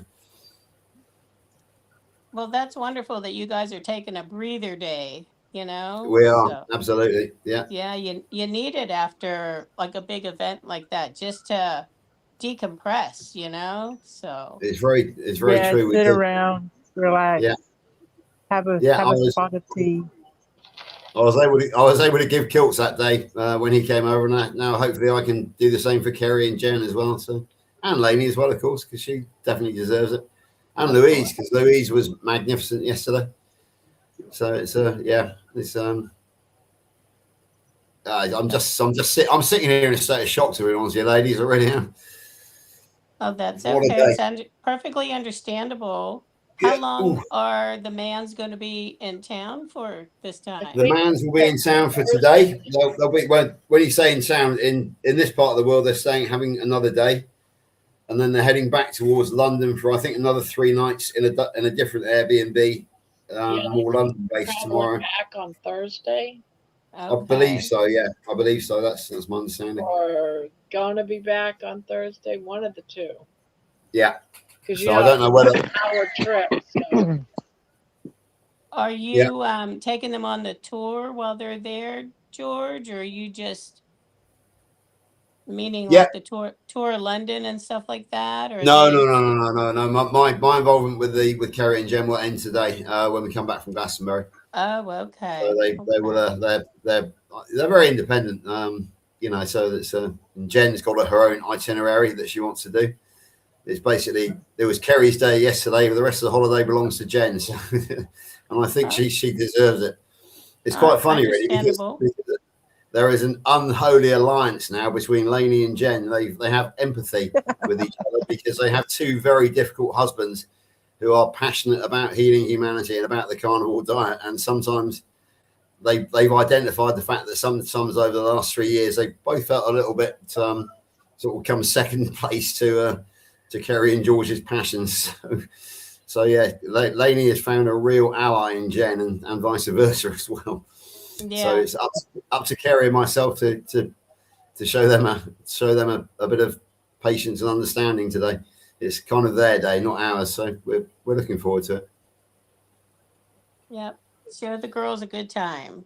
Precisely. That's the idea. Yeah. Yep. George, have you ever heard of the Old Kent Road? Absolutely. Yeah. It's I imagine you guys have the game Monopoly over there, which is probably based on New York, I'd imagine. Am I right in thinking that?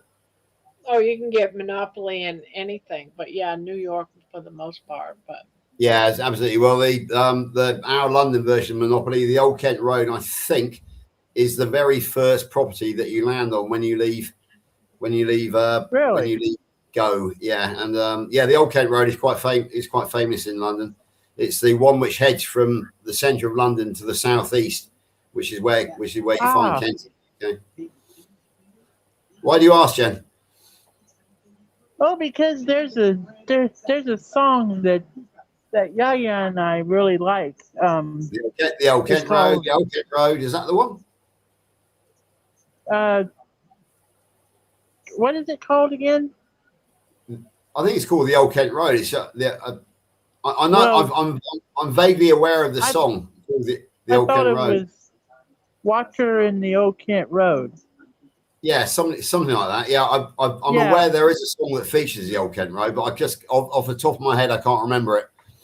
So, well, it's just one of it's just a song that Yaya and I really like. Okay, that's all. I just was wondering. Nobody. Yeah, the Old Kent Road is a very famous road in London, and there is a song about it. I can confirm both those things. Yeah, and I say the Old Kent Road is the first property. I think it's either first or second property when you leave Go on a Monopoly board in England. Well, that's cool. I had no idea. So, there we go. Yeah, the most expensive property on the London board is Mayfair, which is right in the centre of town, next to Hyde Park. It's known as the poshest area of London, Mayfair. I used to work there quite a lot. So when I used to work for the super wealthy back in the day, in a different life, when I was an international man of mystery. So it was a place. Thank you, Austin Powers. Exactly. Some of us had to live that real life back in the day, but I retired from that life at the age of 40, and I'm 60 now, so I'm 20 years past my sell-by date when it comes to being an international man of mystery.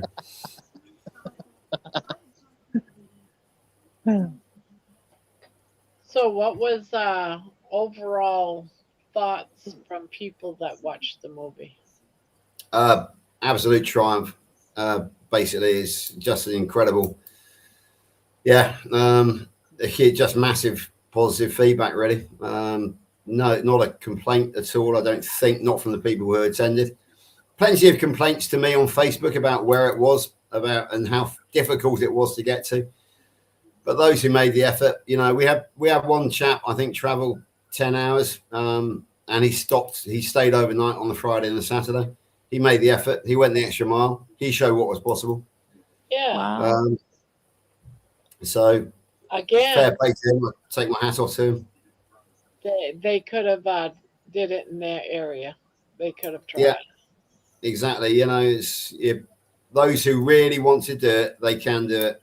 Those who want to complain, they're just negative people, and they missed out on a magnificent experience. It was just absolutely magnificent from start to finish. It all went very well. The cinema, the theatre were absolutely fantastic. The theatre itself is absolutely fantastic, modern, state of the art. The area in which it was set was in a shopping mall, or a mall area anyway, not a covered mall, but an open, huge square. Almost like Leicester Square in many ways. Leicester Square being the main square in London where the theatres are. It was like an imitation version of that. So afterwards, when the theatre kicked us out at 5 p.m, we were able to gather in the square outside for an hour, and we had the group photograph, which I'll get eventually from Kerry probably. And Kerry was able to do we borrowed the wall of the theatre as a backdrop, and people came and gave their own testimony. I just watched Healing Humanity, the film Healing Humanity, and then they gave their testimonial. So yeah, I imagine those testimonials will be coming out. Kerry filmed them. I witnessed Steph give hers, but other than that, I'm not sure, because I was so busy with everything when just talking to people that. Yeah, it was just perfect. Really. I can't describe it other than perfect. I can hardly think of a hitch at all. So yeah, so I don't want to sound irritatingly happy, but I am irritatingly happy. So, Now, what did you think was the audience? Was it mostly people that were already carnivore, or people? right, this is an interesting question, because the film was due to roll at 2 p.m. But at 2 p.m. it didn't. So Kerry went and said, "What's going on?" They said, "Oh, we always give 15 minutes to just to allow people to latecomers. We did have one latecomer actually." So Kerry said, "George, they've delayed it 15 minutes." So I thought, right, what am I going to do? So I leapt off my seat at the back of the theatre, went downstairs in front of everybody, and I said, "Right, everybody, there is a delay of 15 minutes because the theatre want to give a chance to latecomers." So I said, "I've got a quick question for you. Hands up, everybody in the audience who is already on a strict carnivore or keto diet." And I think the vast majority of hands went up. Kerry realized what I was doing, jumped in and said, right, next question. Hands up everybody who is not yet on the carnivore or keto diet.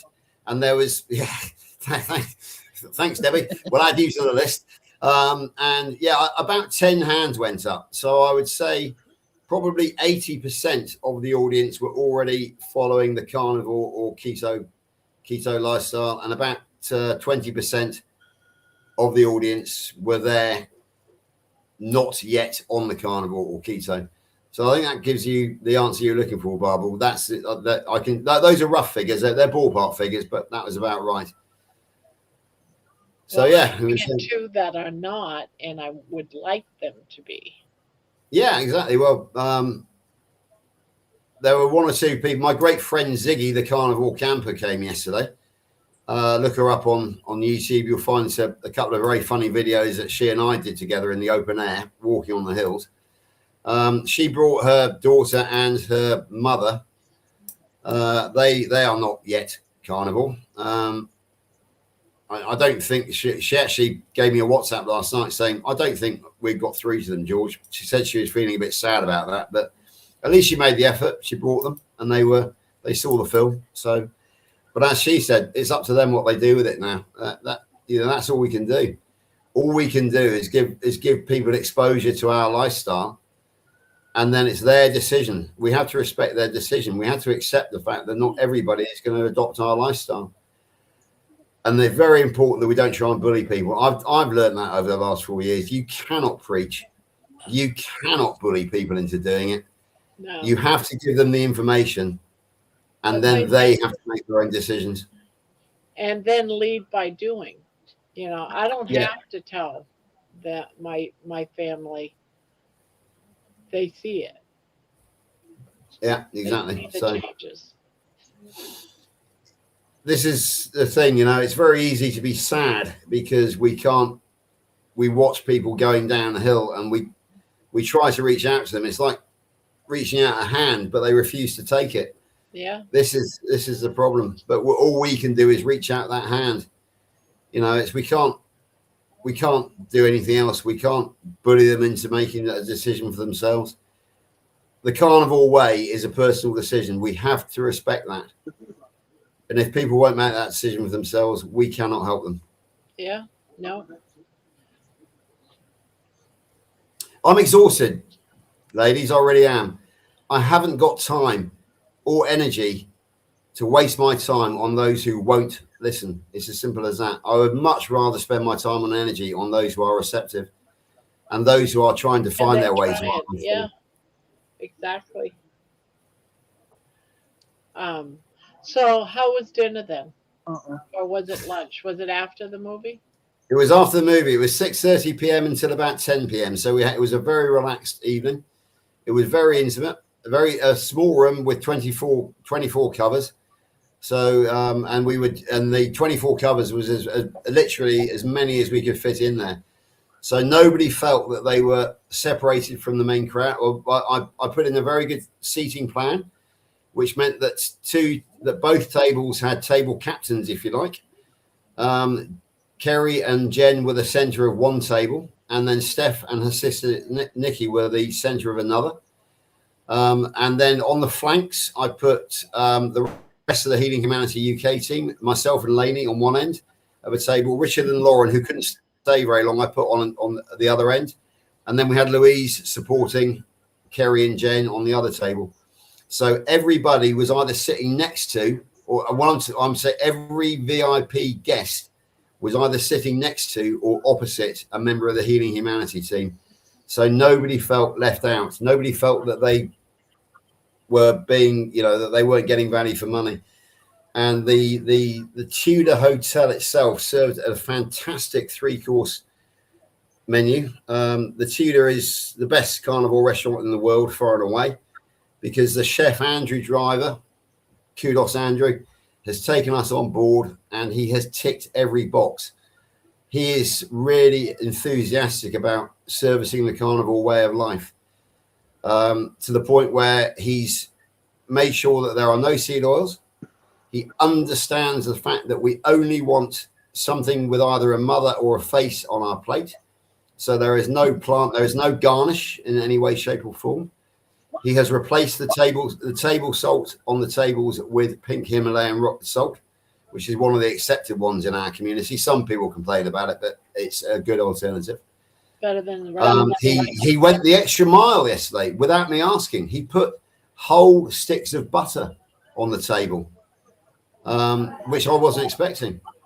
What else did he do? Oh yeah, and obviously the seed oils. He's replaced all the seed oils with either tallow or with butter.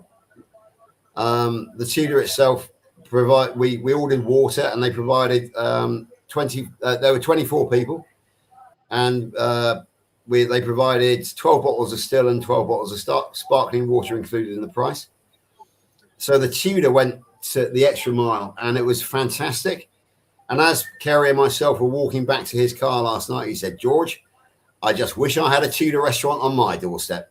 So that was, one of the greatest accolades that he could actually give. He said, "I wish the Tudor was on my doorstep." So I think that says it already, doesn't it?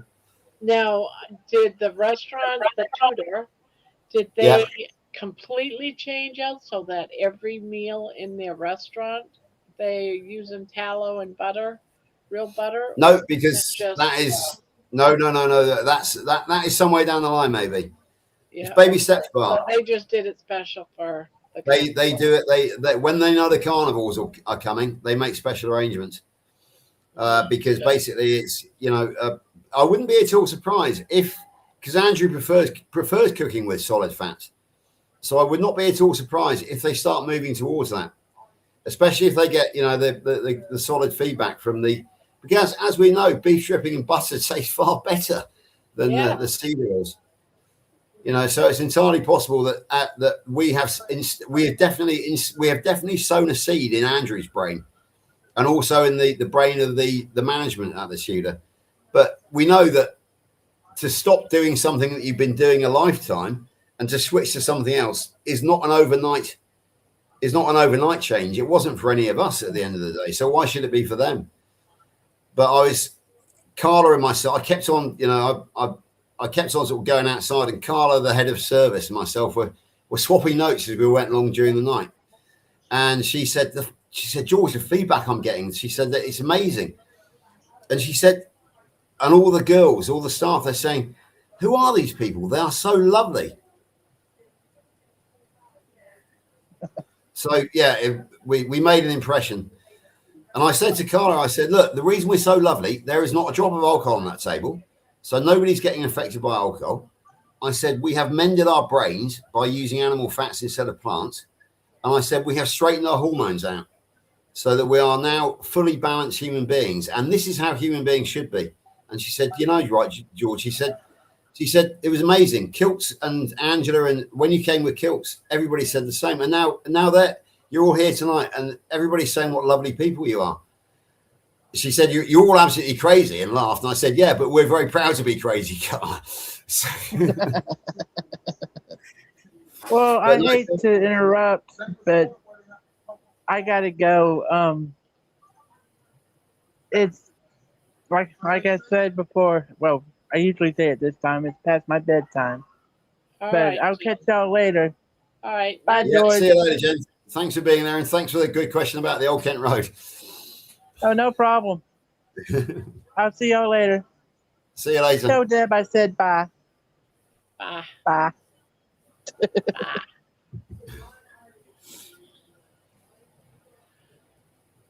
Well, now it's my turn, but it's not for another 10 days.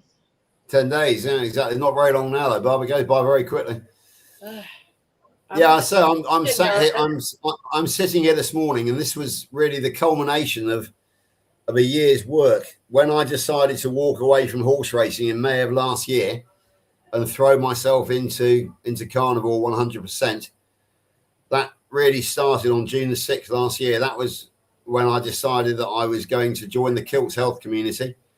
When I went and grabbed Steph by the scruff of the neck and said, "Come on, Steph, we're going to America." That was really the June the 6th last year was the day that this all started. and July the 18th of a year on. So just over a year on, and yesterday was the culmination of all that hard work. I'm so Admittedly, glad Steph was there. She looked. oh, so was I think everybody was. Ugh, she looked so beautiful, and that smile. Yeah, She has she every was. reason to smile. Yeah, if she is the miracle that was there yesterday, you know, we're all of us are miracles to a certain extent. But she is the miracle of survival that was there yesterday. Miracle. Yeah. Her in DC. Exactly. Steph is not yet out of the woods, but yesterday shouldn't have happened. She had no right to be there. According to the National Health Service in the UK, she should have been dead, but she wasn't. She was there very much alive. But as she says, it's not over yet. It could come back, and it could take her next time. But yesterday was. But for now, she's in remission, or no, she's not in remission. Far from it. For now, the cancer is still there, but it's under control. It's not in remission. It is the cancer is still there, but it's being contained, and it's not. But she's got her energy back. She's got her physique back to a certain extent. Not quite the old Steph that we remember, but not far from it. And the smile is there. That's perhaps the most important thing. I mean, and the sense of humor as well. Believe me. When she smiles, she just lights up. She certainly does. Absolutely, it's very true. And the Q&A session went very well. That was one of my main worries. We only had half an hour, but I was the host, so I was the master of ceremonies, and I made sure what we did. There were 9 of us, I think, and we gave what Kilts calls the elevator pitch. I gave everybody 1 minute to introduce themselves, and everybody stuck to that. So that was very good. And then Kerry had a lot of very good Q&As, and everybody had 1 minute to reply to that. I don't know if you know the standing joke about Richard Smith over here, but Richard, when he gets going on answering a question, is known to go into deep dives into science. And Louise, who I can hit, Louise actually handed a question to him, and she said, "Richard, you have 1 minute." And fair play, he laughed, and he stuck to his minute and said, "How was that, Louise? That was 1 minute." And of course, everybody laughed. So I can hear that Louise is up at the moment. Actually, I don't know whether she'll appear in a second, but she and Lainey are having a little chat in the kitchen as we speak. So she might appear. I don't know. When she's had her coffee is the instruction. I've just been told. Must have caffeine this morning. Must have caffeine. Apparently, I've had the last of the old jug. So Lainey's making a new jug, and I've got no doubt I should probably get a refill on the march in a minute. So I can wish. Apparently, I'm getting a lot of feedback, a lot of heckling in the background here. Every man for himself today, George. You know? Every man for himself, yeah, because there's a powerful alliance of lionesses who will right. be. Hi, lady. Cost him today. It's going to cost him. Yeah, I said there is a very powerful. Oh, sorry. Yeah. Sorry, I'm still in my 90s. Yeah, we have 2 lions that are supposedly at the head of the pride today, myself and Kerry, but we have 3 very powerful lionesses who I think will be the bosses today, which is Louise, Jen, and Lainey. So yeah, I think the lions today will have to be on best behaviour because the lionesses are going to be in command today. Most definitely today, for sure, George. You're so lucky. Talking of which, you're so lucky. See, she was trying to tell me not to bring me coffee. Hello. Good morning. Time yesterday. Good morning. Yes, very good. Thanks. Just tired. My legs were all swollen in the night because I'd been on my feet all day. We walked a lot, so they weren't very swollen, but puffiness. So yeah, much better this morning. Well, it was a big event and very successful, which is fantastic, you know. Yeah, it So was just incredibly amazing. So everything about it. This, you know what? Again, it always comes back to the stories. So the people we met there and the stories is just, you know, there's the stories in the movie or the documentary, whatever we want to call it. But then there's, you know, all of us there with our real life stories again, which is just amazing. Yeah, there was one I've got to give Louise absolute credit for this. One of the Q&As was, George, can we organise a WhatsApp group for everybody who is here today? And I went, because as you know, I am a complete techno fuckwit. So basically, I was kind of stuck for words. Next thing I knew, this lioness here said, "Oh yes, I can organise that." And I thought, how's she going to do that? But all I know is that within half an hour, my phone blew up because she added she used the Healing Humanity UK WhatsApp group we already had existing, which was to organise this event, and she extended it to everybody who was there. So next thing I know, I had about a million, probably about 50 notifications that I had 50 new friends on WhatsApp. So Louise acted on the spot. You just have to do the QR code. And there is a QR code that Louise is aware of. I don't know what a QR code is, but it's well, I know what it is, but I wouldn't know how to use one. But yeah, I'm probably underestimating myself, but I would never have thought of it. So Louise jumped in and saved me. And yeah, next thing I know, I have another new massive WhatsApp group to be part of. But thankfully, I've handed responsibility to the matriarch of the Pride. So there we go. It's yeah, it's just it was a great day yesterday, and we all pulled together as a team. And Kerry was brilliant in doing the Q&A session, because he had all the questions in his hand. And he farmed the questions out to each member of his team, and he gave the appropriate questions to the appropriate person, and it was absolutely fantastic. That because of what he does every Thursday night. Well, yeah, with Healing Humanity, the Zoom calls and the live. True. Yeah. But he was absolutely able to recognise who was best to answer which question.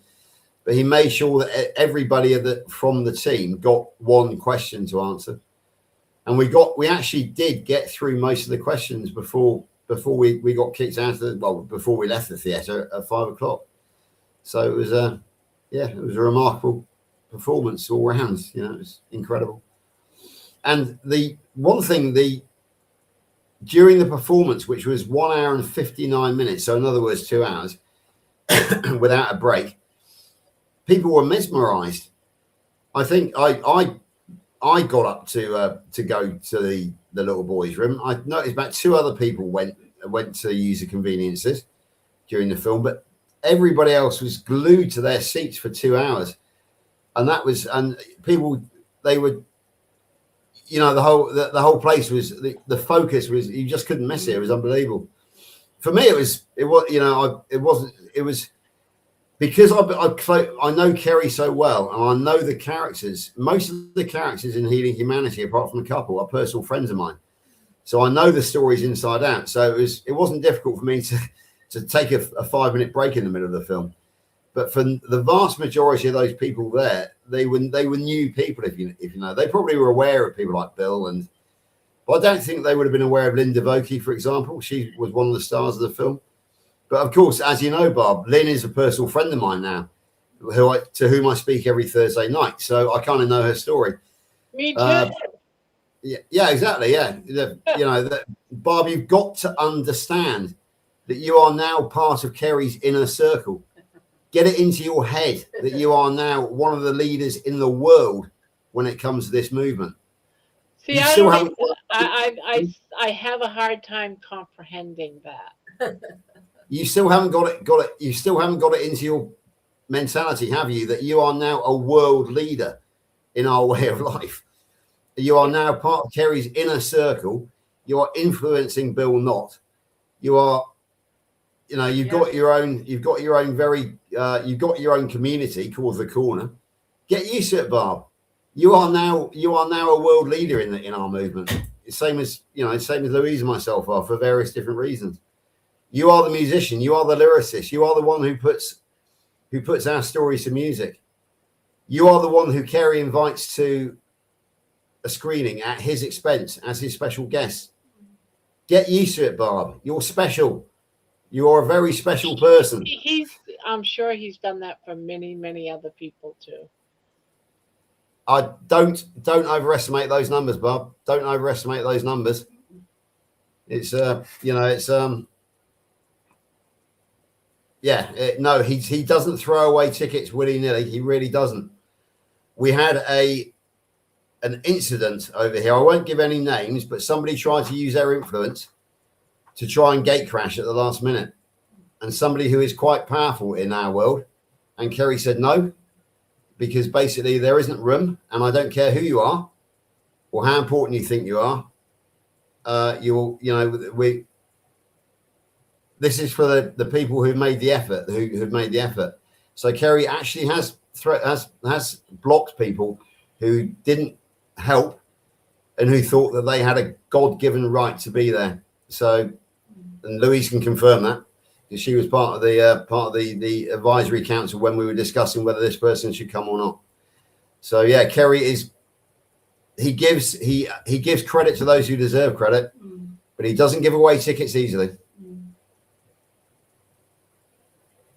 I would imagine the inner circle, you have to keep it small if you want to keep it strong in any type of a situation, you know, because if your core is not strong, it'll fall apart, you know. So, and well, Kerry now knows that he has a very strong core Healing Humanity UK team. I'll just go through them again just for the benefits of anybody who doesn't know. Maybe the person who is Lauren Tucker, who is actually one of the featured stars of the film in the mental health section. Alongside Lauren, he has Richard Smith, who we all know, who is arguably the top nutritionist in the world and former European bodybuilding champion. He has Louise, who is not his ambassador, but very kindly, she has volunteered to help out in a break from her duties as three things. An ambassador to the Tim Noakes Foundation in South Africa, an ambassador to the public health collaboration here, and about to take her final exams, her final assessment for the Nutrition Network practitioner, of which she is one of 12 people in the world who are doing it. And amongst those 12 people, you also find Healing Humanity team members, Lynn Devokie, Adam Lacey, and Barb Herrell, No Carb Barb. Yeah. So that he's got Louise. He has myself and Lainey, who you know very well. And he also has Stephanie Taylor and Nikki Taylor, her sister. Stephanie, you have written her story. It's a song. Nikki is very, very busy helping Stephanie on her cancer journey. Stephanie's cancer journey is costing a lot of money. And it is Nikki who is keeping the family business ticking over to provide the money to save Stephanie's life. So Nikki is very busy in the business world, but she is a very strict carnivore herself. And that has enabled her to lose 45 pounds, as she told yesterday, and to be an effective competitor in something called the High Rocks program, which is a gym-based program. Louise, can you explain that? I don't really know. You know? Yeah, it's like a event. They do these courses and they run and they lift, weights, and there's like different stations almost. And it's a big thing. It's a bit like there was another thing. I can't remember now, but yeah, High Rocks is now, quite a big movement type thing, and competitions across the world, but it's indoors, I think. Yeah, it is. It's gymnasium based. Are you thinking of CrossFit though? Yeah, CrossFit is the other one. So CrossFit in High Rocks is sort of similar. I'm not going to say they're the same because I think people might get upset. I don't know. Yeah. Yeah. So anyways, the point we're making is that Nikki is heroically sacrificing herself to run the business that she and Steph have established. Well, Steph is obviously busy trying to live. Nikki is busy, creating the wealth necessary to keep Steph alive. But at the same time, she is finding time for herself to compete But what she doesn't have time to do so much anymore is to be active within our community. So yesterday gave her a chance to contribute as well. So my absolute kudos to Nikki for what she did yesterday, taking the break and coming and offering help to Kerry. So Kerry is confident that he has a very, very strong inner core here in the UK. The problem that Kerry had yesterday, and the problem which I got, and the problem with many people thought, oh, well, if I just ask Kerry, can I show the film? He will say yes. But the word that Louise uses is no, because there is a strategy. I'm borrowing that from Louise. And the strategy is to get it, is to not send it to little locations willy-nilly, is what he wants to do, because yesterday cost him money to show it. What he wants to do is to get it into 100 theatres around the world, and then he wants to get it on open release. And open release means that cinemas pay him, or at least he doesn't cost him anything, that they make money from it. At the moment, they're making no money other than what we are paying them. So what we need to do is get Healing Humanity on open release. And that means if we show it in village halls, if we show it at meetups, left, right, and centre, we're not going to get that 100, though. We're not going to get the accreditation that we need to get it on open release around the world. He's getting the advice from some of the best behind the scenes, from some of the best movie distributors in the world. People are resentful because they want it to be another cholesterol code. They want it to be another animal. Cholesterol They code's want to be able to see it. It's already it's on YouTube. Didn't someone say it's already shown on YouTube? Yes, the cholesterol code is, yeah. Exactly. That Yeah. started 2 days ago online. Right. But Yeah. as I say, these selfish people from the carnivore community, and there are some selfish people out there, they want it to be another cholesterol code. They want it to be another animal. They want it to be on YouTube so they can watch it for free. Kerry has a much bigger plan. He wants it to go global. He doesn't You know want it what? to hit. I agree with him. Yeah. I agree with him. He does not want to hit tens of thousands of people. He wants to hit millions. And that means sacrifice.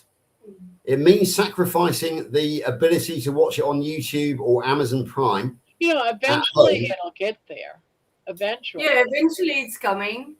But know, right now the strategies, and he's working with an amazing guy. Exactly the way I would have thought he would do it. Yeah, so it's just a strategy, and people just have to be patient. It is coming. If you can't pay and if you can't wait, there's a strategy. So like anything in life, it takes time, and he has got the plan to get it globally in front of hundreds of millions of people. Like, that's the bigger picture, and he's working with this professor that does this, and I believe they know what he's doing. He's a professor in media distribution or film Yes, distribution. yeah. So he's got the right people on board. He can't name them. He can't disclose fully, but he will say that he is working with one of the best movie distributors in the world. So be patient, folks, because the strategy is there. And as Kerry uses the words millions, but I think Louise is probably right when she says hundreds of millions of people, because there are 8 billion people in the world at the moment. So hundreds of millions is not an unfair estimation versus the tens of thousands of people that the cholesterol code has reached. Think about it, folks. I believe in this film so much that I feel that everything that's going on in YouTube with all the channels that is out there, we're all going to be bombarded. I really, really see that coming. Yeah. And the more that this gets out there, I see new people all the time. I get at least 20, 25 new people a week. Those numbers again, they're growing faster and faster. Oh yeah, that's true. Thank you. Oops. Yeah, sorry, Louise has just given me another kick up the arse. I haven't put the chat, so sorry everybody if I haven't been referring to the chat because I forgot. But Louise, as usual, Jeannie, that says, hey, Louise. Girl power. Everyone's being rather quiet, but we have 30 plus people in here. Yeah, I think they're just listening to you. I agree. Yeah, they're just listening, which is good. It's interesting, and to kind of what you were just saying, George, you know, Carrie understands the, movie theaters, having owning one himself. He has, some of that owner knowledge of how to network and how to um, facilitate, to get his goals, you know, for that. So Yeah, I which think gives him a very unique advantage over maybe the people that put out the other movies. You know what I mean? So that's a very good yeah. analysis, Debbie, because I was so exhausted last night that not a lot of what Kerry was saying sunk in. But what I seem to remember, Louise, you might be able to confirm this, is that he said that if we wanted to, we could get it out on Amazon Prime now. He said, but ultimately his goal is to get it on general release in theaters. And when it streams, he wants it to go to the number one, which is Netflix. But Netflix won't touch it unless it is a success in the theaters. Am I right, Louis? Is that pretty much what he said? He said something like that, and also the strategy is he's got to prove it's like a concept, and you've got to take the concept to the next level. So he's busy doing that, collecting the data and taking our testimonies afterwards. You've got to collect the data. It's like a business plan, Yes, and he's following exactly. the process. If So it any Amazon, it's gonna die. yeah, so we need, because there is so many channels out there. People have got endless options on a daily basis. So how do you get maximum reach to get it in front of people? That is the strategy, that is the business plan, the marketing. It's a very, very big picture. So yeah. It's a global picture. That's it. But I think that's probably the best way of describing it. Yeah. So Yeah. these big movies, I mean, we all know Spider-Man, for instance, and The Matrix, or, when these big things come out. How? Because of all the strategies that's happened in the past, the months, the years leading up to it. These things doesn't just happen overnight. Oh, and there's another important point that Kerry made yesterday. It's gradually coming back. My mind is scrambled eggs at the moment. The coffee's kicking in, George. Yeah. Apparently, he has to cut half an hour from the movie in order to get it on Netflix. Because it is a documentary, Netflix will not touch anything which is over 90 minutes long. Therefore, he has to somehow remove 30 minutes from the movie. And he says, I don't know how to do that, because otherwise it's going to become disjointed. But again, hopefully he's got some professional editors out there who can make sense of it when the time comes. But it will be very 25% of the movie. Exactly. Yeah. So what does he cut out? Because at the moment the whole thing makes sense. It flows. What does he lose? That won't be my decision. It won't be Louis' decision. It won't be our decision. But it will be a very hard decision made by some people who have got a lot more understanding of the industry than we do. But these are the problems that Kerry's facing. A lot of people, they just don't understand the massive task that he has set himself and the 3 years that he has sacrificed. He gets a lot of pushback. If he has to cut it back, he ought to at least keep one version, the extended. Oh yeah, I mean the film itself won't change, but he will have to put an edited version for Netflix. Yeah. And but myself and Kerry were empathizing with each other because, as you know, I've this has been a year-long project for me, and I'm utterly exhausted. It's taken up a lot of my time. It's put strain on my marriage, and I've put everything that I've got into this, and yet still I've got people complaining against me. And Kerry is exactly the same. 3 years of his life he's given to this. It's put pressure on his family life. Oh, believe me, Jen told Lainey all about it yesterday. And yet he's still getting people who are saying, oh, he's just in it for the money. He's making loads of money and he's being selfish. Oh, it should just go to YouTube. He is getting huge criticism. And is all of this money that people donate, he's putting towards the movie. He's not getting that money, but he's got to pay taxes on. He has to claim that, so he is losing money. He's not gaining money. Exactly. So when if people said that to me, I would just go right in defense mode. Damn. Yeah. Well, yeah. But basically, we found a real empathy together yesterday. I think Kerry and I have become friends. Before we were building a good partnership. I think I can safely say that we became friends yesterday, and we were almost like when the people were traveling west back in the days, they used to circle the wagons when the Indians used to attack them. I definitely got the impression that we were kind of circling the wagons yesterday, because we are getting assaulted from the outside, from people both without and within the community. So yeah, that's why we kind of got a siege mentality, but we are strong enough to come through it, especially with the support from people like Louise and the wonderful people that he has over in the US of A, and with people like Richard Smith and Lauren and all the other people, Stephanie and Nikki and all the other people, Dave Mack over in Japan. He has, the wagons may be circling, but he has some pretty powerful firepower within the circle of those wagons. But it's just so effing frustrating that we have to circle the wagons at all.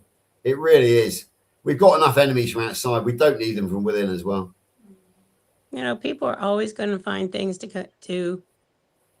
complain about and to criticize, because who knows what the reasons are, but it's, instead of being happy that something is being successful, they'd rather, break it down, destroy it.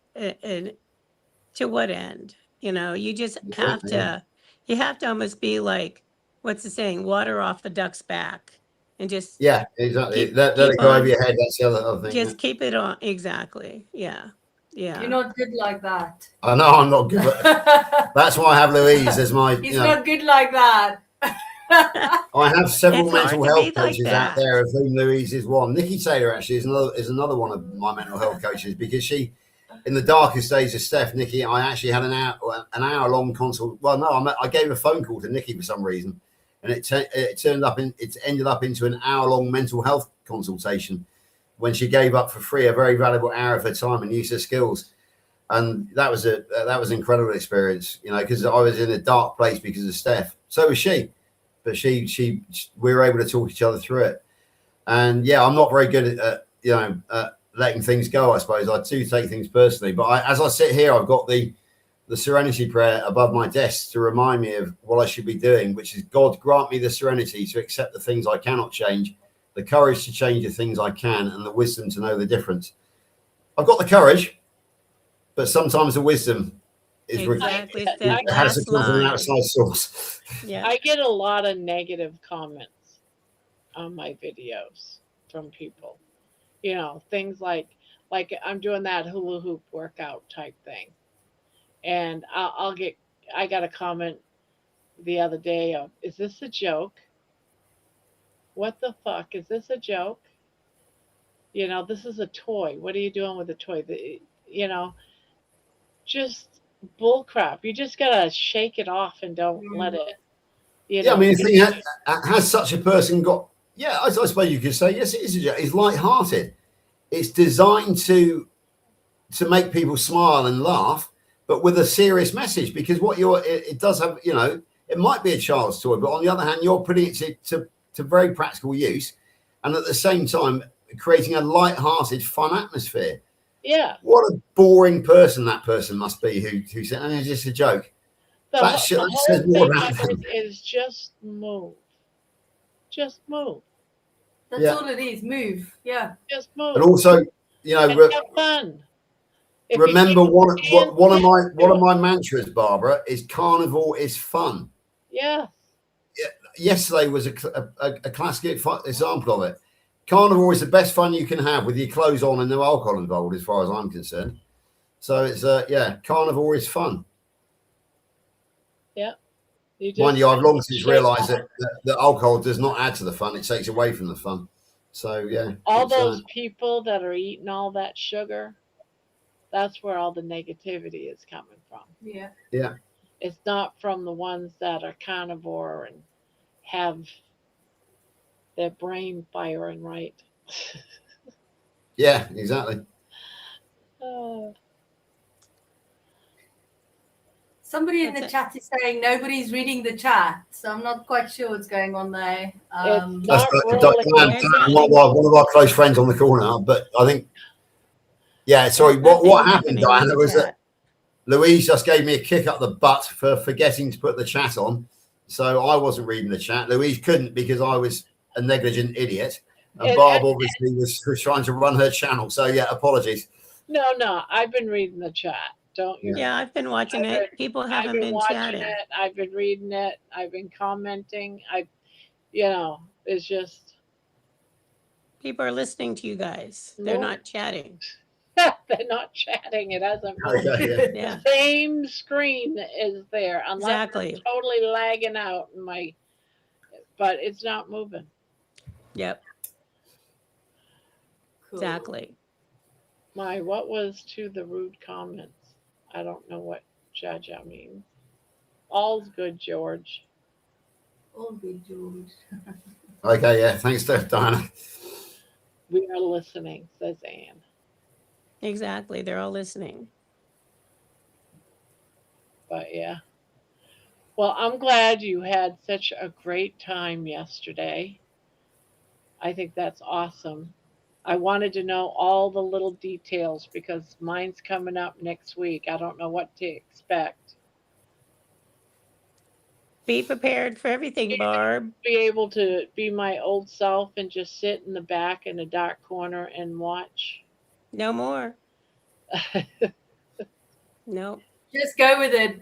It was just like yesterday. Even though we'd done like preparation in advance in the morning and we went to do a recce at the cinema, nothing went exactly 100% to plan how we planned stuff, but nobody knows what we planned, and things just happened organically. That's exactly right. Everything was perfect as it should have been. So, yeah, yes, we had a plan, but it wasn't. Nothing went wrong. Right. No, exactly. There's a very famous military general. I can't remember who it was, who actually said, "No plan survives first contact with the enemy." Obviously, he's talking about war. This wasn't war yesterday, but no plan survives first contact with the real boots on the ground situation. So Louise is dead right. What you have is an overview. I mean, this is right. To use my own experience, okay, this is a very sad experience, but it shows what happens. In the first Gulf War, Desert Storm, there was a plan, and we were supposed to advance at a certain given rate because we were expecting more opposition than we got. We advanced so quickly that some of our forces ended up way north, way further ahead of where they should have been. Now, the A-10 pilots, the American A-10 pilots, were given the instruction that any armor north of this line was Iraqi and therefore a valid target. And that's how it ended up that the US Air Force took out 2 of our armored personnel carriers because the plan hadn't survived the first contact with the enemy.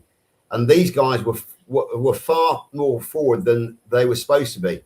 Therefore, the A-10 pilots quite legitimately regarded them as targets. So they took out 2 of our armored personnel carriers, and we lost, I think, seven guys.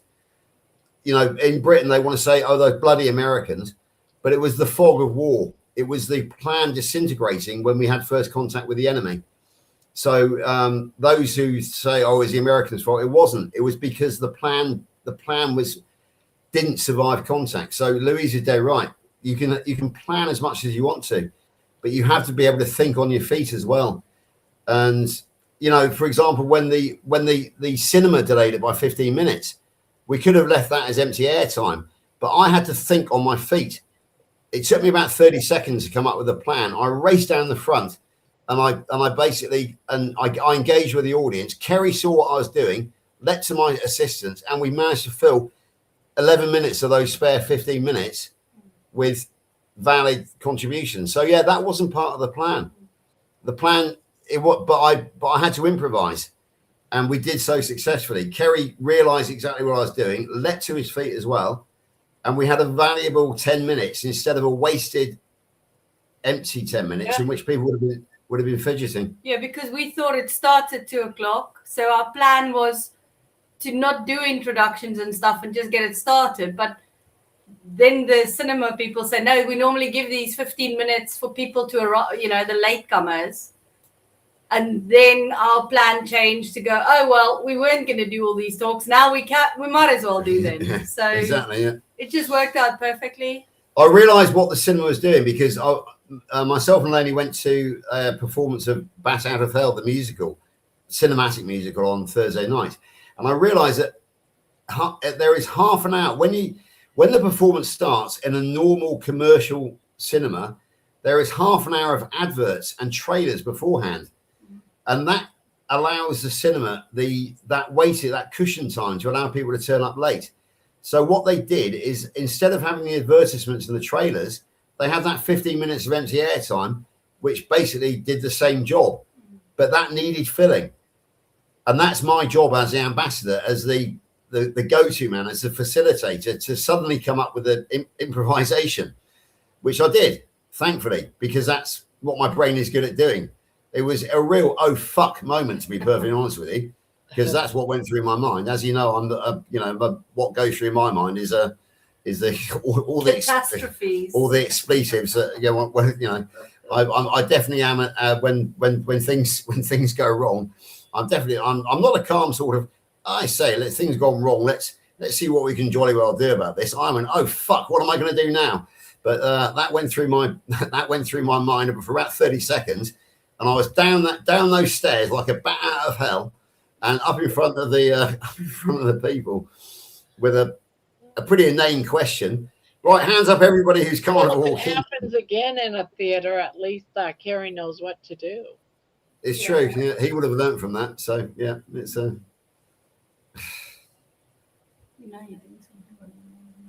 So Anne says, you're doing something right. When others make snarky remarks, they feel threatened, which is very true. Yeah, jealousy, resentment. Mm-hmm. Call it what you want. It's but it is out there, alive and well. And oh yeah, yeah. And I'm a nobody as far as a lot of people in our world are concerned. As far as even the medical doctors from our world here in the UK, and especially those who are paid professionally to run these organisations. I am nothing but a jumped up farm boy nobody from Somerset. And they don't like that. They do not like the fact that I am stealing their thunder. To hell with them. That's what I've got to say. As I said to Kerry yesterday, we are nobodies. Both of us are nobodies. We are both country boys when we are both rocking our world. And why do I call us nobodies? I'm going to go back to what I've often say, and that is there was something needed doing. Anybody could have done it. Everybody thought that somebody would do it. So in the end, nobody did it. So that is why myself and Kerry are nobodies. A film needed making. Anybody could have done it. Everybody thought somebody would do it. So in the end, Kerry did it. And Kerry was nobody. A screening needed organising over here. Anybody could have done it. Everybody thought that somebody would do it. So in the end, nobody did it. So Kerry and I are quite happy to be regarded as nobodies in our world. We are just country boys made good, but we're happy to be that way. It's our gift to the world.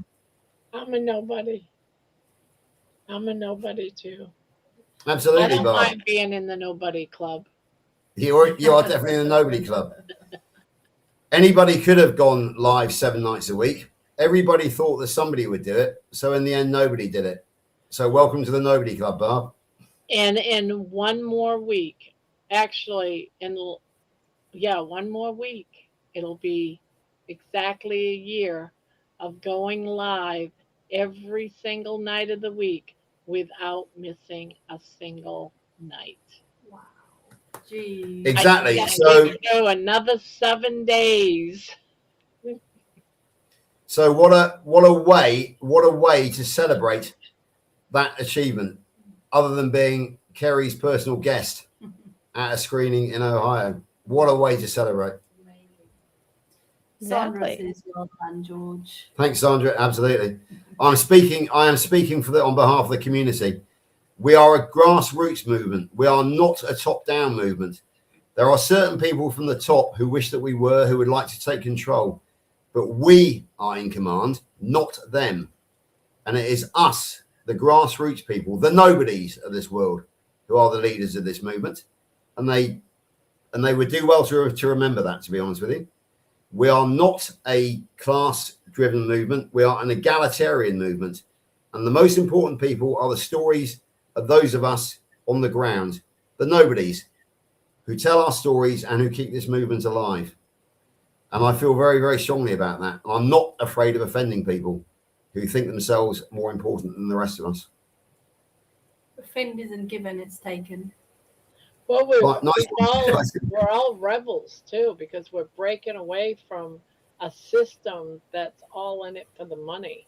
And we're just Yeah. saying, no, we're not taking those pills. We're not taking the bull crap. We're not, we're going to survive our way, and Exactly. Because they're if telling us, they're lying to us saying that that's dangerous. You got to die. if we as a movement create this hierarchy, this tiered system, then all we are doing is becoming a mirror image of that we are trying to destroy. So it happened, believe me, it happened. Right. Okay. I know religion's a difficult thing, but it's happened in religion because Jesus came along and said, there is no need to have this hierarchy, that your relationship with God should be direct. So basically he said that he came along to empower everybody. And what has happened in his name? We now have a tiered society within religion, which was what he was trying to destroy. And yet it's become a mirror image, a distorted mirror image of what he was trying to get a direct relationship with God. But no, human nature has made it so that we now have people at the top, people just below, down to the parish priest. And it's and we are in danger of doing the same thing. So yeah, I know religion's not a good thing to do. I'm just using that as an analogy. But we must not become a mirror image of the establishment that we are here to revolutionize against. Now, don't get me wrong. I feel that our medical system is still needed to a degree, but it's just a money making scheme for them. I truly, truly believe that from my own experience. It's just a big money making scheme. Yeah, absolutely. It's a vested interest. It was From the insurance to pharmaceuticals to the doctors to the hospital. yeah. To It's the just, food. yeah, Yeah. to the food. It's just all money making to make us. Yeah, you're absolutely right, Bob, because this is not an opinion. This is a fact. Yeah. It is a matter of historical record. Read the Flexner Report of 1911, which was ordered by Rockefeller, who then went to Carnegie and said, find me somebody to carry out the Flexner Report. And he went to Flexner, who went around and basically destroyed all of the alternative or the homeopathic medicine in favor of allopathic.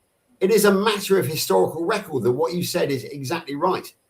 And I'm sure Louise will back me up as I go, and she's just gone and refreshed their coffee mug. I'm about to go and do the same thing, but it gives me a chance to go and have an old man's comfort break as well. Well, I leave you in the more than capable hands of Louise, who will probably tell you about the Flexner Report because she knows a lot about it as well. No, I'm just talking about all of this. It's the integrity that we have that's different. So Dave Mack is a very good example of this. He will not take any sponsors. He will not take money. And I have got so much respect for the people with the integrity. Yeah. I've never even been approached by any sponsors, so I don't even. until Well, it I starts. take that back. I get approached by people, and a lot in my email, from people that want to. We can get you 10,000 subscribers. All you have to do is pay us $100. Mm. I'm like, why would I want 10,000 subscribers? I don't want someone to find me 10,000 people to subscribe. I want people to subscribe that wants to be here. Yeah, and Yeah, that shows something. integrity. So I And get a lot of that type of stuff. But yeah, nothing. integrity. And then I've got respect for those people. Like you say, we can all buy extra subscribers, or we can all Yeah, earn money from doing all of this, and we don't. So if you really boil it down to that integrity point, then you realize we're doing this for the passion, the real commitment of serving us fellow humans. We're not here to be selfish for ourselves. And I respect Dave Mack so much for that, and I hope he continues. And you, Bob. So, and me and George, we're not doing any of this like Kerry Ezel. We're not doing it for money. yeah. We're doing it for the greater good. I don't even watch. They there's some carnivores. I'm not gonna name names or anything, but they've got all these.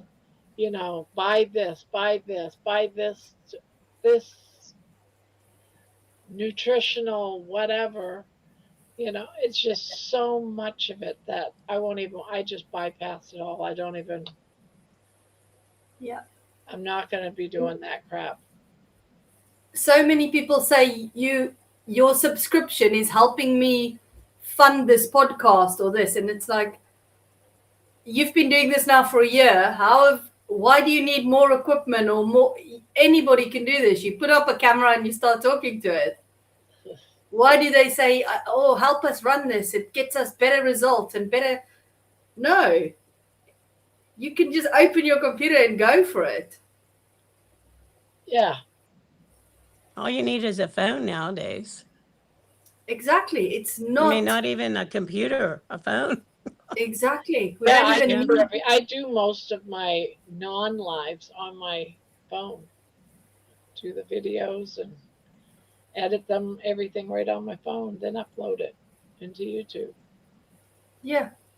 But people want you to subscribe, and they say it helps us to do these lives and podcasts and stuff. And Well, I just think it's. in some ways, subscribing to a channel does help because it gets the word out there. I'm all for that. It helps the algorithms. It helps when people hit the like button or make a comment. It helps the algorithm so it gets the word out there. I I would rather that than anything else. I agree with that, but what I'm talking about is the paid subscriptions Oh, and paid. buy the membership and pay Yeah. for this and pay for this. This will Yeah. make it better. And I'm And like, for me, those people are doing this as a job. I'm not doing this for a job. You know. Yeah, memberships. I do have a membership. If someone want, it's only like what, $1 or something. But I think it's $1.49.99, something like that. yeah, It's not, but some of the channels yeah, charge like $5, $8, $10. I mean, yes. at that point, There is not you're one making at some money all. off of that. Yeah, I am subscribed to many carnivore channels, and they're all much, much, almost triple Yeah. what I am. Mm-hmm. and some people need to make a living. I don't say it's wrong, but I also think that there should be more integrity in some of them. Yes, yeah. Because we're not stupid. We can see through it. Oh yeah, yeah. No, For me, I you know just what? needed That's the thing. support. That's why I'm here. What did you say, Barb? I'm sharing my story, and also I'm here for support and then help other people. There's no price in that. And I think people can tell the difference when you go to different channels, just the atmosphere, meaning, you know, the content that they're putting out or presenting or whatever the word you want to put on it, as to, you know, the people that come back time and again are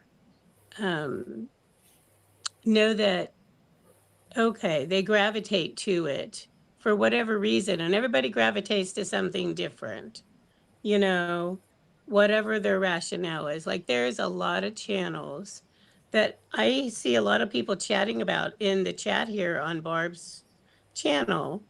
And honestly, I could care less about them. They do zero for me, because I don't connect with them on any level, you know? So, We've got to be able to relate, and that's what it's yeah. about. So having Mm-hmm. that relation to a Yep. group, although we are all delivering the same sort of message about real food and health and against Yep. establishment and Yeah. all of that, I think you find your little tribe, because Yes. in the UK we've got Eddie Abu, for instance, and his way of delivering the message will not suit you guys, most probably. I'm not saying it wouldn't, maybe it is, but in general, he's not for a certain demographic. But reaching the young teenage boys, he does it in a very specific way, and it works. He's got millions and millions of viewers. So yeah, we Exactly. all have our little tribe of who we relate to, and the Yeah. message is just being delivered through a different mechanism. Yeah. Exactly. Most definitely. You know, so that's the beauty of having diversity, or Yeah. not diversity, we'll say options, Yeah. you know. Because So, some of the channels are very medical and very scientific and very, data driven, where yep. this is so informal and just chatting and feeling like a little family. Yeah. Yeah. You know, there was someone tonight that came up on the panel and had questions about fat. What can she do if fat's making her sick every time she tries carnivore? Mm-hmm. Yeah. So a lot of us gave her ideas on, what they do. Yeah. Maybe you could try this. We're not all doctors, and I know that. But just what, through our own experiences, how we got past that. So lots of times we're just helping each other, you know, and yeah, and we've become like friends, family. I look at Debbie as almost like my sister, you know, and a I lot of agree. it's just, we're just family. And I truly feel that, for many of us, there's love there, that family love type of thing going on. I think it's great to have that kind of support. And like George told me um, many months ago, is that we all have something in common. Every single one of us, no matter why you're here, what your journey is, whether it's cancer, whether it's diabetes, whether obesity, mental health, we all have one thing in common, and we know what it is to suffer. Yep. Yep. We all have that in common. And so we all can relate. So true. So true. Right, so a quick one. We have a fantastic team here, and Lainey has just pointed out that Kerry has burst into life on the Healing Humanity UK WhatsApp group, and he's put up some fantastic photographs, which I have just shared with the Korner. Oh, So they are fantastic as well.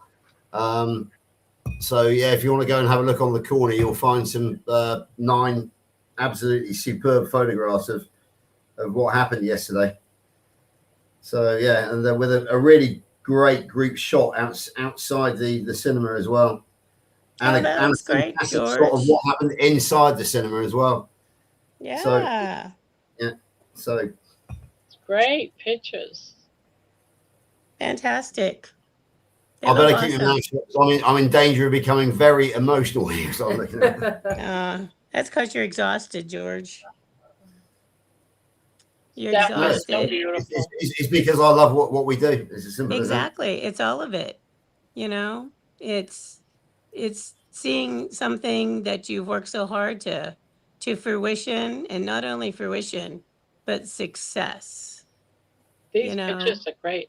They're You know, beautiful. should I wear my Healing Humanity shirt? Yes, definitely. Yes. One thing which we did notice yesterday, actually, which I'm going to have to address with Kerry today, is I said to him, I said, I'll tell you what, Kerry, let's you and I have a bet and see how many people turn up in Healing Humanity t-shirts today. And I said, I'm going to go for 17. And he said, that sounds like a good number. But precisely 0 people turned up in Healing Humanity t-shirts apart from me and Kerry. Well, I've been planning on wearing mine, and then some people said, no, you probably should dress up. And I'm like, but I feel like I should wear my Healing, because I have 2 Healing Humanity shirts.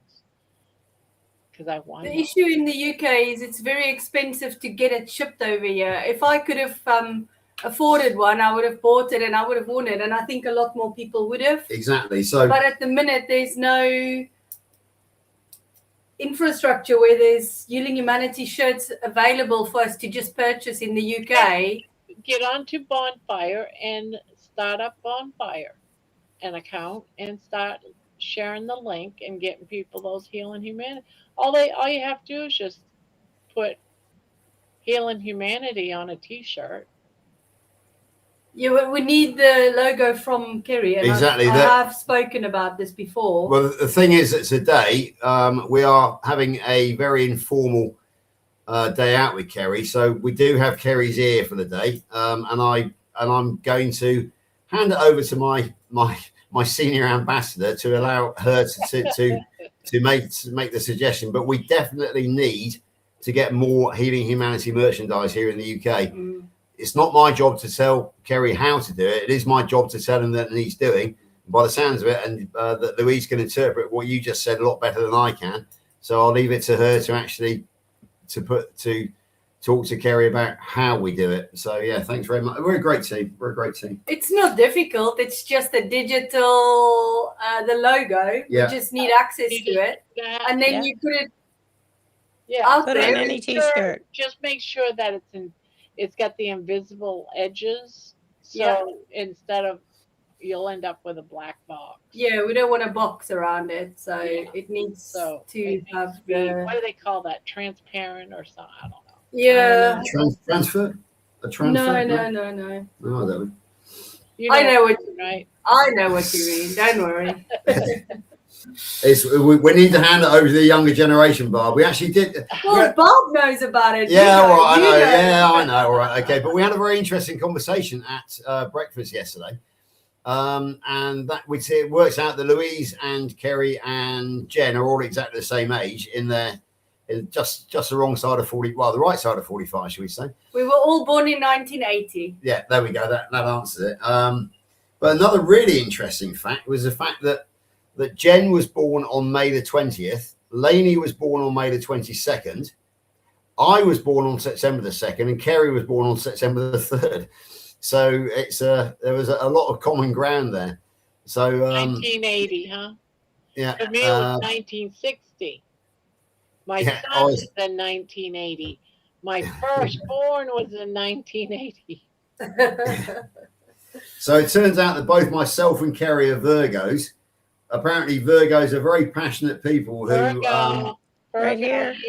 Yeah, exactly. Very, very passionate people who are perfectionists and who get the blinkers on to the point of exclusion of others. And I think that Lainey and Jen would totally agree with that. They were born in the same month. They're not quite the same star sign, but even so, they have the same problems with husbands who are a real pain in the ass when it comes to their passions in life. So yeah, Lainey and Jen have found very common ground in trying to deal with a pair of husbands who sometimes are neglectful of their domestic duties in favour of trying to save the world. So yeah, it was quite an amusing conversation at breakfast yesterday. And there is another thing too. If you guys go on to Amazon, you can get T-shirts and print your own logo on a T-shirt for about $10. Yeah. And then you can go to these functions and sell them for 15 or 20, and it'd be a hell of a lot cheaper than Bonfire. But that's not something you really want to get into, but it's that's also an option. I did some of my go grandma T-shirts for my workout. I just went and had them made for, they were $10.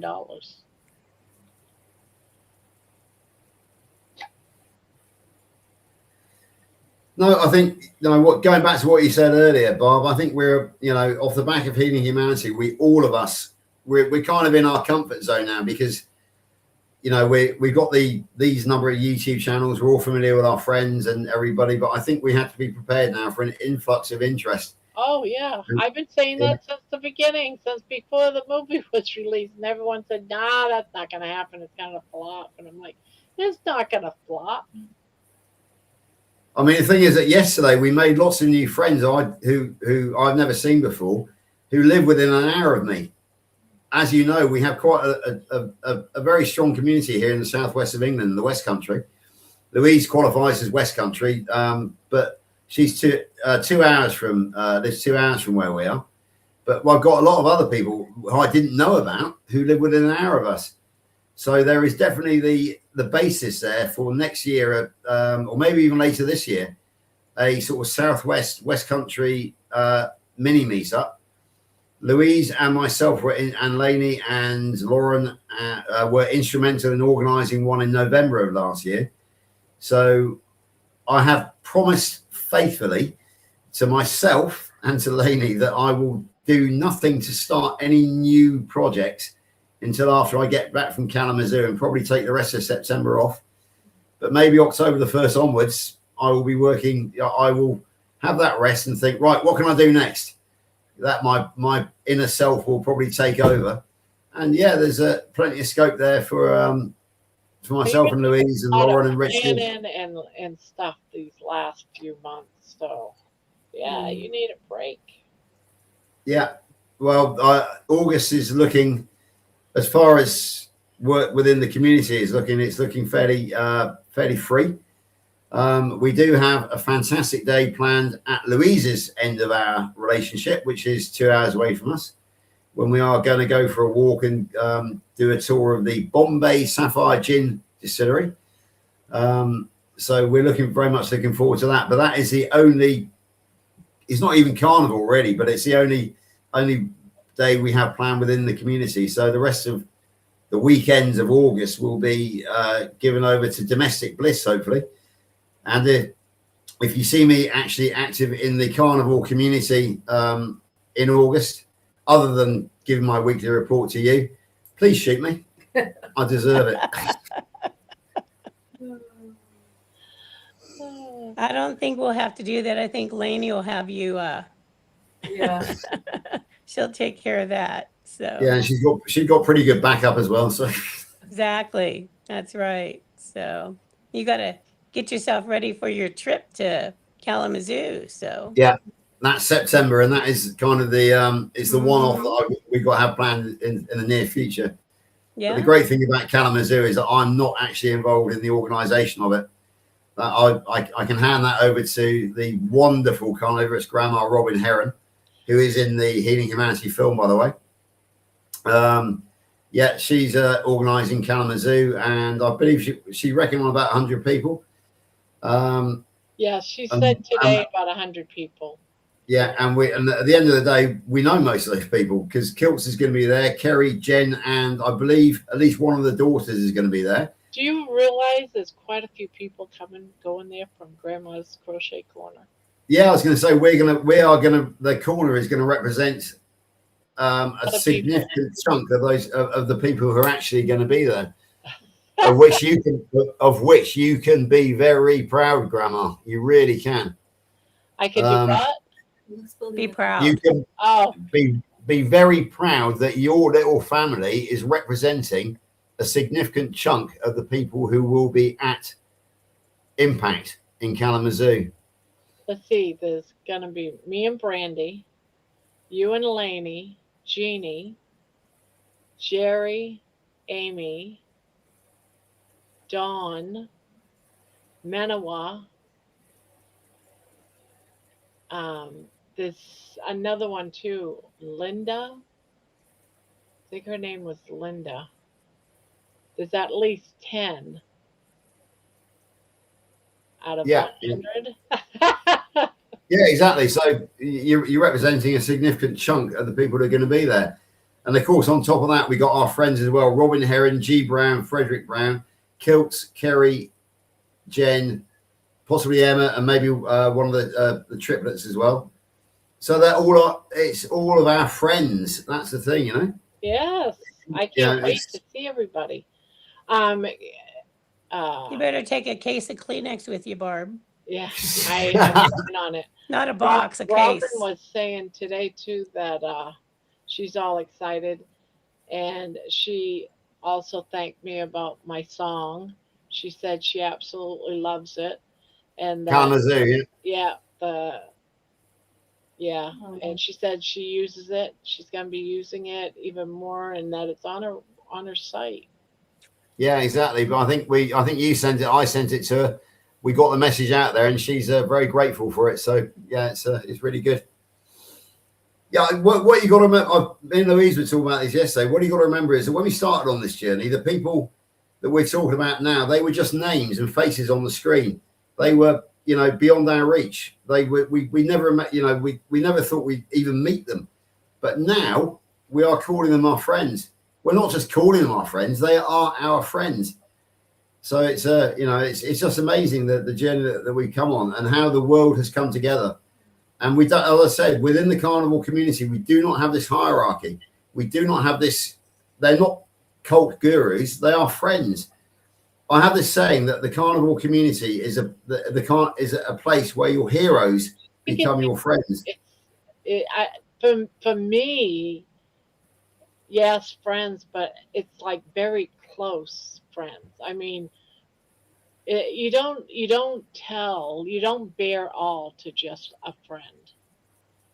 Yeah. You know, they have to be trustworthy. They have to be, you know, almost like family, like your best friend. I mean, we tell how many people should be sharing, you know, some really Hard things. yeah, hard things. Hard Yeah, things. exactly. We There's some nights here that we share some very difficult, you know, pasts, you know, really Dark. Very dark. stuff Yeah. that people live through. You know, the torment, the fear, as dark as you can imagine what people have gone through. And we discuss it here. You just don't tell someone that to a stranger or to just a friend. No, exactly. I mean, the classic cases of the of my YouTube name, Purple Coconuts. You know where that story comes from, and Yes. I use it to basically a bit of dark humor, because it was you know, quite a sad event in my life really, but I use it to lighten that mood.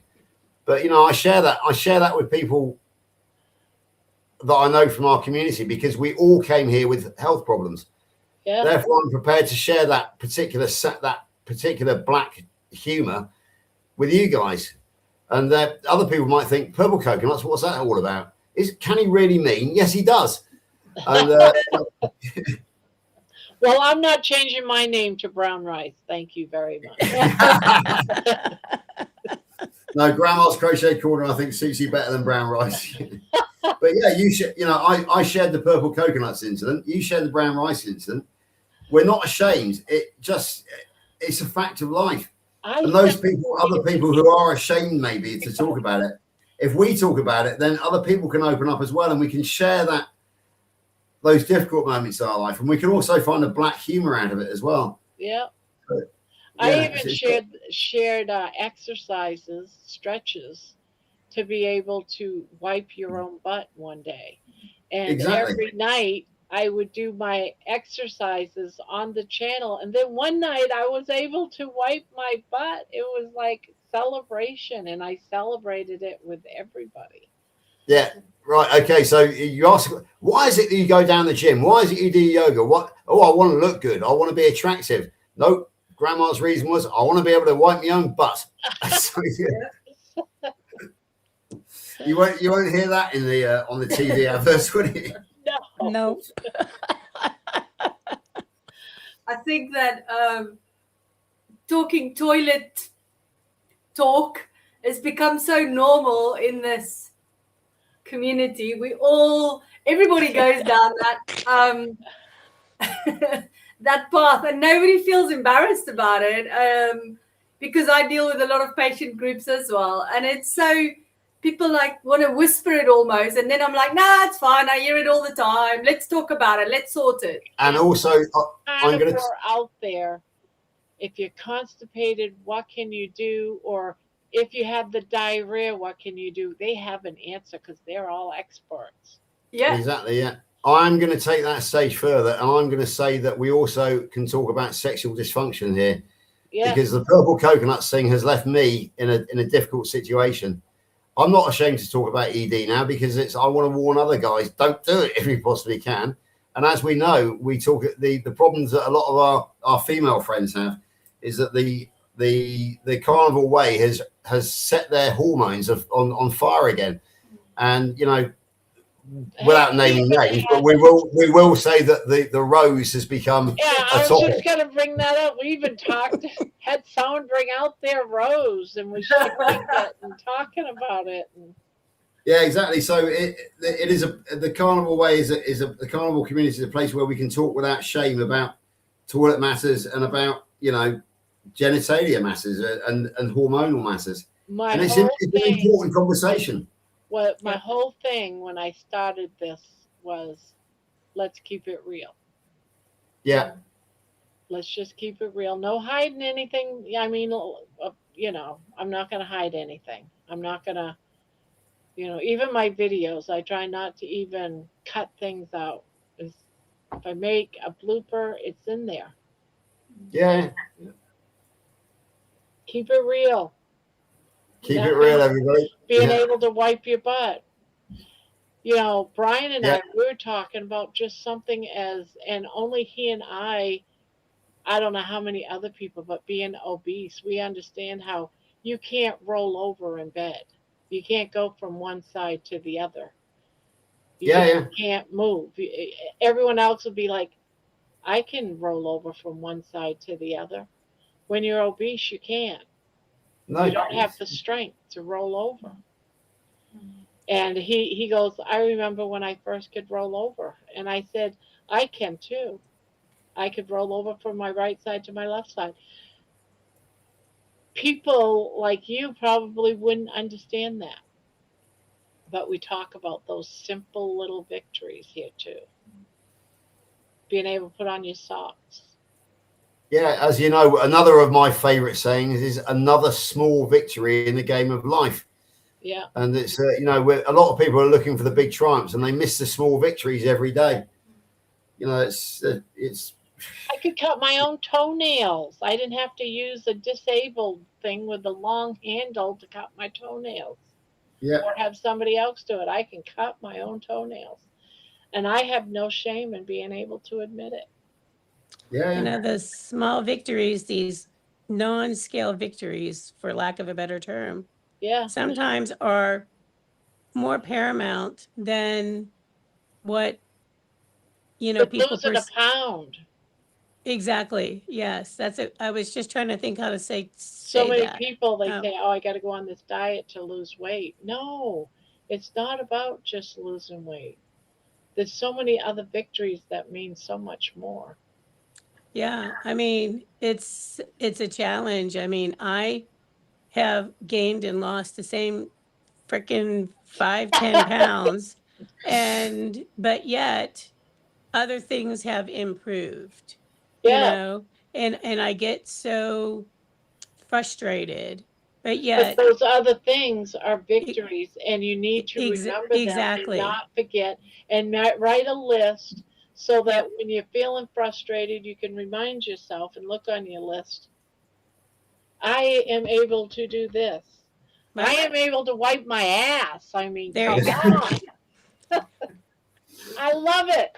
It's been 6 months now, and I can't get enough of it. I love it. She still says it.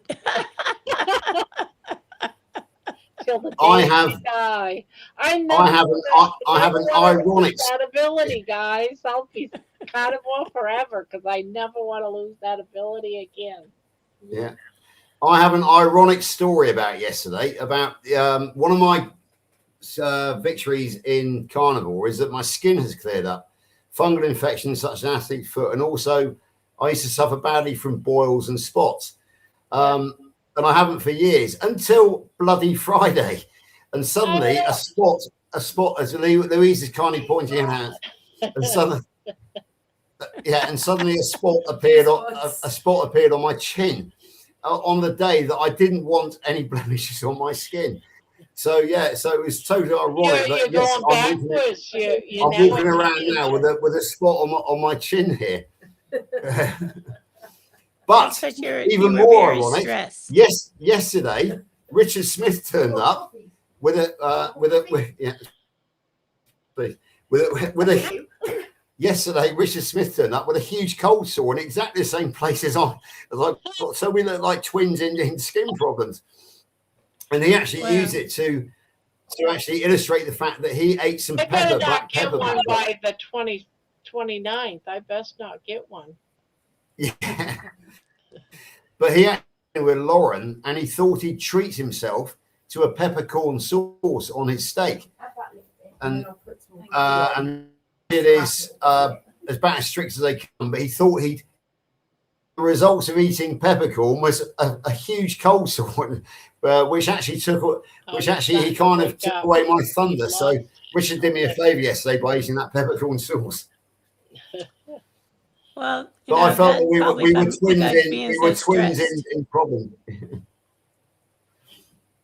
Do you know why you might have got it? Was it something that you ate, do you think? He said that the pepper has got an inflammatory reaction, so he got a cold sore because he's so clean carnivore, and he obviously had a peppercorn sauce. So it would have been made from butter and cream, but there was a bit of pepper in it, and the compounds in there set off this cold sore. He's not been sick or had anything for years, and then just the tiniest little bit of pepper sauce on his steak, boom. Yeah. So on a very important day for both of us turn up with bloody great blood blemishes on our lips. So we would either. I can't do pepper. Yeah. I can't do black pepper either. Yeah. I used to love black pepper until I discovered oxalates, and then once I discovered oxalates, black pepper went completely out of my life. I haven't been able to eat pepper in years. I used to love it, but can't do it. I used to love eating the raw chili peppers as well, up until carnivore. But when I discovered they were nightshades, and the problem with nightshades, they went out the window, believe me, and I wouldn't go back to them now. Survivor night. Yes, that's what it was, Diana. Survivor night. Yeah, we are. We got this is kind of a 5-minute warning bar because we've got to go, and I've got to make a phone call to Kerry and arrange to go and pick him up to take him to Glastonbury. Louise is coming with us. I've got to make a phone call to Steph and Nikki as well to find out what they're doing today, probably just to say goodbye to them. So we have a busy day ahead, to say the very, very least. And then an early night. You guys have a great day today. To hang out with all of them. Your turn is coming. Yeah. In a week or two, week and a half. Yep. Yes, but you guys got 2 days. I want my 2 days too. Well, maybe you'll have more it is in coming. Michigan. There's so many opportunities. I mean, I've been doing this now for 6 years. Had so many different conferences. I've seen Anthony Chafee, Ken Berry,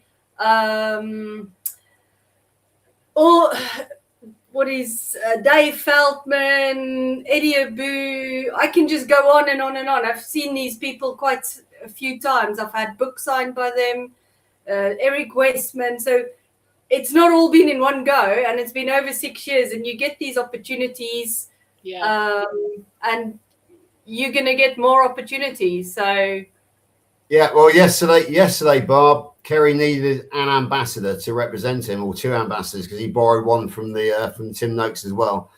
Today he needs a friend, and that's what I'm going to be to him today, a friend, because he needs a bit of downtime with his mates. So me and Louise are switching from ambassador role to the role of mates today. There you And go. Lainey will be coming with us as well, looking after Jen. Yeah, so that's the thing. These people don't just need functionaries, not ambassadors. They also need friends. Don't say mate when you come to America. Don't say mate. No, exactly. Well, no, I'm trying. I think anybody within here, mate means somebody with whom you have sex. Absolutely, yeah. Mating rituals and stuff like that. Exactly, yeah. But the thing is, I'm gradually today you're gonna be their mate. Yeah. Exactly. We're in England now, so I can say, yeah, today we're going to be mates. So it's but I'm gradually getting the English lexicon into the American consciousness. It's part of my role as the ambassador. It's like yesterday, Kerry was laughing. He said, that is the boot, not the trunk. He said, that is the bonnet, not the hood. I said, yep, Kerry, and we're standing on the pavement, not the sidewalk. And I also said to him, I said, you're looking very smart today. He said, yeah. He said, Adam always insists on wearing a tuxedo. He said, but at least I thought I would put on a decent pair of pants today. And Louise had to educate him that pants in this country mean underwear, not trousers. So he said, oh yeah. He said, I forgot that. He said, trousers, not pants. He said, I'm not standing around in my underwear. I'm dressing. So yeah, there is definitely we are. And it's so funny how it could mean something totally different. Yes. Yeah, exactly. I mean, if I think in America, if you want to hold your trousers up with something, or your pants up with something other than the belt, you use suspenders. Correct. Yeah. Right. Okay. Suspenders in this country have a very different meaning. They are ladies' lingerie, which are designed to stir the worst side, or the best side, depending which way you look at, of the male libido. And suspenders, as you call them, we call them braces. So yeah, if you actually, for example, if a girl would say, "Oh, I've got my suspenders on today," it would have a very different meaning to what you might think it is. I'm all in favour of suspenders, by the way. And garter belts. Yeah, sorry, a garter belt in this country, a garter belt is what holds up your suspenders. Yeah. Anyway, it's all confusing. It is all confusing. It's very true. Right. Anyway, we better go because we have a very busy day ahead of us. We have we have to go back to our role in looking after our guests. So we are going to say, thanks for sharing, and thanks for coming on. You too. Yeah, you guys have an awesome day today. Relax and enjoy. Yeah, we will enjoy, and you will receive the Jen and of course, yeah. We're going to tell them that we spent 2 hours with you giving a report from last night, and we will pass on the love from the corner. He's well aware of the corner now, so yeah, he really values you, Barb. He really values the contribution that you give, and by extension, he values all the people that you have brought into into the Healing Humanity sphere as well, especially with your anthem, Healing Humanity. So yeah, I can speak on behalf of Kerry as ambassador, say thank you for all that you do, Barb, and carry on doing it. Right, in the meantime, as you know, I'm very good at saying a quick goodbye. I'm going to hit the leave button now. Now I'm going to hit the exit button. See you later. Bye-bye. Well, that was a fun talk. That was absolutely fun. Yeah. Wonderful. I'm so glad that it was just the success that it was. Yes. And I always worry, Yeah, is it going to be successful? Is there going to be enough people there? Well, will it be? yep, Um, and it seems though that it was a complete hit. hey, So that's wonderful. I am Yeah. kind of bummed that in order for it to get onto Netflix, it has to be a half hour shorter. That kind of bothers me a little bit, but Well, I don't know all the parameters, but the way that I look at it, you know, they've had to take what did Carrie say, like 400 or 600 hours of film that they have yeah, down to 2 hours. That right there is a monumental feat. Just that, you know. But if that's one of his goals, they'll figure it out. You know what I yeah, mean? They'll figure it out and kind of go from there. So, I mean, it's not going to be easy, but they'll figure it out. You know yeah, what the right thing to do to lessen it. So, but anyway, so I did get all my squares attached. So, yeah. I ran out of yarn, but di- all my squares are fully intact. I went up around, you know, the border just a little bit because I only had a little bit of yarn left, so I got yeah. around the corner. So I've Once I been got fully that done. last little thing attached there, I was like, I'm done. Yeah, I had just a little bit of yarn, and I said, well, I'm gonna keep going until the Well, yarn is if that, gone, yeah, I so I wouldn't have, have to worry about it. yeah. So So on Saturday, I'll have we'll some do our more white border. and do the border, Yeah. and I'll be all set with that. Oh my gosh. I am tired. My head still hurts. My sinuses still hurt. My sinuses and my eyes are still burning. Better than Yes, yesterday, though. definitely better. But it's like right here. I'm like, ugh. I might take But I might take one ibuprofen, not yeah, just to I kind took of. some before coming on, and I'll be taking I some didn't before take going to bed. anything. I should have. That's why I turned the light off, like right here, because I was like, oh my gosh, it's killing my eyeballs, you know? So, Yeah, my but I eyes didn't. keep watering, and it drives me Oh, nuts. yes, And mine I have woke been up, and my eyes were all crusted. icky. Yeah, Yes, and I was like, yeah, "Oh my God, when is this gonna be over?"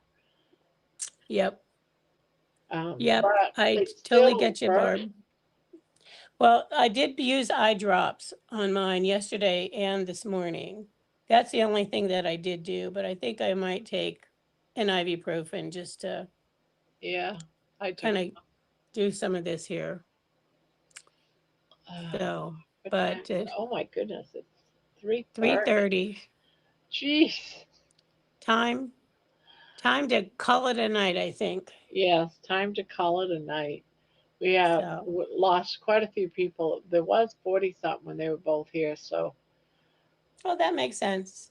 You yeah, know, they left, and so did everybody else. yeah, But that's all right. that's okay. Everyone knows that it's time for bed for us Yes, Americans. So, yes. you ready to do a countdown? I'm ready, Barb. How about you? I'm ready. Good night, Okay. everybody. Good Good night, night, everyone. Thanks, Muscle. Good thanks night, for Mr. joining us Muscle Man, again, Jonathan. everyone. So, everyone, sleep well, or Boy, have a enjoy great your day. day. So, thanks for joining in again. And We'll on that note, ready, Barb? yep, I'm ready. Okay. 3, 3, 2, 2, 1. 1. Night, night, everyone. Night, night, Beep. beep.